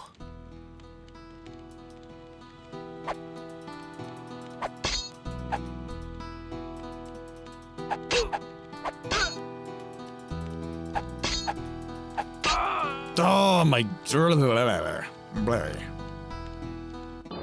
Almost. Loading game again. Start of level, please. Alright. We have the heal spell ready. Let's slow things down a little bit. And if I couldn't... keep missing my bloody attacks. There we are.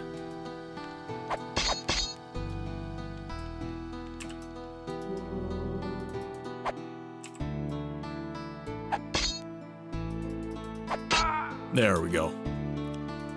Very nice. Okay, almost done with these boys.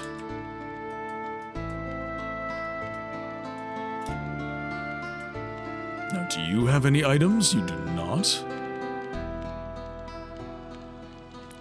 Save our game. I feel like the DCU Flash was an enjoyable version of the character, but the actor's personal life messed things up a little bit. Actually, I'm not wearing a helmet. I'll grab a helmet.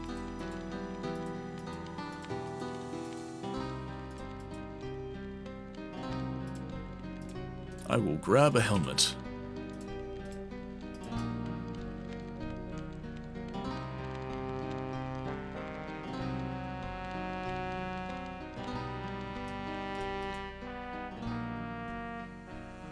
Oh, damn, okay. Just getting right into it, are we, boys?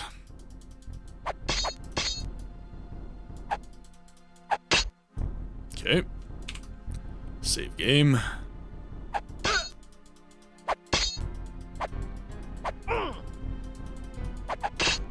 There we go. Perfect.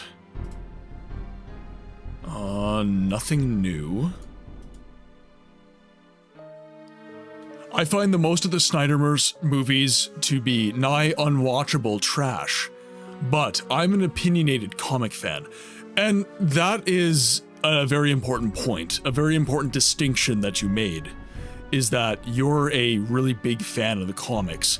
You need to understand that most people watching the comics, movies, I should say, they're not really massive fans of the comic books. They're just there for, like, the experience of movie going. And I think that is a very important distinction, because when you have read the actual comics, you end up having a very different opinion of these movies.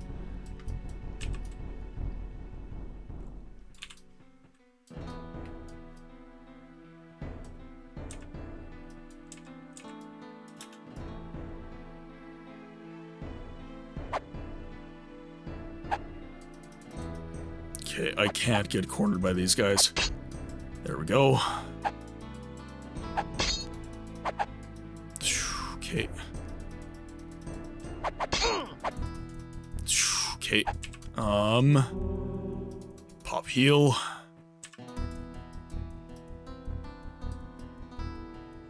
Okay, let's get you over here. You're healing somewhat. Yes, yes.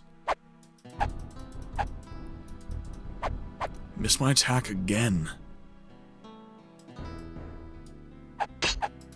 Whoop. Okay. Good. Oh, good. Nice. Okay. 1 down, 1 half health, and I'm assuming that's the king. So that should be the final fight. Yes, hello. I'm very sorry to bother you, but do you mind saving your damn king? Defeated.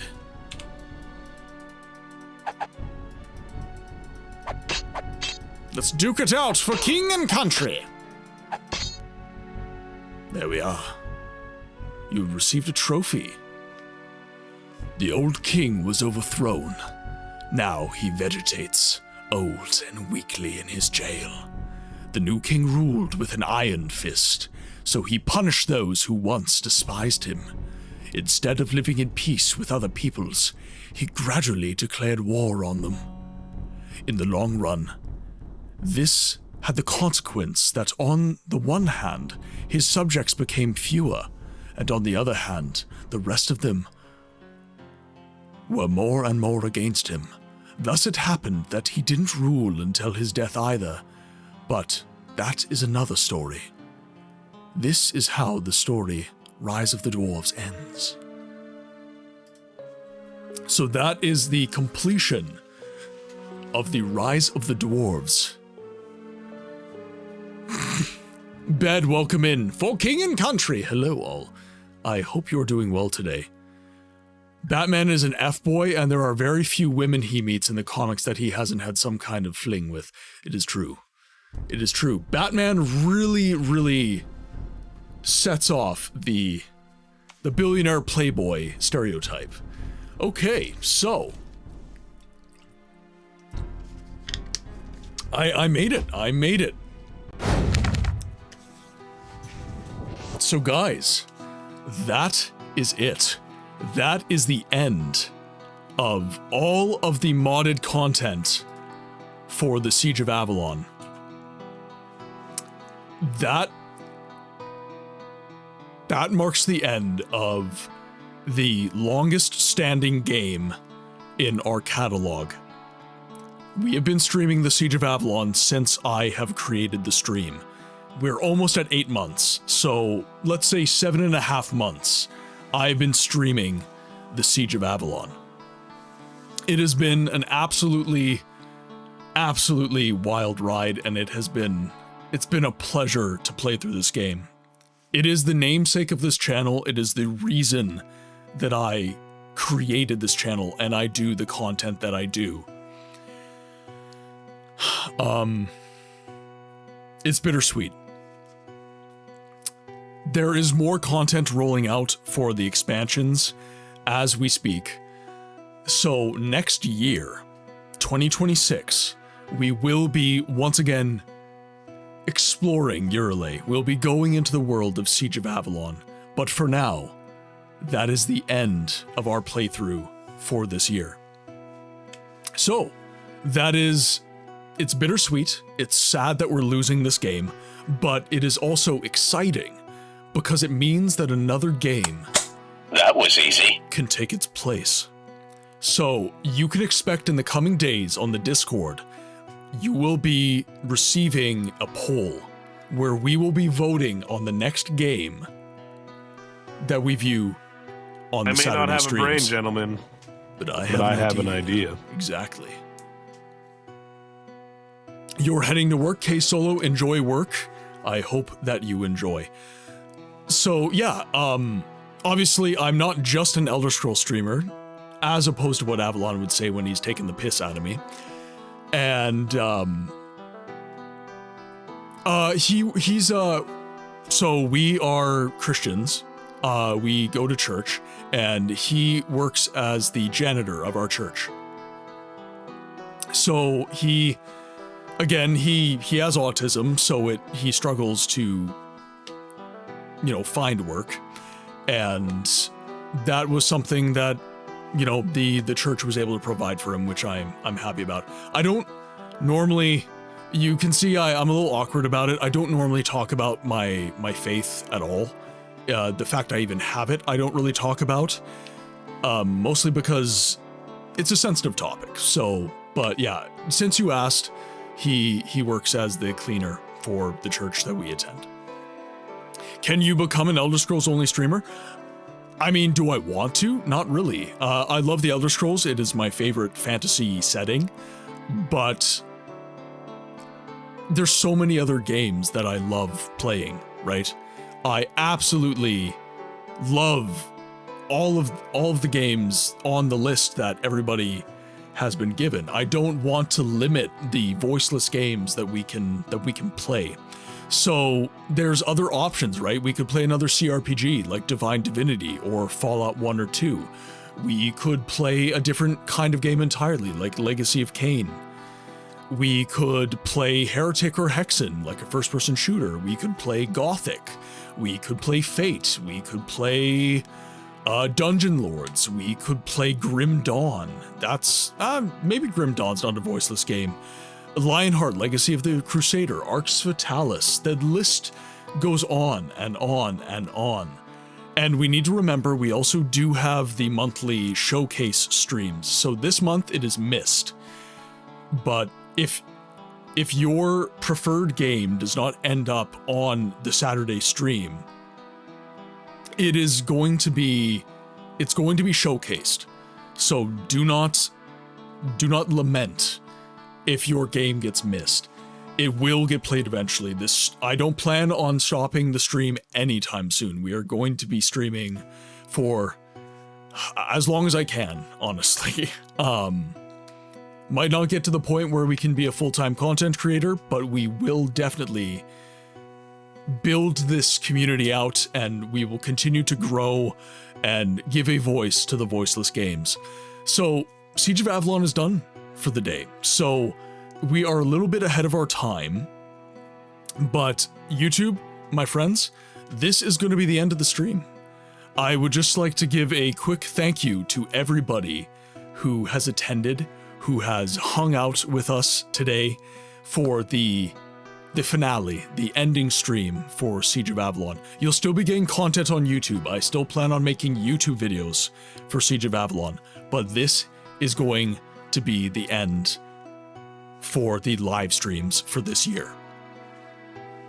If you would like to support me on any of the socials or on any of the financial methods of support, everything down here. I am on Instagram, I am on YouTube, I am on TikTok, of course I am here on Twitch, and I'm on Discord. Links are in the Twitch and the YouTube channel, as well as on the Discord for all of the socials. If you are looking to support my journey to become a full-time content creator, we have the Throne wishlist, we have the Coffee support page, and we have Fourth Wall where you can purchase merch. So if you like my little logo down here, you can purchase that on a t-shirt, on a mug, all the stuff. I had just made my personal merch order recently, so I will be actually able to showcase the merch. I'll be able to show you guys what the merch looks like, which I'm looking very much forward to. So that order should be coming in next week sometime, something like that. So anyways, if you would like to support on any of the other socials, it helps immensely. Do not think it does not help.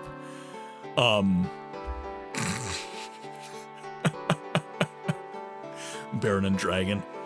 Coffee Mega Mug, here we go. Yes, I think Razman just ordered his mug as well. Yes, we have a 15-ounce and an 11-ounce mug. I've ordered both sizes, so I can kind of show the difference. But with that, I will say, YouTube, this is the end of the stream, my friends. You cannot raid out with us on Twitch. And let's look for a friend that we can raid out to on Twitch. Hey, chat, welcome to PlayAnyGoodBooksLately. 15 ounce is the only one you need. Indeed. Yes, absolutely. I got the 11 ounce just in case, you know, if someone doesn't want an absolutely mahoosive mug, but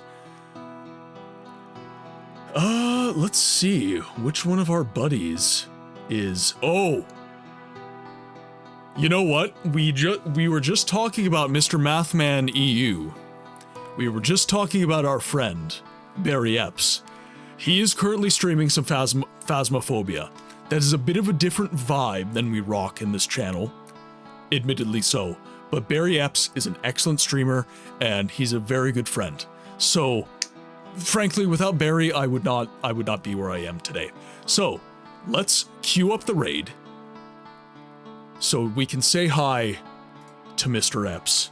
And if you are not subscribed, there's your raid message, and if you are subscribed, there is your raid message. My friends, it has been an absolute pleasure to stream the finale of Siege of Avalon to you today.